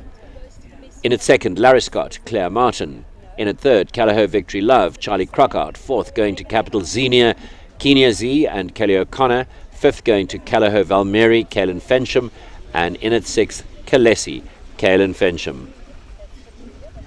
Interesting, the crossover between the jumpers and the speed round. Some of the same names appearing in both. And it looks like Ronnie Healy's ready to take it away on the lap of honour on the fantastic Hausberger's Sir Crumble.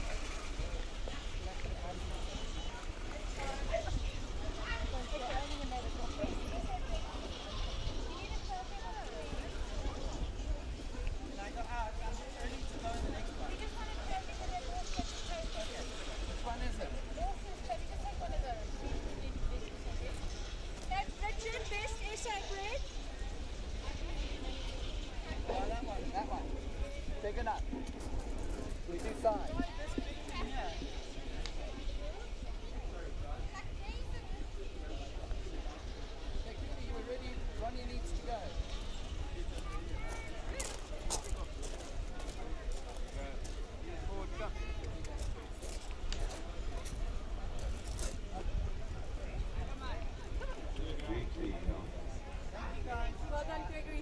Greg's got the trophy, the North Coast, the potential trade outcome.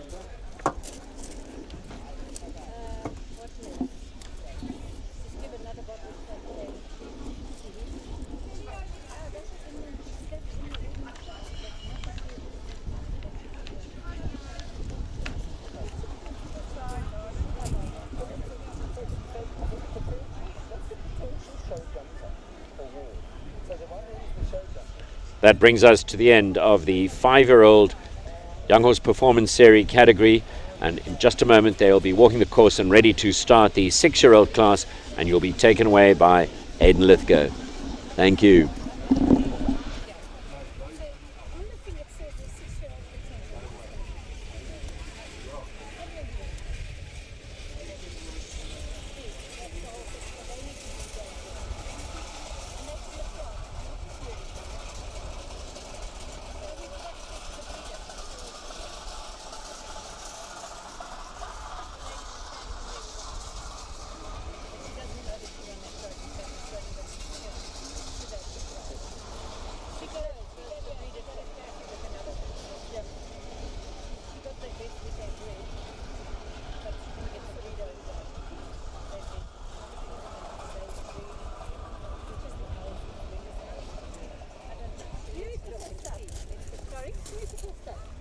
Yeah, we're waiting to see if you can win the best Namibian breed.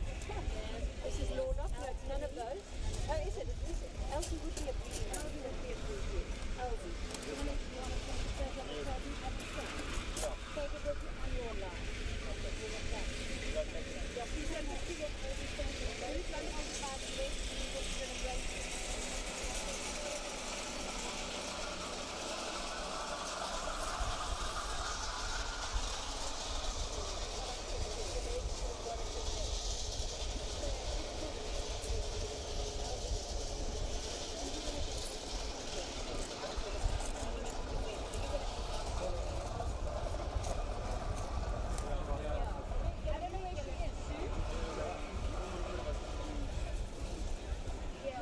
Maybe in front of the LG jump?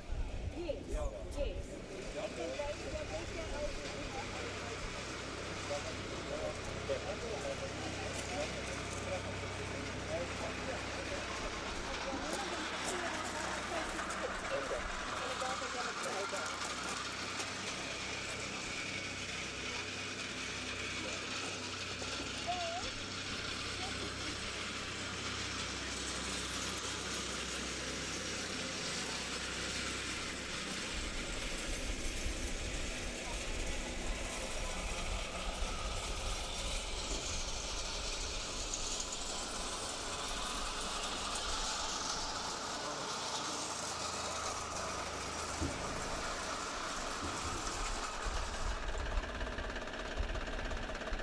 Okay, so we are looking please for Larry Scott to come back into the arena.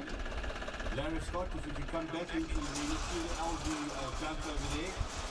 The sponsors, LG, would like photographs with your horse and yourself at their jump. Larry Scott, please come back in with the breeder as well, the Golden.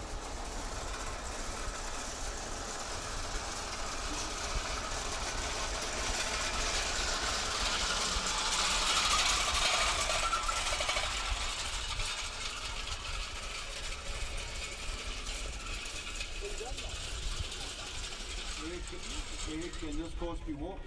Yes, thank you.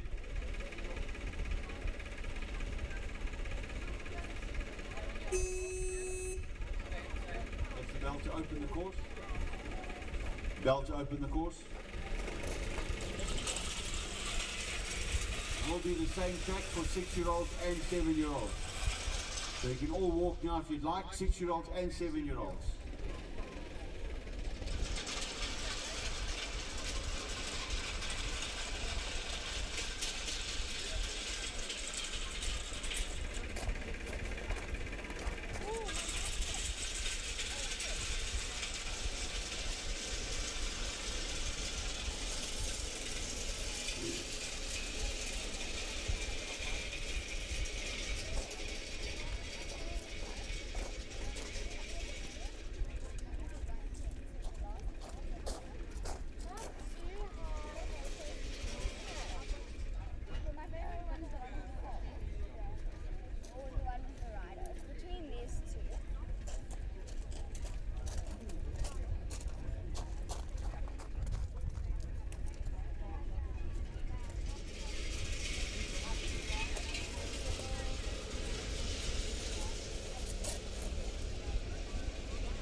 knows of any scratchings, anybody not coming, not riding, gone home, sick and tired, whatever, please let me know.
Bell Knight close course.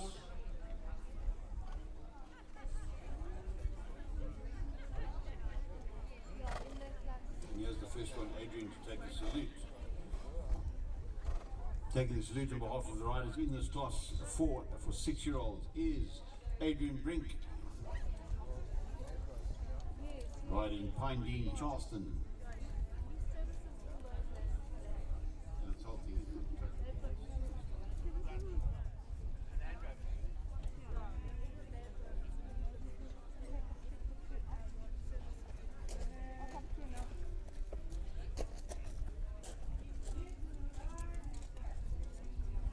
So first to go will be 1-2-1-2. Am I on the right mic? owned by the Pine Dean Stables. It's bred by them as well, ridden here by Adrian Brink, by Consuelo out of a Wachmann 3 mare. 79 seconds is your time allowed.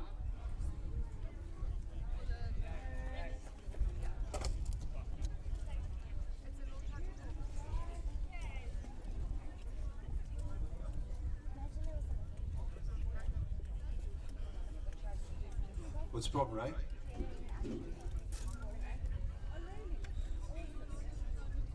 On the right mic? Am I on the right?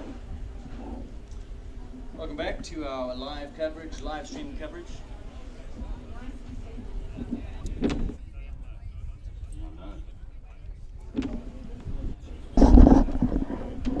Welcome back, everybody, to our live stream coverage here from Staines City.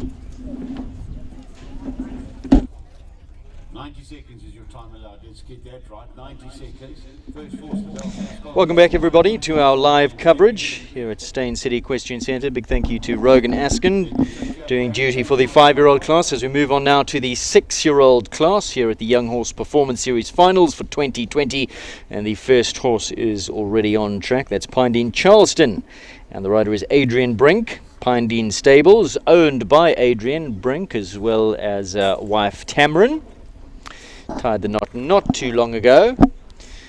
Run a very successful livery and training business out of the Pine Dean Stables, and Adrian at most of the shows competing. So let's take a look at the breeding of Pine Dean Charleston by Consuelo out of a Wachmann mare, of course Wachmann Vierkant. And Consuelo needs absolutely no introduction. We've spoken about him earlier on in the broadcast. Corofino Corrado. That's a really nice sort. Expressive behind, certainly. Remember that the 3 judges judging today, Dominic Alexander, Graham Wynne and Tony Lewis, the first round, 50 points. And if a poll goes down, we're -4.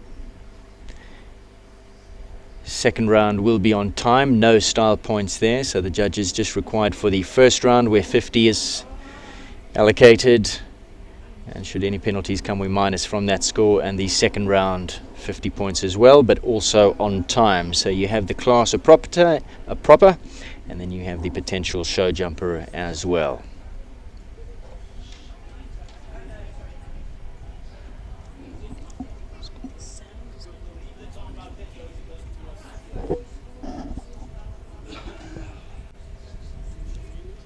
So a score of 50, full house scored for Pine Dean Charleston. Good round.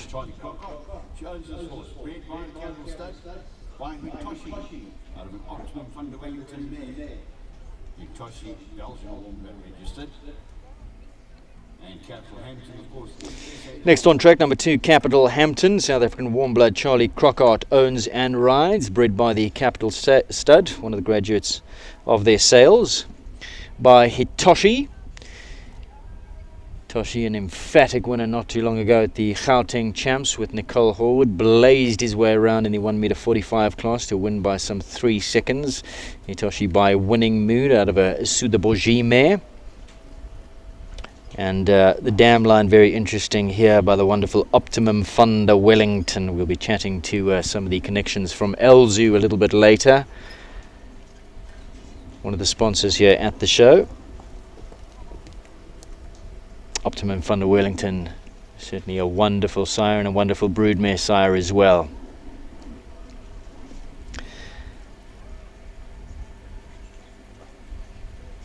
Charlie has been in cracking form. Never a show going by where she's not on the winner's podium. More times than not, multiple times at a show. Really cleaned up at Gauteng Championships. Recent Revel show was a winner there as well. She really is in hot form at the moment.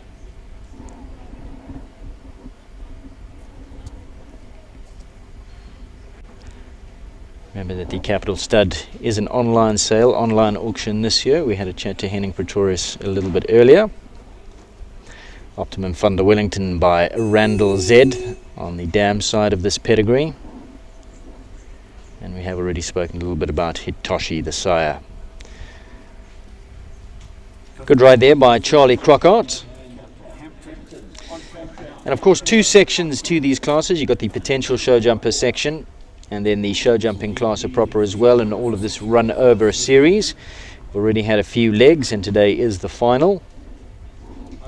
So Capital Hampton pretty high up there on the leaders board, sitting in fourth at this stage in the potential show jumper series on a score of 271.75. The leader of the series is Kelleher's Cartier, sitting on 278.50. And in the show jumping section, just having a gander at the rankings, don't see, Hampton sitting in second. So Charlie Crockart and Hampton right up there in the leaders board on both of the potential show jumper and the show jumping rankings. In the show jumping rankings, sitting on a score of 300, a full score in 119.82 the time. Ryder Corba, he's on track now. Kelleher's Cartier, number 3. Super pedigree here by the wonderful top class performer Cassel Ask. One will remember him under Rolf Goran Bengtsson. Superstar stallion. And Cassel Caratino, Caletto, Capitol, lots of big names in the Cassel pedigree. And this is out of a Corrado mare, going back to Cour de la Brea.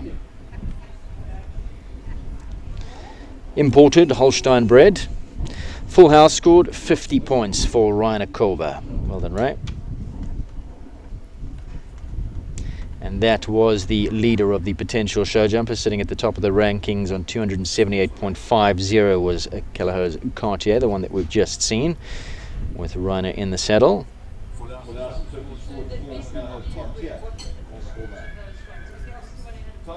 And in the show jumping rankings, sitting in 13th, 296 points scored, so would have had just one pole down in all of the legs thus far. Time of 138.45. Tyler Sanderson goes next. Tyler riding number 4, Kelleher Loki by Lisbon, out of a 4 Joy mare, obviously bred by the Kelleher stud. Playing its way around the first couple of jumps. Certainly explosive off the ground behind. Judges are looking for a little bit of rideability as well. So the way they judge it, they're looking for front end technique, hind technique, scope, temperament, rideability. All of the markings of a real true show jumping horse come into play. Tyler does look like she's got her hands slightly full, but of course these are still youngsters, and the rideability certainly will come on a nice forward rhythm. Just getting a little bit close to the fences on those related distances. The horse needs to just perhaps sit back in its canter a little bit and listen to what she's asking. But this, what do they say? Full of exuberance of youth at this age. They want to get on with the job. So all of those things can develop over time, especially the rideability. Certainly ticks all the other boxes as well for the jump, the scope. I like the way it kicks off the ground. Good behind. Looks like he's having a ball, actually. This is Loki. Looks like a naughty little... It wasn't Loki one of the god of mischief or Greek mythology?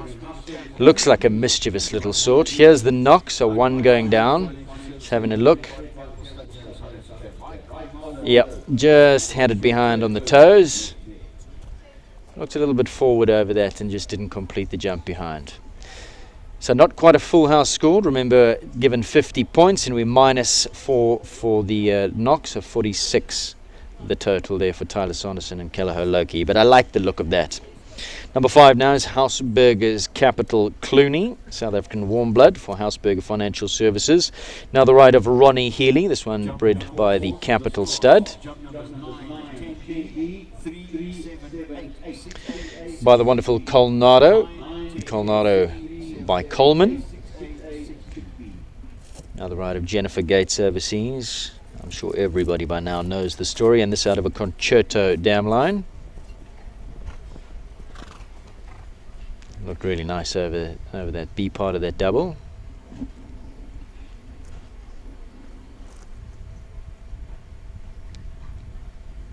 So Ronnie's having a super day here at the Young Horse Performance Series Finals. Was the winner of the 4-year-olds, was the overall winner of the 5-year-olds, and going here really well on Capital Clooney.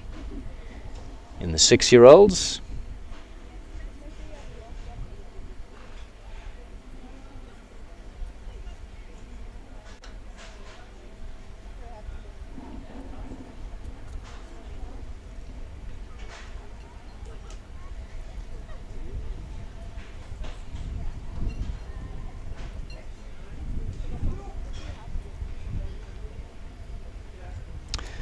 and a nice ride there from Ronnie Healy. Keeps his chances very much alive. 50 points scored. Capital Clooney. Full house scored. And if I look at the potential show jumper, 13th sits Houseburger's Capital Clooney. Score of 263.63. That's in the potential show jumpers. But of course, lots can change today. Classes are weighted, so count 1.5 times the usual allotted amount. There's all sorts of mathematical equations that they apply to come out with the overall winner. Cartier sitting on 278. So some ways off the pace is Clooney, but let's see what can happen. This over 2 rounds, each round 50 points scored. First round, the style judges come into play, and then the second round, they bow out, and in the jump off, the time comes into play. Move on down to number 6, Kelleher Lalique, Margot Bruce, Kyla Brains for the Kelleher Stud. South African warm blood by Lisbon by Lordanos. Wonderful sire has been for the Kelleher Stud.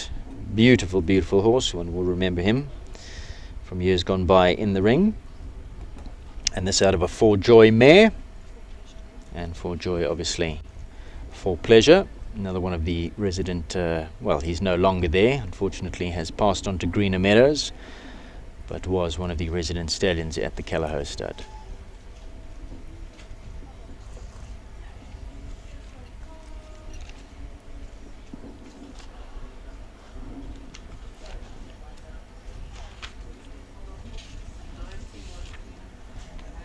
And in the potential show jumper series, sitting in 10th place is Kelleher Lalique, sitting on a score of 264, so 14 points off of the leader. Here's Kelleher's Cartier.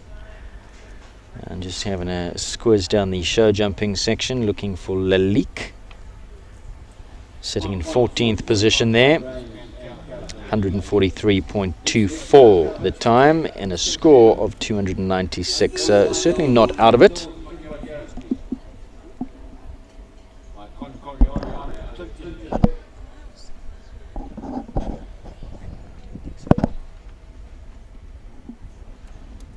Number 7 is Kelleher Conchetta by Concoriano, out of a Clinton mare. Gareth Neal rides for Delmon Mining and Civils, the owners. Of course, Gareth associated with Delmon Mining and Civils, the family business. And this one obviously bred, another one by the Kelleher Stud. Concoriano, we've mentioned before. Contender, a son of Contender. And this a really nice sort. Beautiful canter.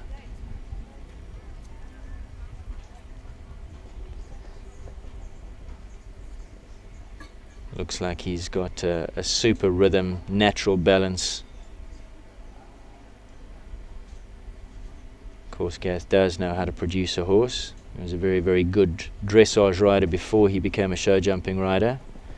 So he's very big on the flat work. He doesn't come into the ring unprepared, ill-prepared. Make sure he does his homework. Sits nice and still, beautiful position. Lovely, still and sympathetic hands. Lets the horse just roll onto the fence. The horse listening to every aid and instruction. So certainly a lot of rideability. He would be scoring quite high on the points for rideability. And certainly on scope as well. There's nothing wrong with the way that this horse jumps.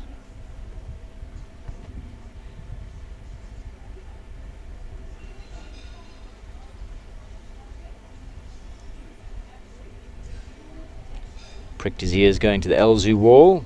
Had a look at that. Beautiful jump.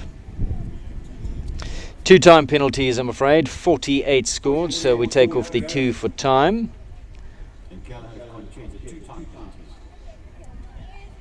But of course all horses do go through to the jump off over 2 rounds, barring retirements or eliminations. All horses advance through to the second round. And the second round we get rid of the judges, the style judges, and then time comes into play.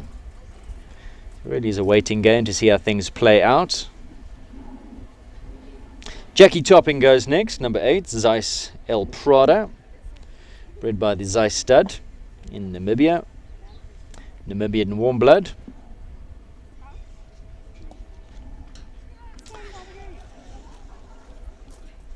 Jackie, a resident of Sun Valley, lives just above Northland Stables, where they've opened their borders between Northlands and Jackie's property and Linda Ellerine's property to make a really nice riding setup for all the patrons there. Jackie, a big supporter of Northlands and Greg Scott, and seems to love the staccato. She has, I know that Greg rides a staccato for Jackie, and this one by Sampras and Sampras by staccato. And this out of an Ulio van het Weitenshof mare. That goes back to Cheyenne de Bourgie, Grand Veneur, Ramiro. So certainly a lovely pedigree here.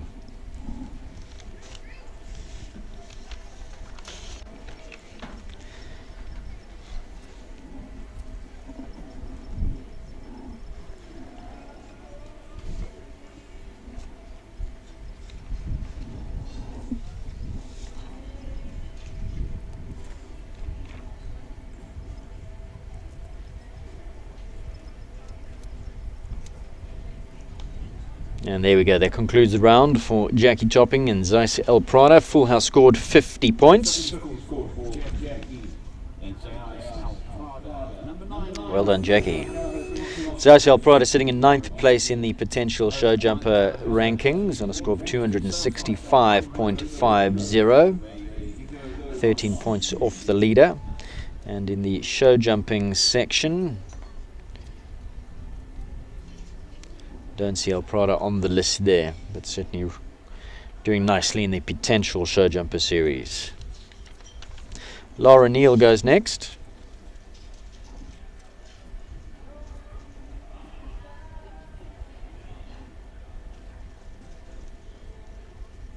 Number 9, Callahow's Equinox de Chalus, imported, owned by the Callahoe stud and ridden by Laura Neal.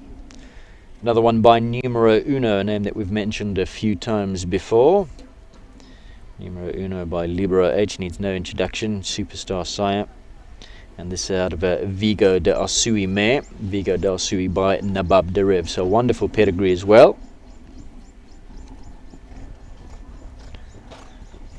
Lovely, classy individual. Beautiful canter, beautiful balance. Presses the button, the horse goes forward, pops up into the air, smooth as you like silk, beautiful to watch. And that's why Equinox is sitting in 2nd place in the potential show jumper series, just behind the leader. Cartier leads on 278 and Equinox in 2nd on 275 in the potential show jumping series.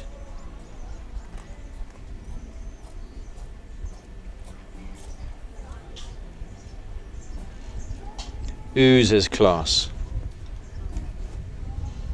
Lots to like about that. Actually, nothing not to like about that. Must be a beautiful horse to sit on. So, the Neils keeping it in the family. Gareth had 2-time penalties. Lara does the same. 48 scored, 2 for time. But of course, it's about giving the horses another nice outing, bring them on the right way. Not going to gallop them off their feet. All horses will go through to the jump off, and then we'll see if they go up a gear or two there. Cornerstone's Kunu now, number 10. Owned by the Landor stud, ridden by Andrea Becker and bred by Anton Hook.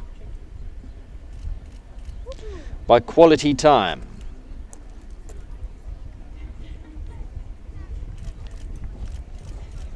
Quality Time, Holstein bred. Got the blood of Kidam de Revel in the pedigree. Quality Time by Quantum, he by Kidam de Revel. And on the dam side, Cantus. Lovely pedigree does Quality Time have. And this Cornerstone's Kuno out of a Capriole mare.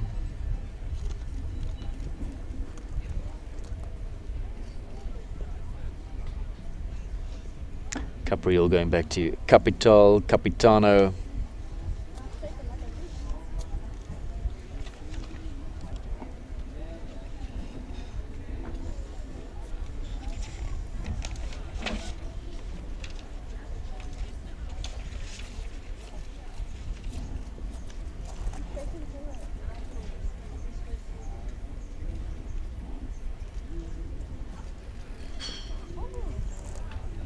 Well done. Lots to like about Cornerstone's Kunu, and I'm sure we're going to see that one going up a gear or two as well in the jump off. Looks like it does have some more gears in reverse, so look forward to that one. 50 points, full house scored. Number 11 on your program, Hooter Sounds for number 11, Equine Librium Callao La Luna and Christine Khan, bred by the Callao stud, by Lissabon, out of a Libero H mare.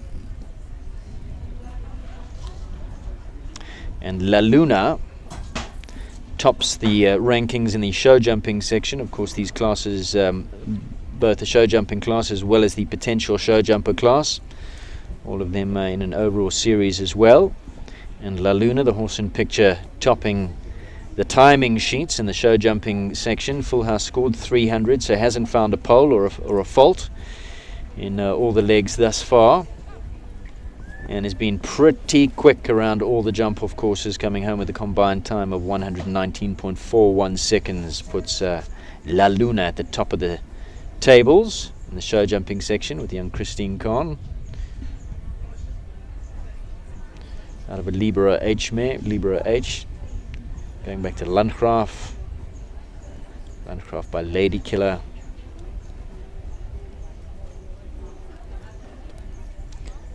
So lots to play for does Christine have. She wants to walk away as the overall winner of the show jumping section. She does seem to be on a roll here. This one does look like it's going to be pretty speedy come the jump off. Well done, full house, 50 points scored, leaves them all up, so she's looking good.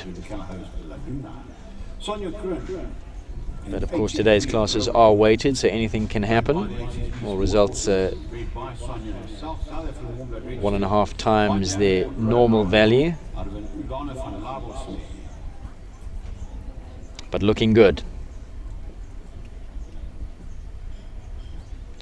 Number 12, HSB Roe, Sonia Kroon. Sonia bred this one. Goes under the banner of HSB Sport Horses. Sonia rides as well by Davenport Rohan out of the Ulano van Lobos mare. Sonia, a very good horsewoman, ridden in the big classes. Very competitive rider on her day.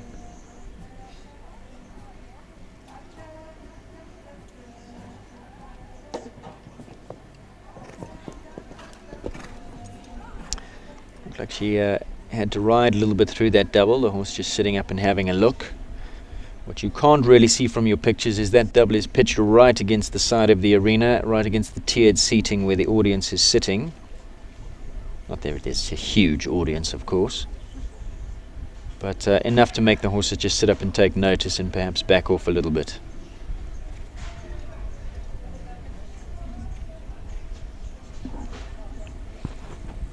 So you're watching number 12, HSB Rowe. Davenport Rowan out of Lana van Lobos mare. Lana van Lobos by Capital. Or by Capital, he by Capitol. Out of a Leicester Diamond mare. And Sonia super happy with that, but 4 time penalties. So becoming a victim of the clock this afternoon. The horse did look like it was just perhaps backing off and affecting her rhythm. 46 scored, so 4 for time, but of course all horses go through to the jump off, unless of course you have been eliminated. Number 13 is next to go. The rider is Jules Chevat.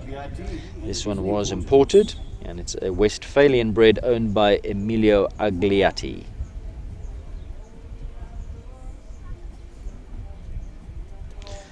Number 13, Downton Abbey by Duracell, KWPN, Dutch bred, out of an Arpeggio mare, Damline Westphalian. Duracell by Douglas, Douglas the son of Darko, quite a prolific stallion overseas. And on the dam side of Duracell goes back to Granus Graphite. And then Arpeggio on the dam side, Accord, Ahorn, foundation size there, Alme, Pilot on the dam side of the Arpeggio line as well. So lots to like about the pedigree of Downton Abbey, number 13, with Jules Chevat in the irons. Not sure why Emilio's not riding. Perhaps he's injured at the moment.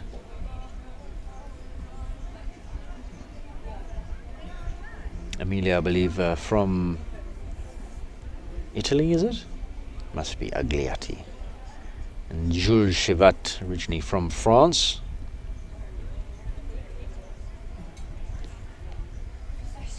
Now owner and proprietor of the Cheval Liberté brand, operating out of the Fox Park Centre in Kyalami. So if you are looking for a new horse box or some lovely stirrups, what are they called? Flexon stirrups, you can go and chat to Jules. Jules, you owe me some free punting.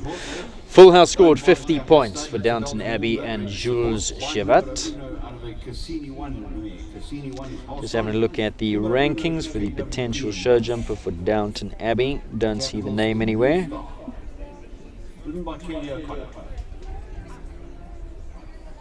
So more just competing for prizes today is Downton Abbey and Jules Chevat. Capital's New Star, number 14 for the Capital stud, imported. Belgian warm blood bred. Another one by Numero Uno, we've spoken about, out of a Cassini mare. Kelly O'Connor rides. In the potential show jumper series, just having a look. Capital New Star sitting in 14th position on a score of 263.50, leader 278.50, so a little ways off the pace. And in the show jumping section, Capital New Star sitting on a full house of 300 points and no faults, time 133.49, leader's time 119.41. Belgian warm blood power at its best in this one. New Star certainly does have a kick off the ground, comes beautifully up through the wither as it jumps.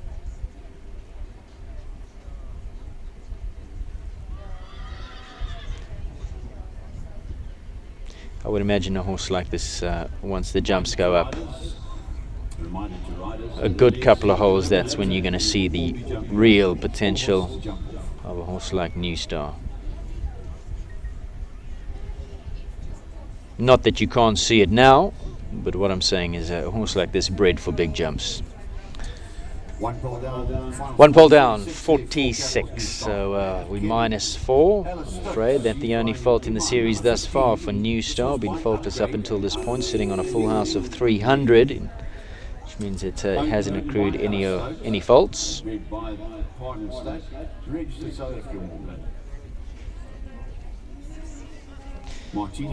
Ella Stokes goes next. Iman with Ella Stokes, bred by the Pardon Stud, and Ella Stokes owns and rides. Dutch bred, or by the Dutch sire Upgrade by Heartbreaker, the mighty Heartbreaker, he by Nimidor. Upgrade out of a Pilot dam line.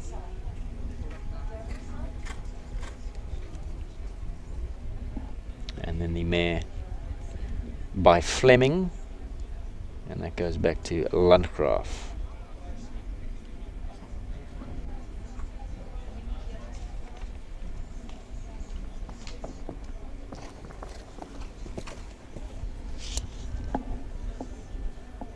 Certainly lots to like about Iman, in the potential show jumper sitting in 8th place, so the judges concur, getting really nice scores, sitting on a total of 265.75, so right up there in the potential show jumping series.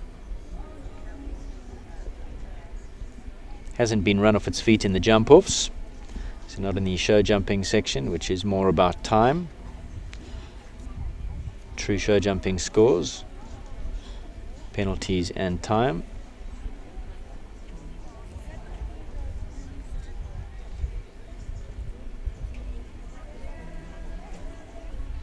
Locks onto the Elzu wall and comes home on a full house 50 score. So well done. Ella Stokes keeps her chances live in the potential show jumping series. Remember our judges this afternoon: Tony Lewis, Dominic Alexander and Graham Wynn.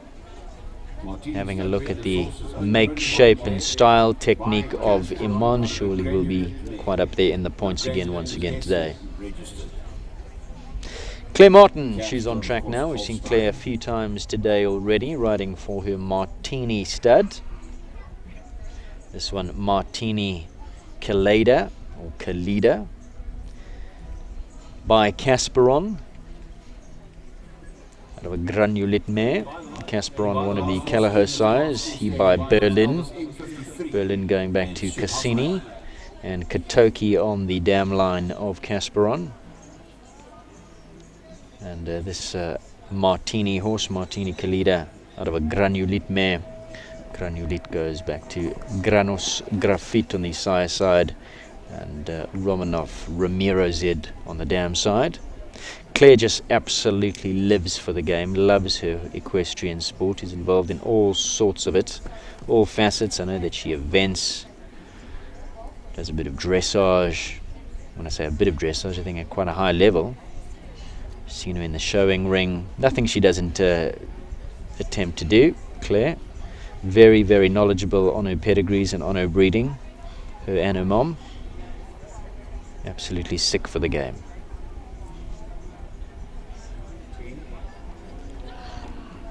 And this Kaleda, really, really nice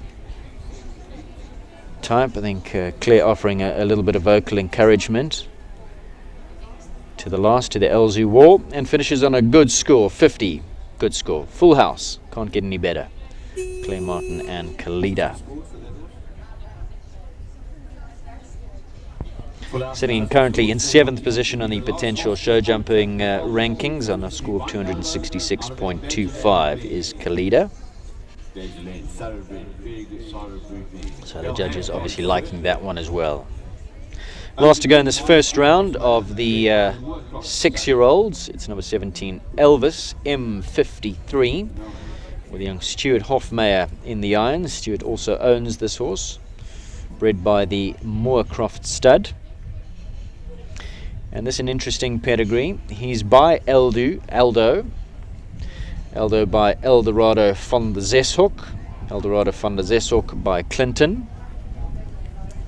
But he's out of a Badgerland thoroughbred mare. Badgerland's as a recognized pedigree for show jumpers. There have been a few good ones in times gone by.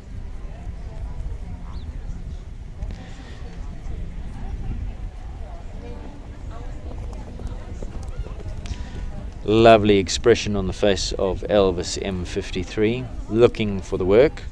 Getting a little bit unbalanced, a little bit disunited, cross-cantering around the corner.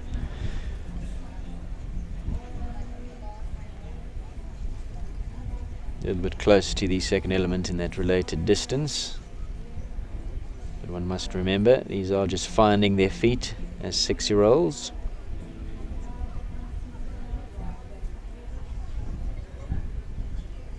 Still plenty left to come.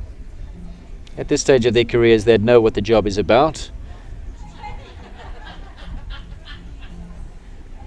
But would still have a lot of scope and room for development and improvement in terms of balance,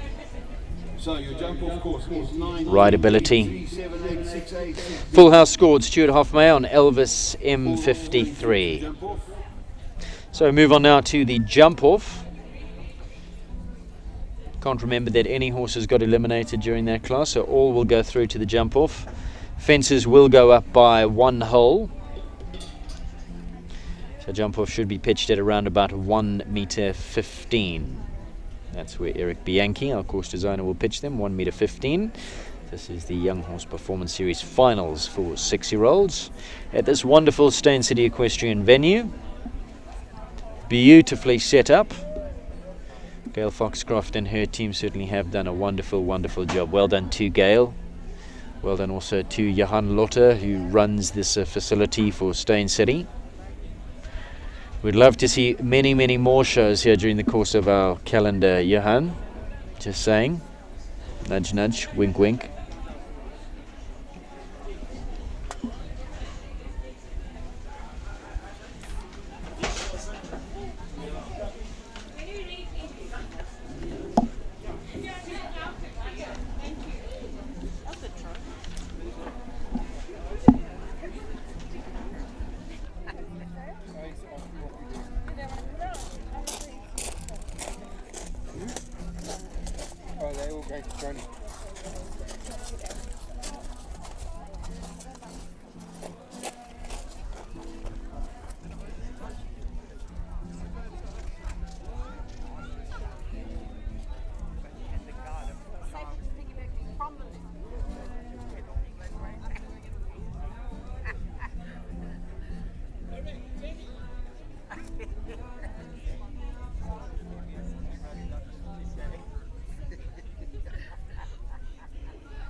So getting ready for the jump off of the 6-year-old series. With me is one of our sponsors here at the Young Horse Performance Series final, and that is Karina Badenhorst from Elzu Feeds. How are you? I'm well, thank you for having us. Pleasure. First of all, are you enjoying your day? Yes, I'm very glad for the people that came. You know, we were quite wary of about the amount of horses that were going to show up, because not everyone got to train their horses like they would have loved to. But it's nice seeing the amount of people that actually arrived. Yeah. It's a wonderful show, and thank you so much for your sponsorship. Tell us a little bit about the Elzu feeds, because you guys have been around for a long time now. Where do you specialize? I know you do horse feed, obviously, but dog food as well, and chicken food. Yeah, we actually got quite a big variety now. We started Elzu, actually started by Gerrie de Toy, also known as Zulu, which sadly passed away now recently. But he started his warm blood stud, the Elzu warm blood stud, and he couldn't find the nutrition that he wanted from the horse feeds that were in the market in that day. And he started his own horse feed mill.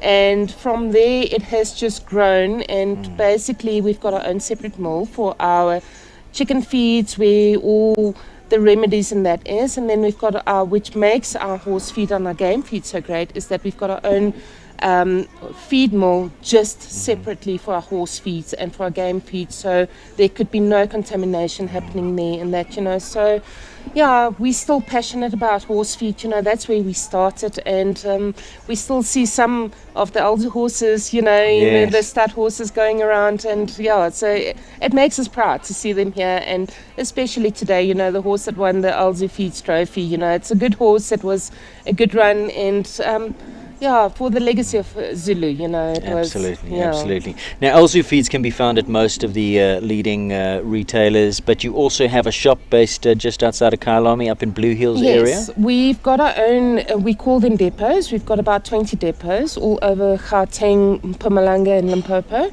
And then we also have agencies, what we call them, and you can get our feeds at Milmac, at Midfeeds, you know, so... Yeah, and what makes our depot so great is that you can also get your animal feeds, your animal medication and that, you know, from our depots. So, yeah, you know, you can, it's a one-stop shop, as we call it now. Absolutely. So, your prices are really competitive as well. I know, especially on your dog food, your Elzu Classic, which is what I feed my dogs as well, because I get a 40-kilo bag for just about half, you know, the price of a 25 kg bag of anything else anywhere else. And they compare well, you know, they're the same standard as the Montego Classic. Then we've also got the entry range of the Legacy dog food. Also even cheaper, they're available in a 40 kg and an 8 kg bag. But our Classic has really done well, and then we've also got our cat food that we started now recently, that we launched. That's available in a 10 kg, especially we've now had Gail and them asking us about the stable cats. They said, what can we feed these cats? And we said, you know what, try the Elzu Classic cat food. Great value for money, 10 kg bags, you pay 280 Rand for it, you know, so it's really worth it, and the animals love it, you know, and we set on quality. Absolutely. And your range of horse feeds, you've got something for every type of horse. You've got the calming feeds, you've got the hot heating feeds. Yeah, if you look at the calming, the Easy Rider that Epol and that has, you know, we refer to it as our maize free. That's our bomb-proof feed, you know, no colic.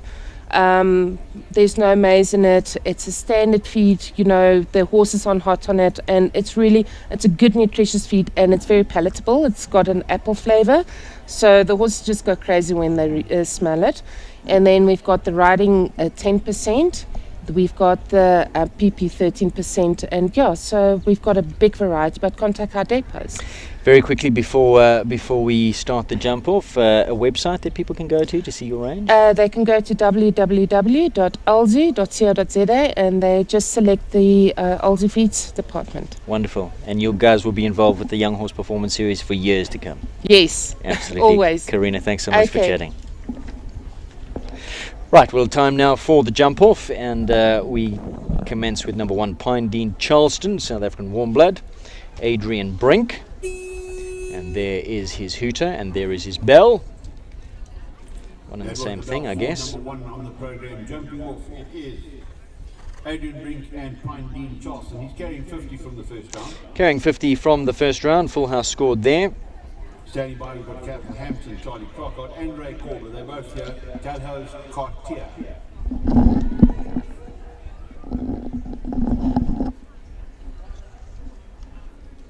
Adrian on his way.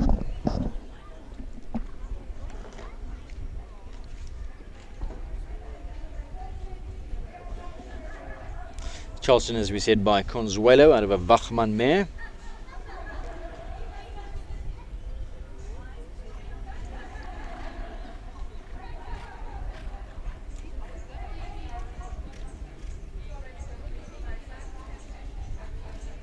Certainly does have a lot of jump in its body. Quite elastic in the way that it uses its body.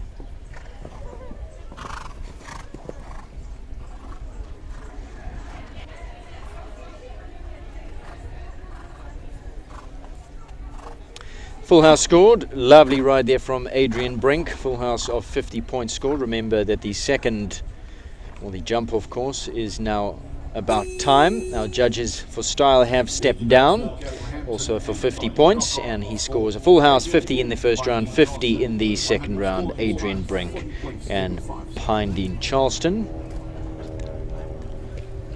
Jump off course is over 9, 10B, 3, 7, 8, 6A, 6B. Mr. Adrian's time, we'll have a look once again, see just as a gauge how fast he went. Now it's the Flying Charlie Crockart on Capital Hampton.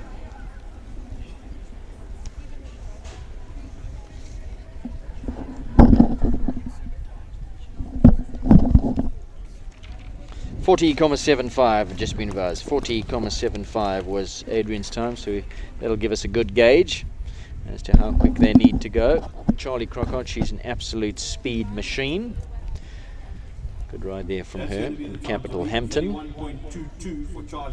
And there we go, 31.22, 31.22 full house, scored 50 points there. So that will now be the one to come and catch. Some 9 seconds faster than Adrian's time. Callaghan's Cartier goes next, number 3. Rainer Korber, he certainly can go some. He's going to have to be on hot form. He currently leads the standings on the potential show jumper rankings. Going to have to go some to beat Charlie's time in the show jumping section. Currently sitting on 296 points in 140,03. So although he is in the standings for the show jumping, he hasn't really been put pedal to the metal. Fortunately, one comes down there. Super technique is Callaghan Cartier by Cassell. Cassell by Cassell-Ask. Super pedigree, quality horse. One down. 96 scored in 39.78 seconds, I'm told. 39.78. 96 scored. One goes down. Number 4 now, Callaghan Loki by Lissabon out of 4 Joy Mares, Tyler Sanderson Road. One that impressed in the first round, although he was living up to his name, the god of mischief, Loki. He likes to play, this boy. There you can see, full of bounce. Looks like a nice fun horse to ride. Let's see how he goes. Tyler Sanderson rides, time to beat 31.22. Charlie Crockart leads, full house scored in 31.22.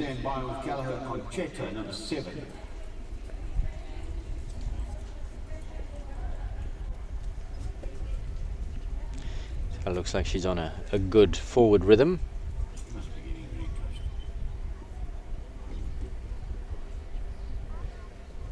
But to beat Charlie Crockart, I think you need to be on a good galloping rhythm.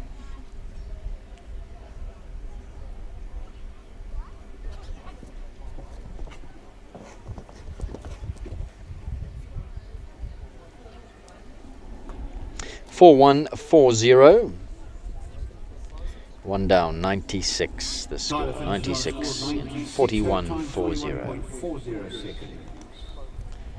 Lots to like about Loki. I think that one's got a nice future. I love an expressive horse when they play and they're doing their job because they're enjoying it. It's good to see. Ronnie Healy now, deputising for George Cutlass. Hausberger Financial Services, Capital Stud, and this is Hausberger's Capital Clooney by Colnado out of a Concerto 2 mare. Ronnie has been in blistering form, already the winner of the 4-year-olds and the 5-year-olds.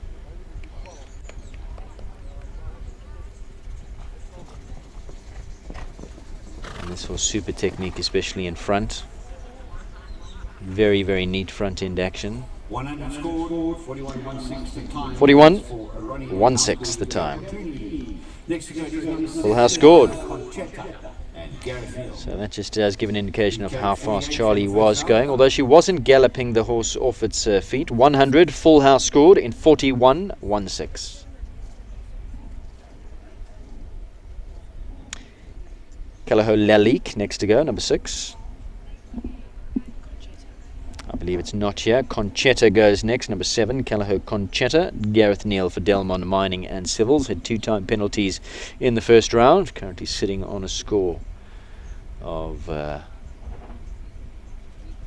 98.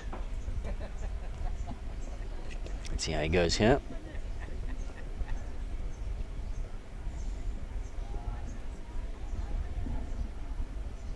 By Lissabon out of for Joy Mare.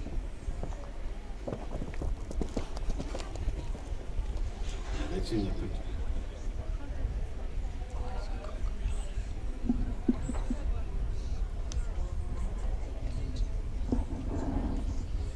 Final score 98. Time of 4:04.74. Beg your pardon. Con Coriano Clinton. I looked at number 7 once again, so that was Callao Conchetta. 98 scored, remains on the 98 in 40.47.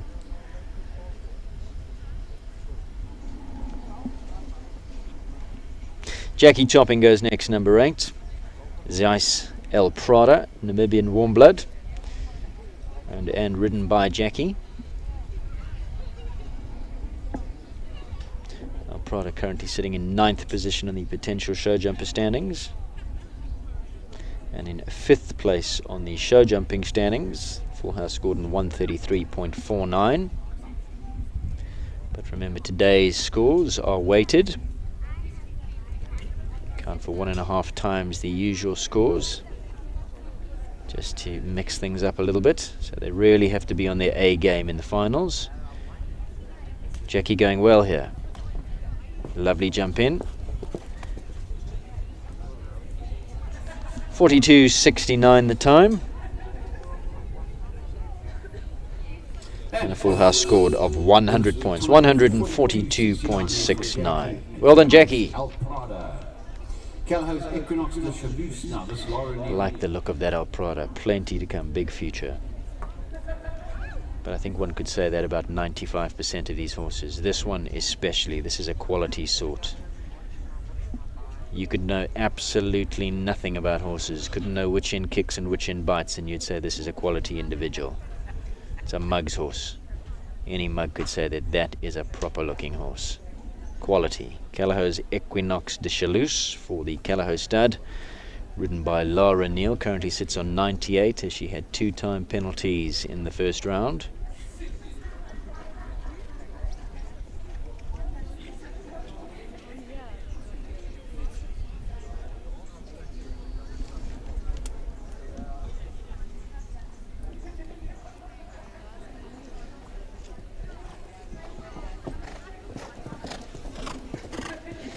Currently sitting in 2nd on the potential show jumper rankings on a score of 275. 98 scored. Of 42.88 there for Lara and Callao. Just the 2-time penalties from the first round, then that time 42.88.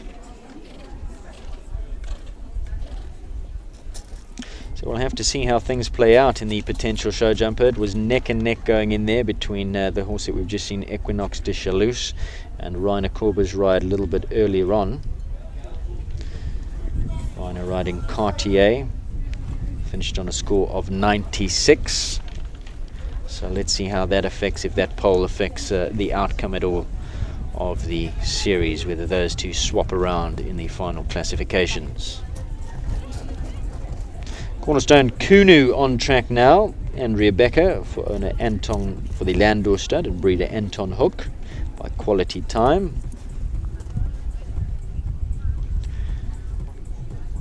This looks a speedy sort. Well done, Andrea.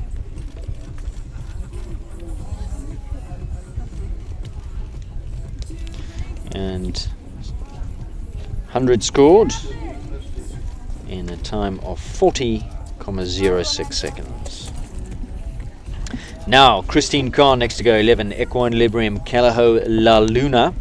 This is the horse that tops the show jumping rankings on a score of 300 and a time of 119.41. So Christine will be ready for action here. She'll want to leave them all up, of course, but she'll want to get home in a pretty quick time because it's neck and neck once again. Capital Hampton, who's already been with Charlie Grant, was super fast. She came home in 119.82 and La Luna leading in 119.41. So she really has to come home in a quicker time than Charlie here if she's going to keep her lead. Let's see how this plays out. Christine Khan, let's see, what was Charlie's time? It was a blistering time, 31.22. Don't think she's done enough here. She knows that she has to go. La Luna lengthens the stride, but my feeling is Charlie's done enough. Let's see how it all plays out. 3-3-1-2. 3-3-1-2. Charlie's time 31.22. Leaves them all up. But in terms of my rudimentary maths, which I failed at standard grade, that will put Christine, unfortunately, down a placing into second place in the overall classifications for the show jumping standard. Well done, Christine, though. It was a very, very good effort. But unfortunately, that lead just a slither. She really had to finish in front of Capital Hampton if she wanted to keep that lead. Sonia Kroon goes now, number 12, HSB Roe. Roe, if you're from Cape Town. Devonport Rohan, Ulano van Lobos.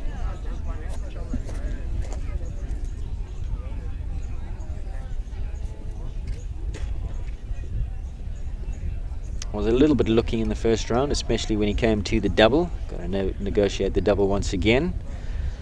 Double pitched up against the side of the arena. Here he comes. Yep, Sonia having to be pretty positive once again. Just seemed to back off that first element and needed all her strength as a rider, and she's an accomplished rider, just to push Roe through to the second element. Well done. 39.72 the time. Final score of 96, overall score of 96. Downton Downton Abbey goes next, number 13. Jules Chevat. Okay, 50 from the first round. Emilio Agliati by Duracell out of an Arpeggio mare. And in neither classification for the potential show jumper or the overall show jumping standings. So Jules really riding for today's prize money. Competitive rider on his day is Jules. He'll give it a go. He's telling me earlier on that these COVID times have hit his business especially hard in the business of selling horse boxes, which I suppose one would say is a luxury item. So anybody shopping for a horse box or thinking about it, please support Jules. Well done, Jules. Good time. 33.07. Full house, 100 scored for Jules. His time. Full house, 100 scored. Kelly O'Connor now. She's riding Capital's New Star.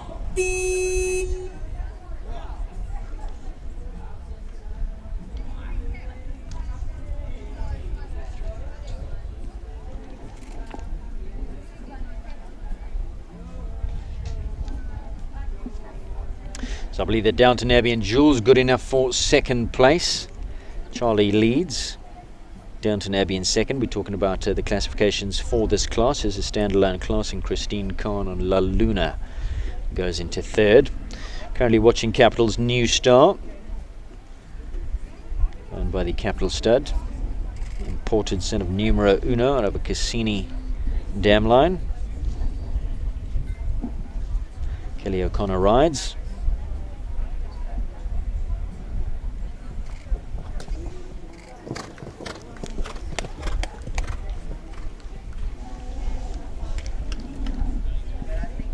Time of 44.53. Final score of 96 with a time of 44.53. 96 in 44.53. Not too many left to come. Alice Stokes comes next, number 15, Iman. Was impressive in the first round. Lots to like about Iman. Judges concur. Iman is currently sitting in 8th position on the potential show jumping rankings. Locks onto the fence and off he goes. Once he knows his job, you can see the attitude changes and he's just, let me at him. Which one? Which one? That one? Okay, oh, I think I jinxed it. I think Alice was possibly a little bit too busy with the hands there. The horse didn't really know what the question was. Absolutely no fault of the horses, I'm afraid. She's trying to take those inside turns. I think the lack of balance got in the way. Hands came into play and there was no rhythm to back up Iman. See, when he knows what the question is and he's going forward, then he can do the job. Got a good attitude, this horse. You can see once he knows what he's been asked, locks on and off he goes.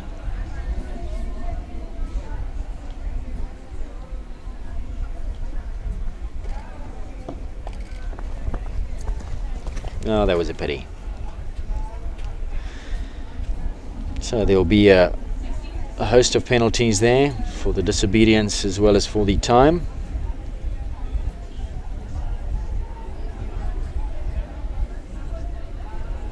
$13 for time, $5 for jumping.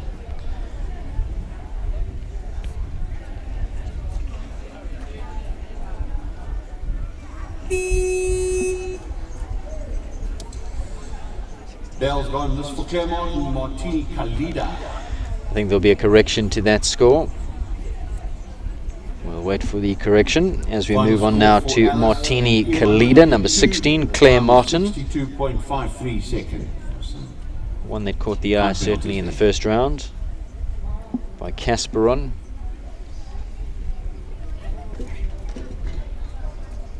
Fortunately just finding a rail there.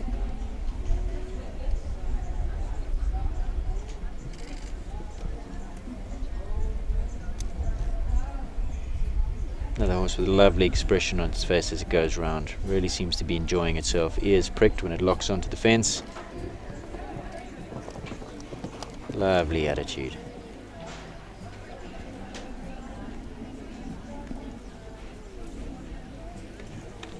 $3.931. Total score of 96. So 4 penalties there for the rail in the second round. Last horse to go in the second round. Stuart Hofmeyer owns and rides. Elvis, 53. Claire and Martini Kalida, she ends on a score of 96, her time 39.31.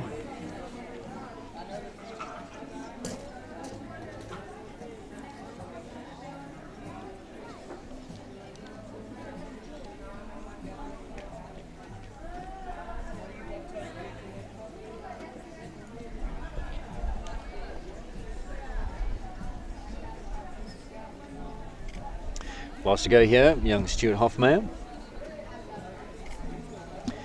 Leading the class is Charlie Crockart. Charlie's time, Capital Hampton, 31.22.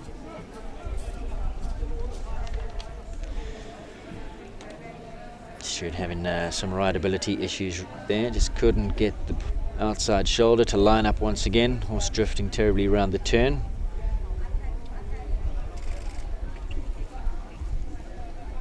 A little bit more work on the flat, finding a rail.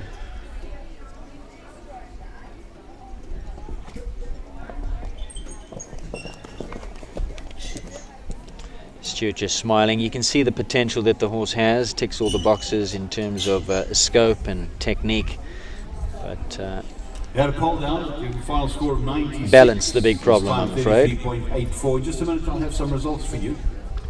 But of course plenty yet to come.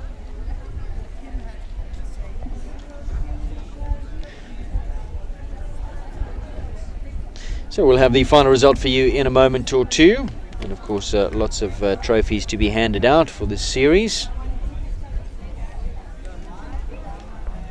We'll have the result for the jumping as well as the potential show jumper, and of course the standalone class as well. And there'll be some breeding awards to follow. Don't go away.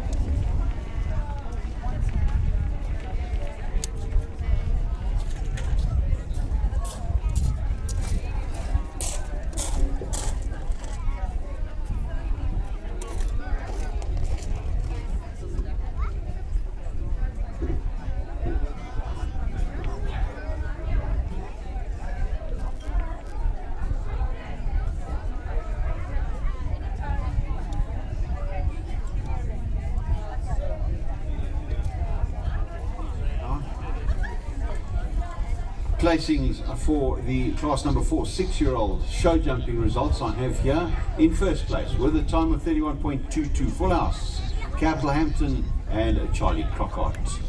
Second place went to Jules Chavat and Downton Abbey, his time 33.07, Full House. Third place to Christine Khan, Equine Librium Calho's La Luna, 33.12, Full House 100 scored. Fourth place to Andrea Becker with Cornerstone's Kunu, 100 scored, her time 40.06. And in fifth place, Adrian Brink, Pinedene Charleston, his time 40.75 with a Full House of 100 scored.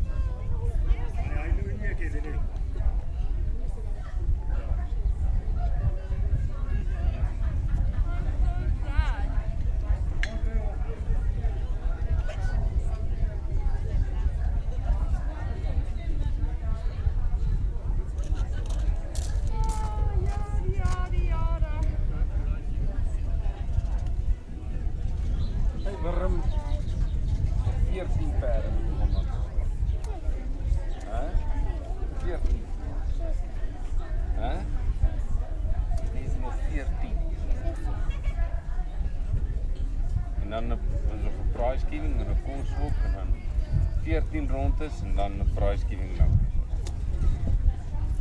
Wil jy eens te gaan? Jy moet nie stokkies nie in die arena kry.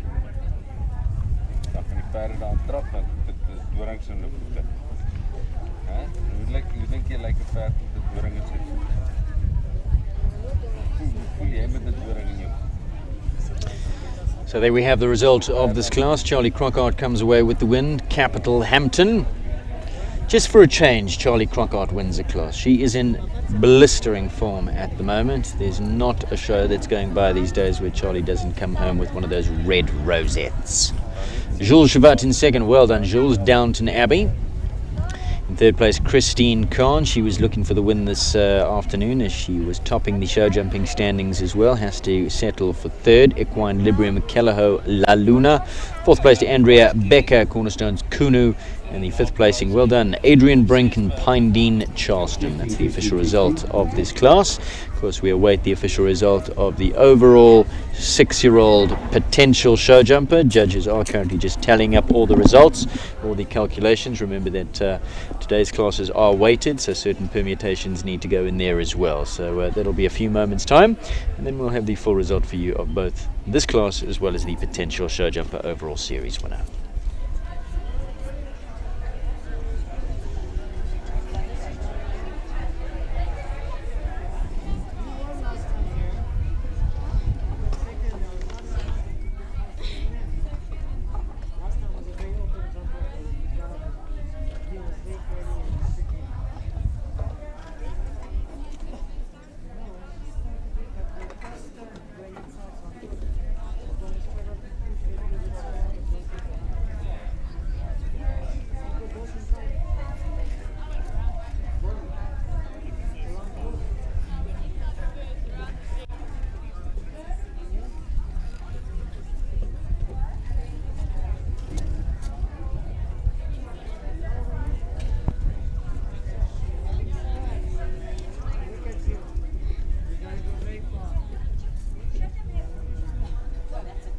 Okay, so we have prize giving now.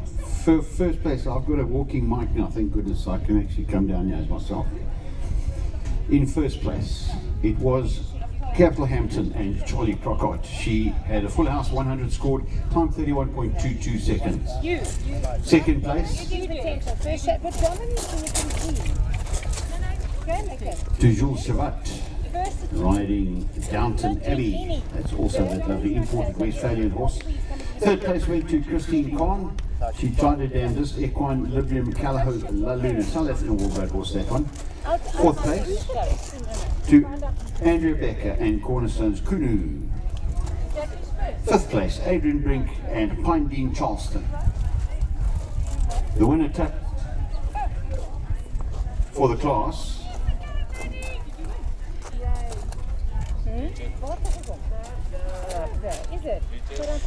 And then Mr. Graham Wynne going forward to present Charlie Crockart with the winner's rosette.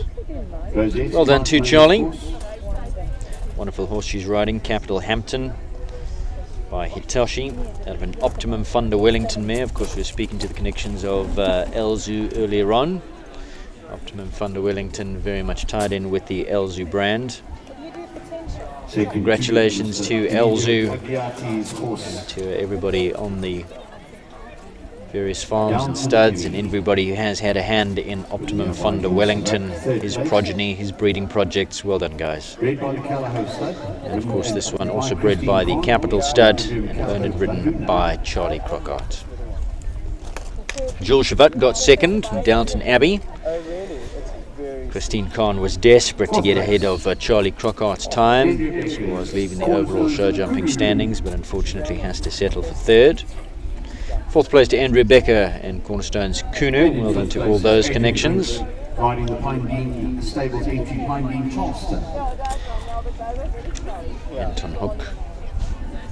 Landor Stud, Andrea Becker, well done. And there is a good picture of Adrian Brink. Pine Dean Stables, the owners of Pine Dean Charleston. Well done to Adrian, well done to Tammy. Well done to all connections out there in Pretoria at the Pine Dean Stables. Great result, well done. He's here. It's for the series, huh? Yes. Still waiting for the overall result of the potential show jumper. First going to do show potential. There's potential. There is a groom's prize for the best tune, I beg your pardon. But for the series, there is a top bet sponsor, the groom's prize as well.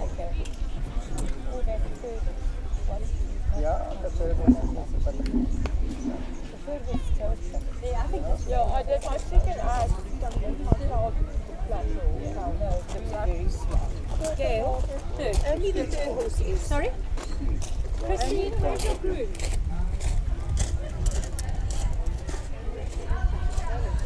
Yeah, no, we've decided to put the Equinox prize. Can I fetch your groom for us quickly? Okay, now do the potential. You can do the potential. Do the potential and Potentials, I do have those results as well. In first place. Gail, here's the groom's prize. The Equinox prize. Go potential. And you mark, you said go. No, he's still announcing it. He's still finding his page. It is Ray Corber's Callahose Cartier. By Casol out of a Corrado mare, Corrado 1. Ray Corber, Callahose Cartier. Second place went to Lara Neal in Callahose Equinox de Chalouse, numero uno Vico de Arsu. Third place.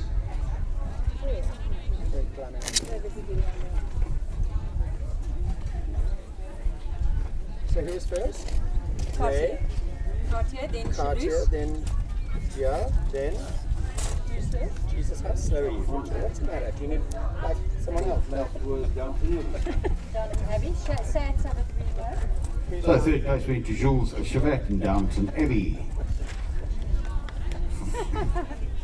And then Fourth place, Gareth Neal, Callahose Conchetta.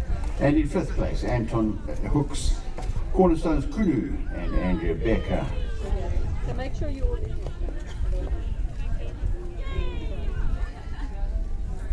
Would those come in? Give the green for the best. Just waiting for green. We're doing the best turned out 6-year-old. Best turned out 6-year-old. Casey.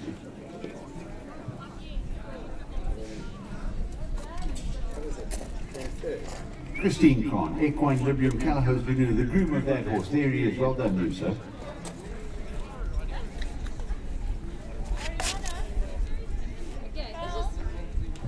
Aaron Moyo. Aaron Moyo. That's Mr. Aaron Moyo.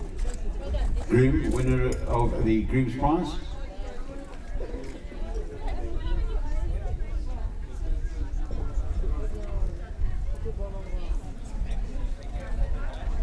Okay. The presence of the Wombat Society is different. Now potential show jump. Yeah, exactly. Hey, Ray, let's go. Right. Potential show jumper, Clark. Potential show jumpers. There we go. First place went to Ray Corber. And the lovely host Cartier by Casor out of a Corrado 1 mare.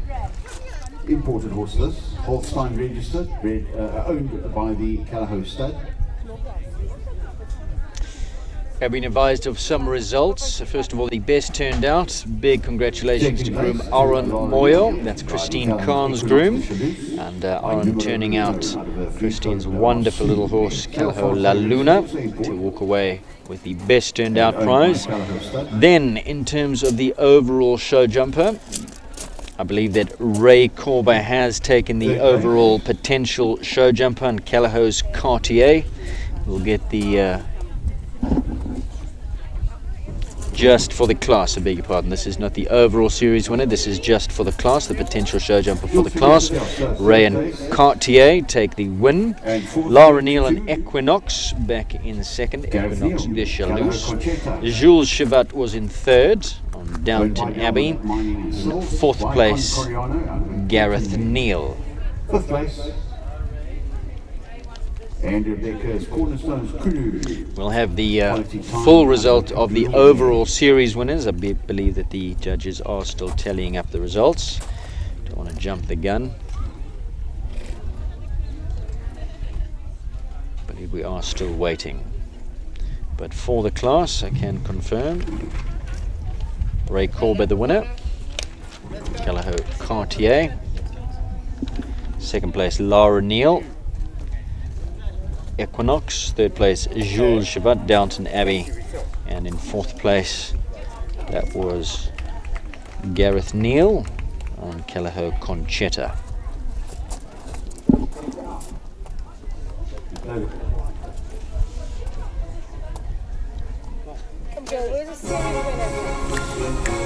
There is the victory canter, Charlie Crockart, the winner of the class.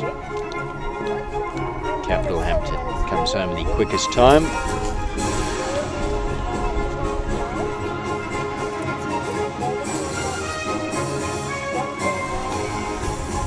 Well done, Charlie. Your time 31.22.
Joe was just rocks in the middle of the prize giving. I've just found Dennis and giving him that. Right. Six. Yeah. Okay.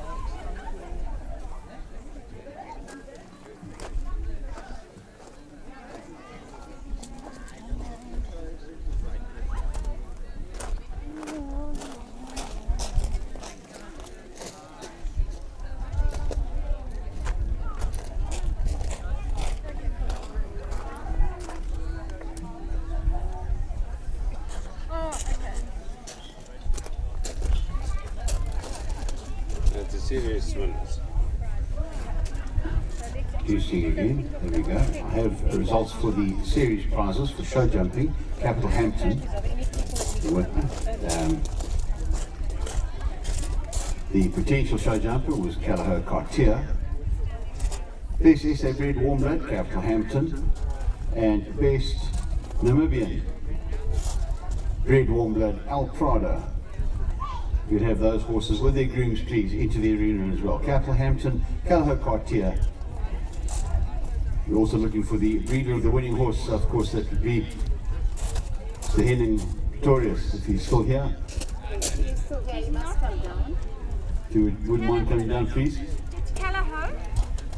Oh, and then Capital Hampton. Okay. You're right, you're absolutely right. Which is show jumping and this is SA bred, see? That's SA bred, but hang on, we're doing that first. And this is the show jumping champ. Okay. You need to come and get the breeder. So not yet, we'll tell you in. Stay and sit until we tell you. Show jumping is? There in picture is Ryder Korba, Capital one Hampton. of today's potential show jumper.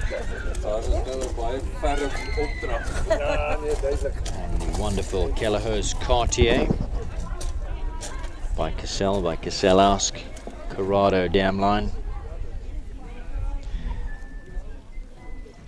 Still waiting for confirmation of the series winners, but I would imagine, not a far stretch of the imagine, Cartier was head of the series going into today and was also winner of today's potential show jumper, so one would imagine that no change to the top of the order and will walk away as the overall series winner, number 1 Kelleher's Cartier with Ryder Korba.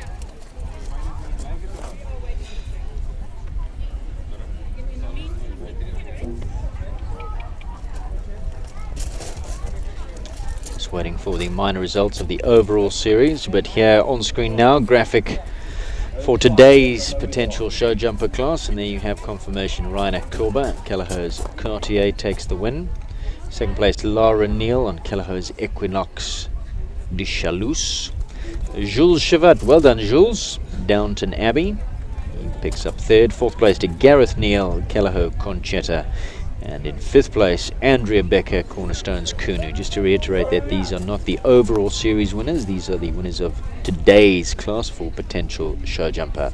Calculations still being done for the overall series winner, and I think they have been done, and Ray getting the blanket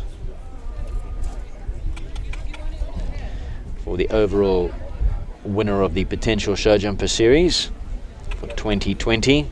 And there in picture, Charlie Ann Crockart receiving the trophy from Gail Foxcroft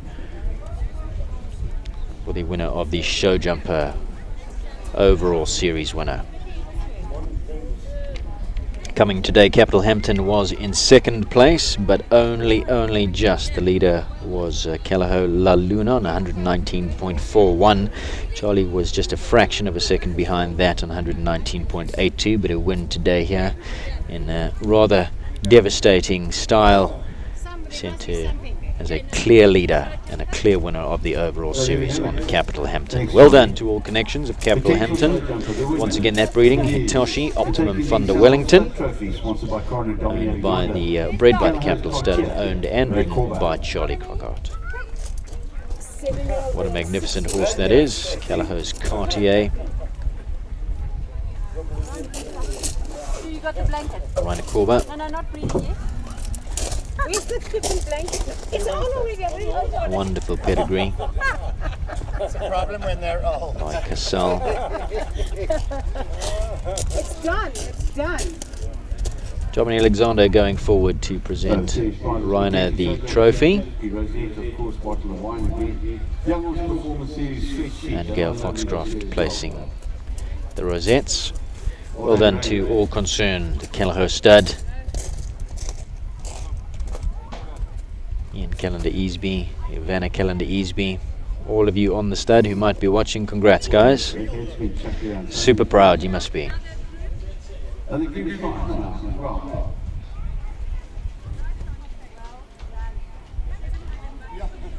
For both Captain Hampton and for Callaghan TAs. Drew.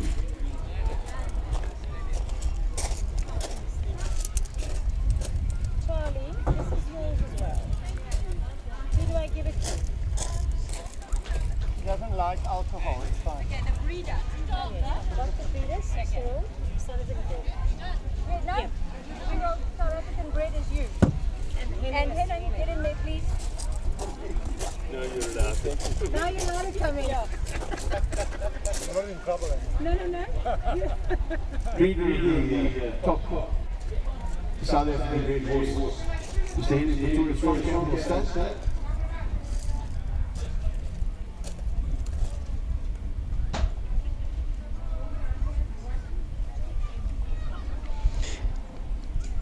Henning Pretorius receiving the trophy You stand there. for breeder of the best South African bred Even when he's standing on the foot. warm blood sport horse. So they take the York Stud trophy, sponsored by Rita Marine. Well done to Henning. Well done, huh? Well done, Well done, guys. Of course, Capital Hampton by Hitoshi, who we saw in blistering form under Nicole Horwood just over a week ago at the Gauteng Championships. In fact, it was 2 weeks ago at the Gauteng Championships. Blazed a trail to glory. Devastating fashion in the 1m45 Gauteng Show Jumping Championships. And here a son, Capital Hampton. Well done, Charlie Crockhart, in all concerned. Can we just give him those 5-year-olds? Banda is the one 5-year-old. Coming up next, the Young Horse Performance Series final for the 7-year-olds to be pitched at 1m20. Not too many of them in the field. Just 5 of them. Lucky Luke, Harriet, Me Jane, Capital's Moonlight, and Leonza. Those are the 5 that take part in the 7-year-olds. That'll be up next. We're going to take a little break. We'll be back with you shortly.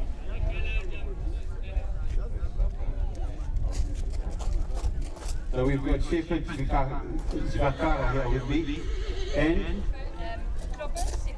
Klopper Sibanda. Well done, gentlemen. Okay, you are the grooms of the winning horses. Well done. Excellent job that you guys do. And this is the 5-year-olds. Thank you very much. And these prizes are sponsored by Top Bet. It's well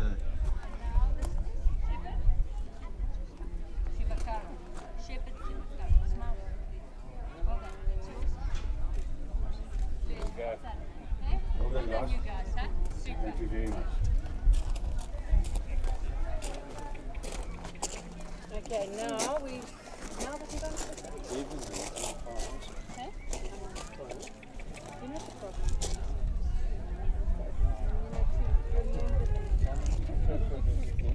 And when you've got this bunches of the live streaming and he's screaming, shouting, it is better. Then I can hear you, and then if anything, little thing, try to shout at me up there. Thank you, guys. Cheers, there. Well done. Adrian. Okay, well done, Adrian. So now we've got the silver. Yeah. That should go really quick. Should be nice. All right, I know. Probably the 5 horse last class feels like the 30 horse first class. Now we've got 2 classes of it.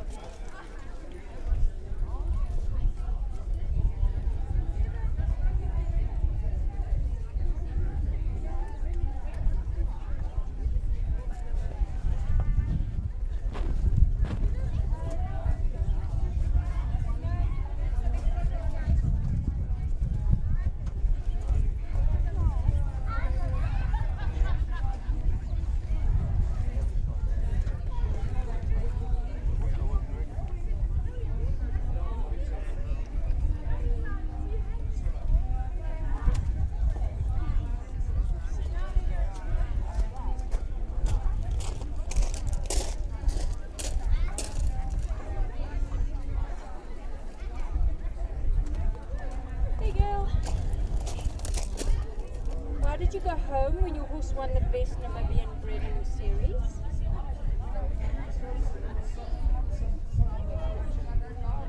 Oh, yes, come back and then we'll present it to you. Okay. Okay, thanks, bye. Yes. I've just come to pick up Chadi's champagne and also say thank you because I mean this is always such a good trip. Really sick, she was 6-year-old. 6-year-old. Show jumper. There you go. Okay. Cool. I hope you're coming back next year? Of course. How did you go today? Oh, such a nice first round and then I messed up for that one. Oh no, I know it's pressure, huh? Anyway, Well done. thank you so much.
Right, so there's about to close the course. We move on, of course, now to the last class of the day, class number 5 for 7-year-olds. Only two prizes up for grabs here, but there are only 5 horses in the class. So we'll be looking for the first in to take the Salute, Callahoo, Lucky Luke and Ray Corber.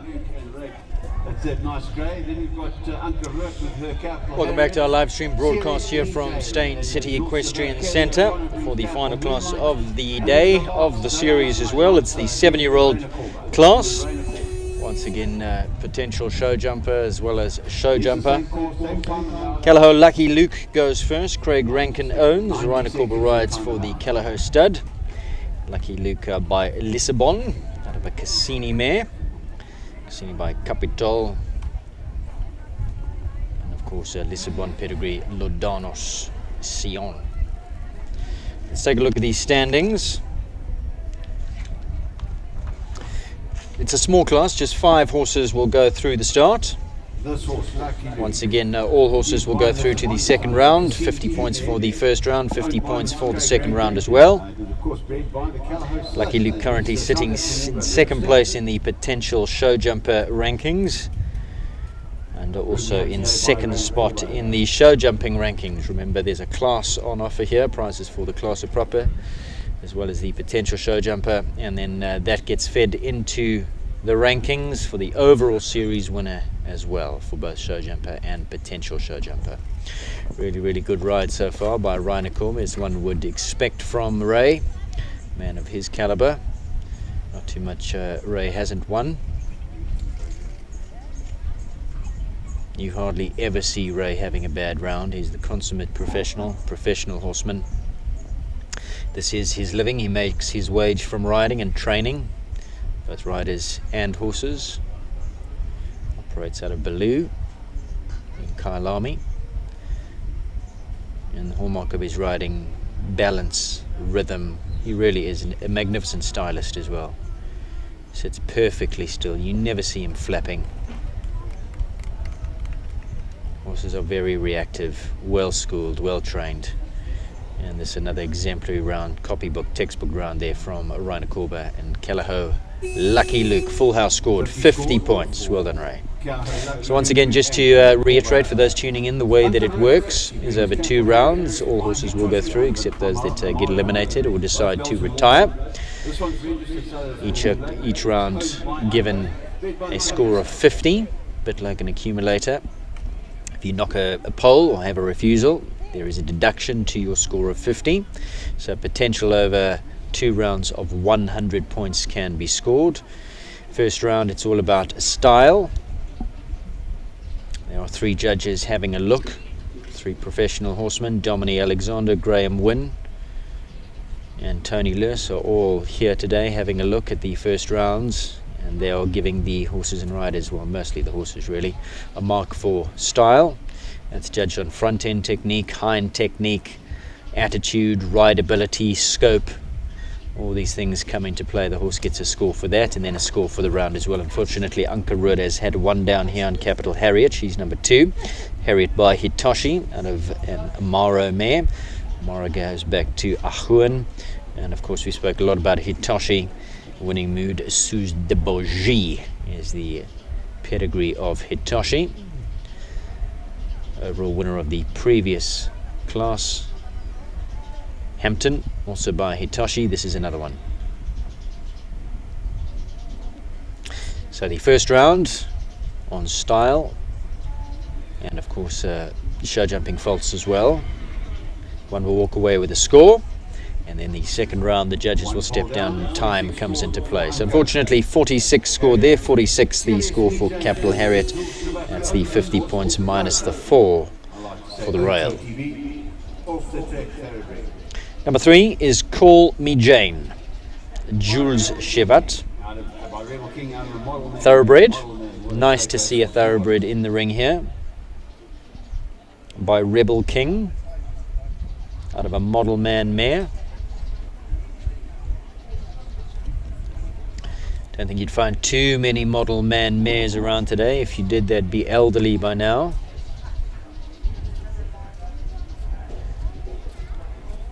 And unfortunately, not a good start there for Jules as the first rail goes down over jump number 1.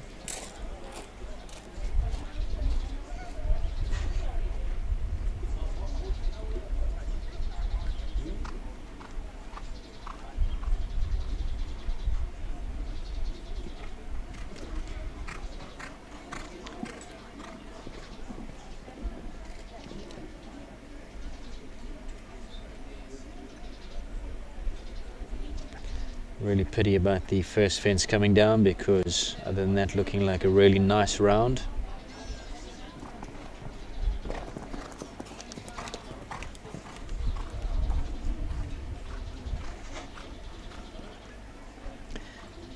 This course pitched at 1 meter 20.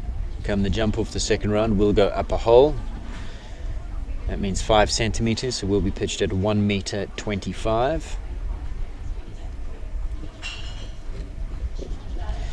Second rail now, so that's already 8 penalties to minus from the 50, sitting on 42.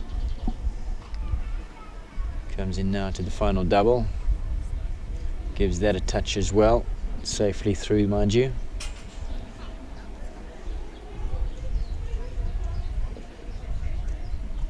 Safely over that Elzu wall. And that brings to an end Jules's first round on Me Jane.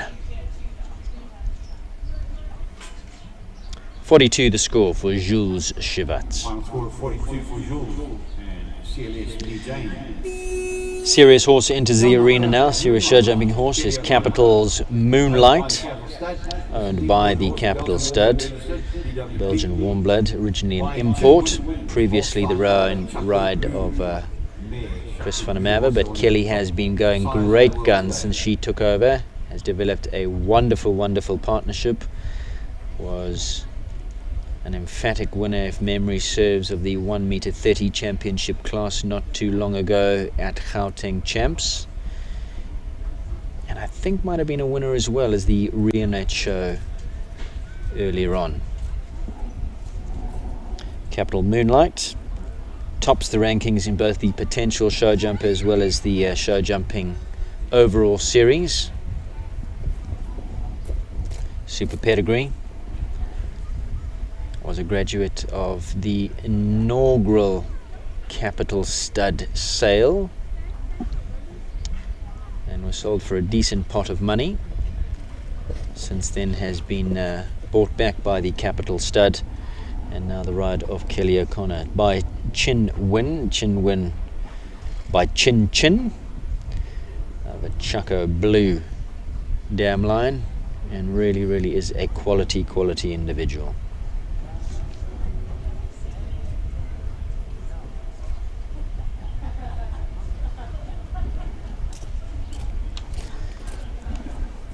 Kelly certainly does get a very nice tune out of Moonlight.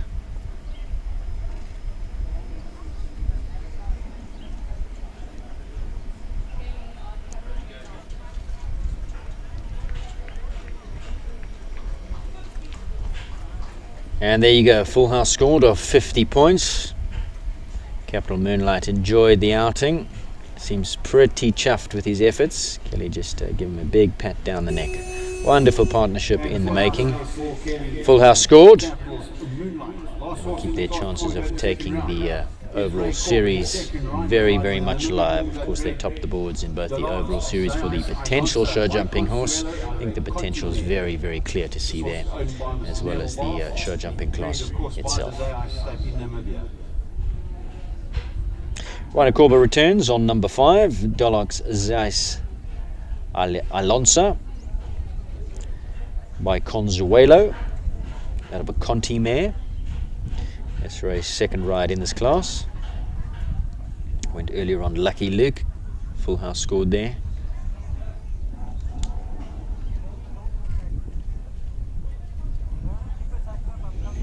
Currently sitting in 7th place on the show jumping standings, overall standings. And in 6th place on the potential show jumper standings. Remember, today's classes are weighted, count 1.5 times the usual amount, so changes can happen on today's program.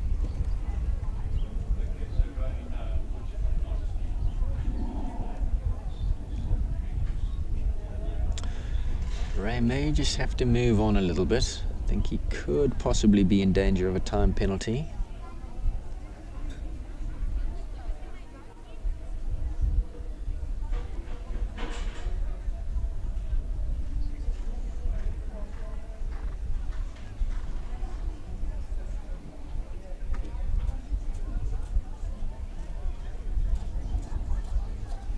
Coming to the last. Oh, and the brick comes down.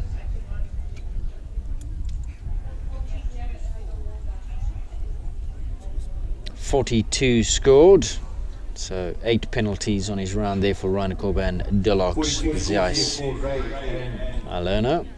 So we're going to take a look at the replay. So this was the first penalty that he incurred. His first in on Callagher Lucky Luke.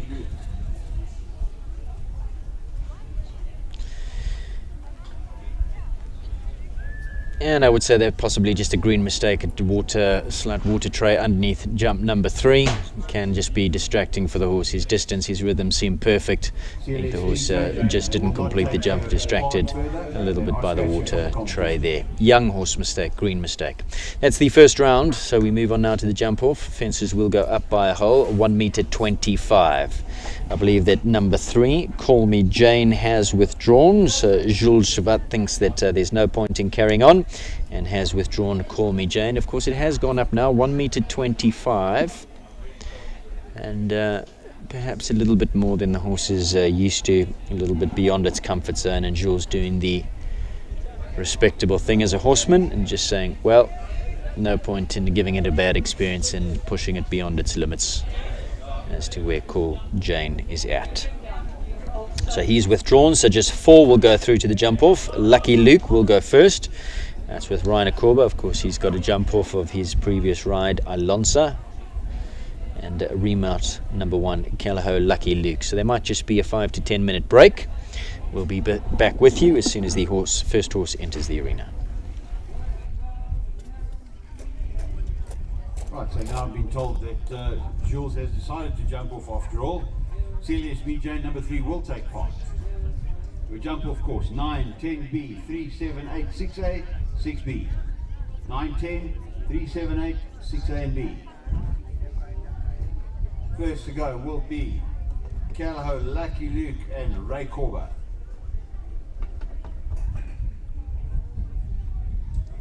Horses carrying 50 through to the second round are Callagher Lucky Luke and Capital's Moonlight, and interesting enough, they are first and second in the series, so very closely together as well.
The nod from our course designer. Thanks, Eric. I'll take this opportunity also just to thank Mr. Bianchi for his hard work over the last 2 now ready for the jump off for the 7-year-olds once again. Thank you very much. Remember, the judges now step down. Time now comes into play. First round was judged style. The 3 judges now will just go and have their lunch, and it now comes down to business. It's all about who can lead them up and go the quickest. Jump off track 9, 10, 3, 7, 8, 6AB. We were advised that Jules Chavat will not take part on number 3, Me Jane, but glancing across to the warm-up, I do see that he is warming up, so I'm not sure if that was false information. Ryan Akorba is on track now on Lucky Luke, Callagher Lucky Luke by Lissabon out of a Cassini mare for owner Craig Rankin. And this one right in it, sitting in second position of both the potential show jumper as well as the show jumping overall standings. Ray really is a master of the clock. Very, very economical with his turns. And rides in a very, very forward rhythm. Unfortunately, things just not going his way there. The first rail of that double coming down. Ray just shaking his head. Not the outcome he was looking for, so that could be costly. Unfortunately, that's going to cost him. Final score 96, his time 37.38 seconds. 37.38, 96 seconds. 96 points, I beg your pardon. Ankaruda's on track now, Capital Harriet. Carried by Hitoshi over Namaro mare. Capital Harriet currently sitting in 4th position in the overall standings for potential show jumper, and in 3rd position on the show jumping rankings.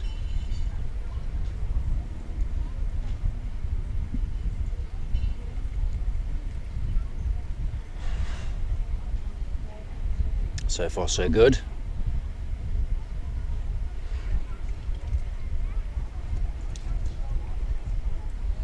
Anka always been a very determined, very positive, very game rider. Loves the sport, loves her horses. And well done. Super through the double there. Actually a super round there. Well done, Ankaruda. Capital Harriet. Time. Final score 96 for Anka. Her time 38.59. 38.59 and 96 the score. Just the one pole down in the first round, clear in the jump off, gives you a score of 96 and 38.59. So I see we do have Jules Chevat, in fact. Me Jane on the thoroughbred by Rebel King out of a Model Man mare has decided to take his part.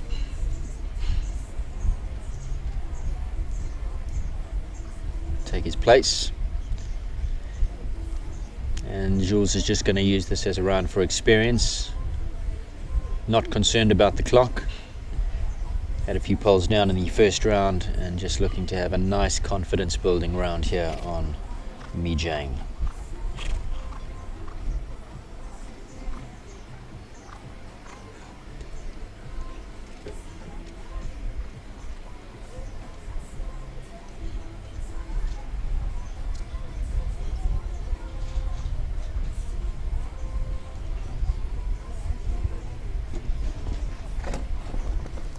And there we go. Nice ride by Jules Chevat.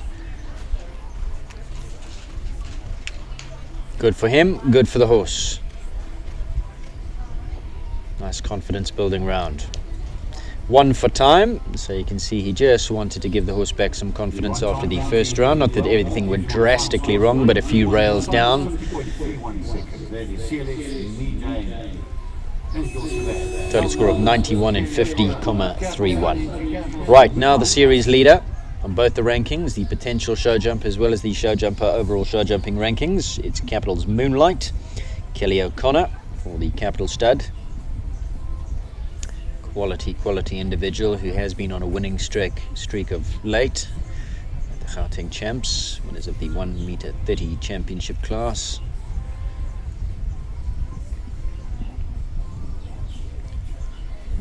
One could say she's got it on a bit of a silver platter here, as Lucky Luke and Ray found a pole in the jump off, so she really just needs to give herself a nice clear here. She's not hanging about, but that is the hallmark of Kelly's riding. She's never hanging about. She's always going somewhere, always positive, always forward. Wonderful, wonderful round. 3.778. Final score of 100 in 37.78.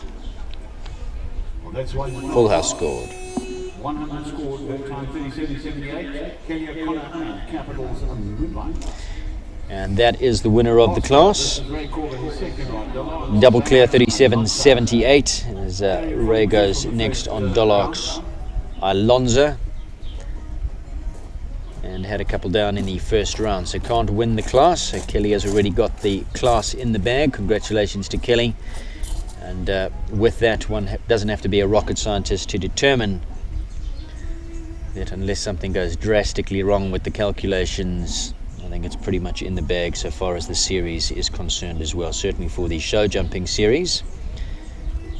We wait to find out for potential show jumper, but of course she was heading the standings there as well. Of course, there were the judges in the first round, so sometimes a little bit subjective, but cream always rises to the top. Quality is quality, and Moonlight certainly oozes that, so I can't foresee any sort of a unexpected result in the potential show jumper standings either. 4-1, 1-2 the time, 41-90, 41-12 and 92 the final score there for Dolox, Zeiss, Ilonza and Rainer Korber. So that, ladies and gentlemen, wraps up the 7-year-old class. The only thing that's left to do is await the results, and those will come to you in a few moments' time. Don't go away. 2 seconds. In a moment I have some results for you.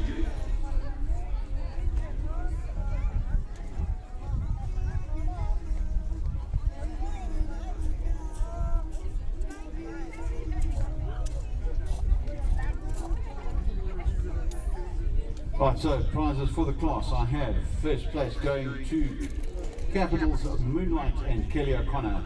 Second place to Ray Korber, the Callaghan Lucky Luke.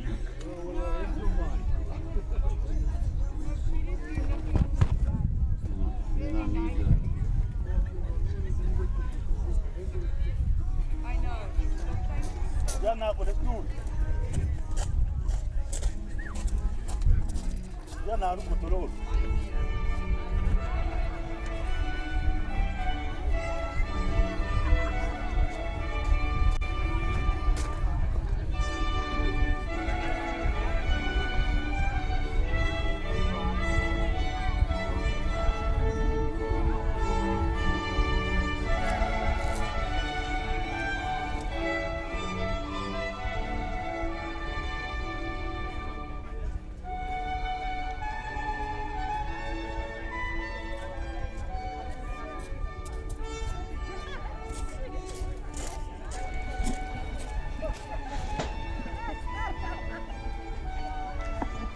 And there you have the winner of the class, Kelly O'Connor.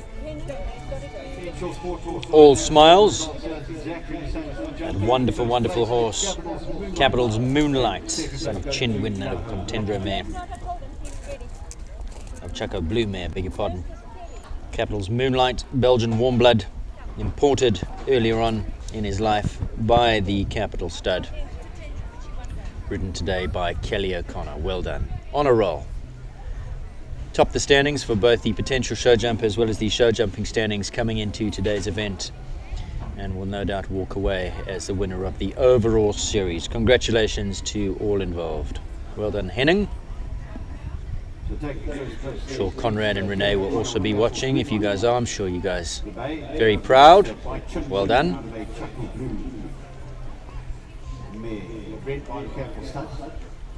On fire is Moonlight. Really, really finding his straps. And there's plenty more to come. Look at the ecstatic groom. Well done, Team Moonlight. Second place to Callaghan, Lucky Luke. Craig Rankin, the owner, Rainer Korber riding. And well done to the breeders, the Callaghan stud. By Lissabon, out of a Cassini mare, unfortunately just finding a rail towards the end. Coming to the final double. Well done. So that's first and second, the winners of the class.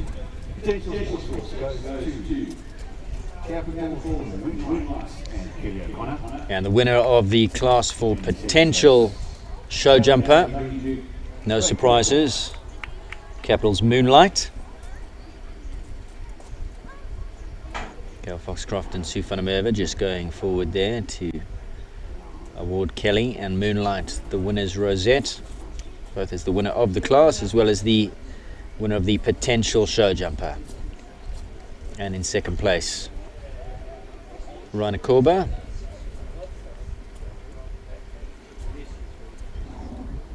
Callao Lucky Luke.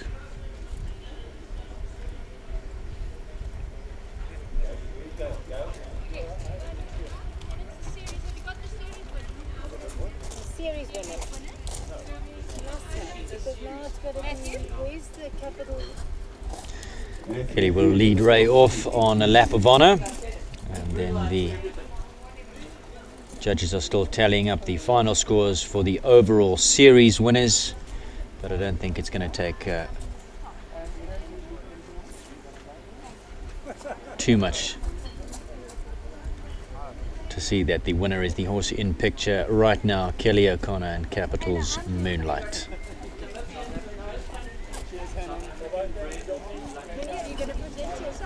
We just await the final scores.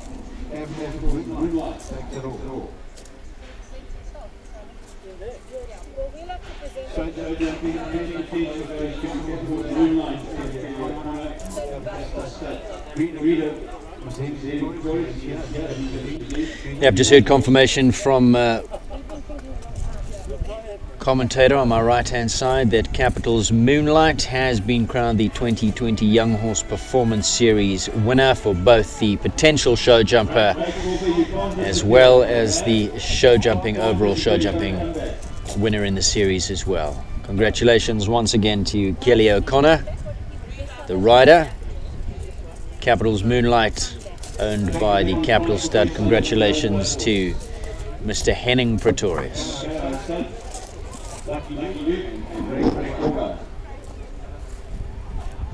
Clean sweep today for Capital's Moonlight and Kelly O'Connor and the Capital Stud here in the 7-year-olds. They won the class, they won the best potential show jumper for the class, and the overall series, 7-year-old series, going their way as well.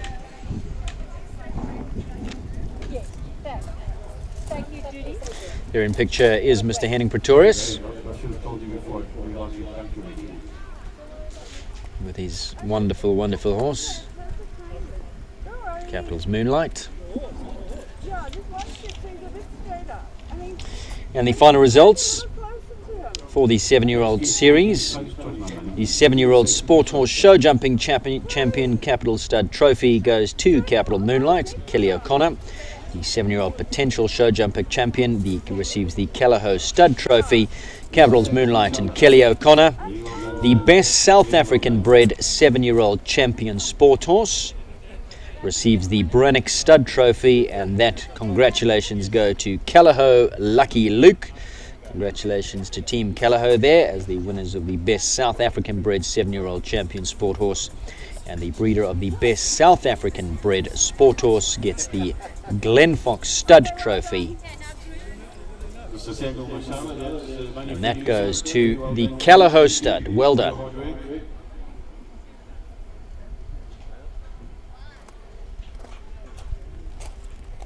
In picture there, the lady who makes this all happen. Big thanks and congratulations to Gail Foxcroft and her team. I think that's the same horse. Yes, you are absolutely right. Well, Martin, where are you going to put the rosette? No, it's this one you And there you have confirmation of the result for both today's class for the show jumping as well as the potential show jumper. Both have the same result. Kelly O'Connor takes the victory, Capital's Moonlight, and in second place, Rainer Kuba, Callao Lucky Luke. Look here, boy. Come. Wait.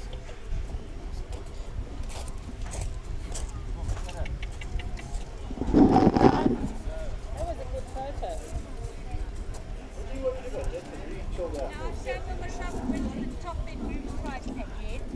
Mr. Mashallah, you're making money on me.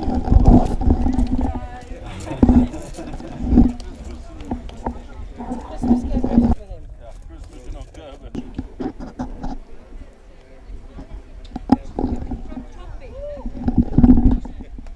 Prizes are sponsored by Top 8. It's Kelly O'Connor and his sister Daisy. Prize for the best turned out horse in the 7-year-olds, also going to Capital's Moonlight.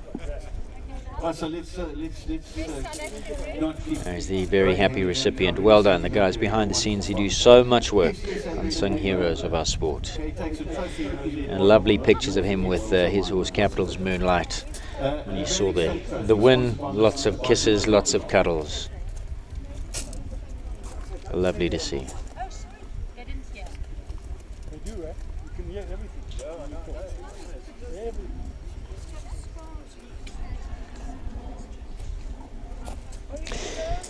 Still to be presented, the best Namibian bred sport horse across all the age groups. The winner of the recipient of this award receives the Namibian Warm Blood Society trophy.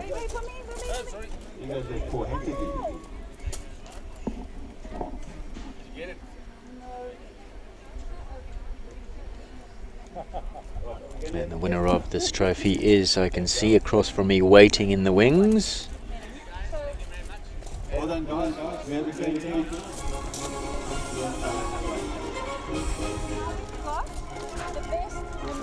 But before we get to that award, we just say our last farewells to Kelly O'Connor, Capital's Moonlight, and Ranakorba Callagher Lucky Luke. Well done, guys. And your 7-year-old winners for the 2020 Young Horse Performance Series. So one last prize that we get to, the best Namibian bred sport horse across all age groups receives the Namibian Warm Blood Society trophy, and the winner is Zeiss El Prada and Jackie Topping from the Zeiss stud, and this is a 6-year-old, competed in the 6-year-old category, walks away as the winner of the Namibian Warm Blood Society trophy for best Namibian bred sport horse. Well done.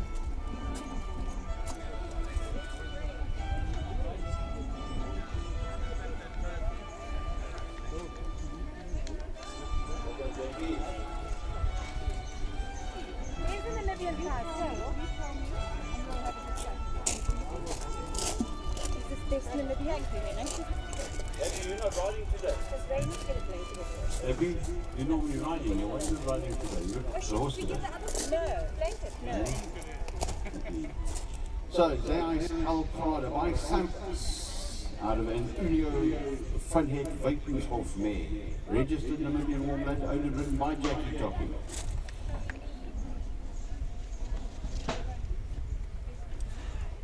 Capital's Ulio Funhead. Ah, okay. Yeah, it does right as well. Sorry, it's not written here, that's what I was going to say. It's a Capital Ulio Funhead Wakemershof. Belgian Warm Blood, sire, and obviously a very good sire of mares. Capital's Ulio Funhead Wakemershof.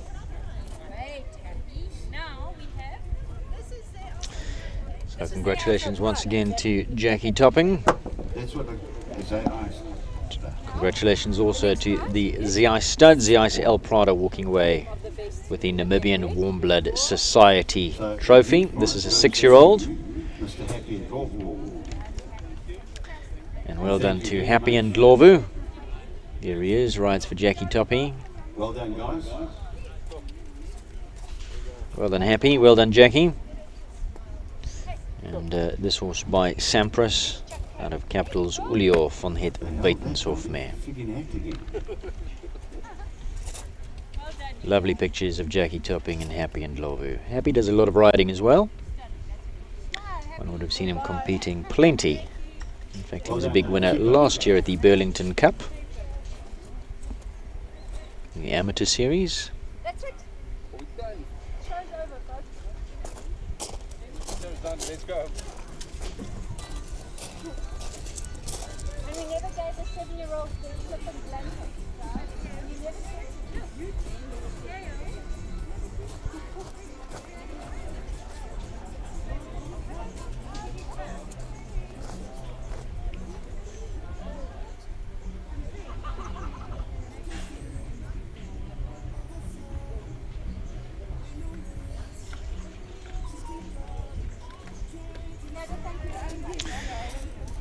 And that's where we've been enjoying the day, this wonderful city, Staines City Equestrian Centre. Thanks so much to the team. the cameraman, the outside broadcast unit, all of the guys who brought you these pictures. Big thank you to all of you, Mike Domain and his team. That pretty much wraps up this live streaming event. The next event will be in a week's time from Maple Ridge, where we bring you the President's Cup. But for today, you have been watching the Young Horse Performance Series Finals for 2020, proudly brought to you and sponsored by Equifox, Rionet, Capital Stud, Elzu Feeds, Callahoo Stud, Rotaflow, and Staines City Equestrian.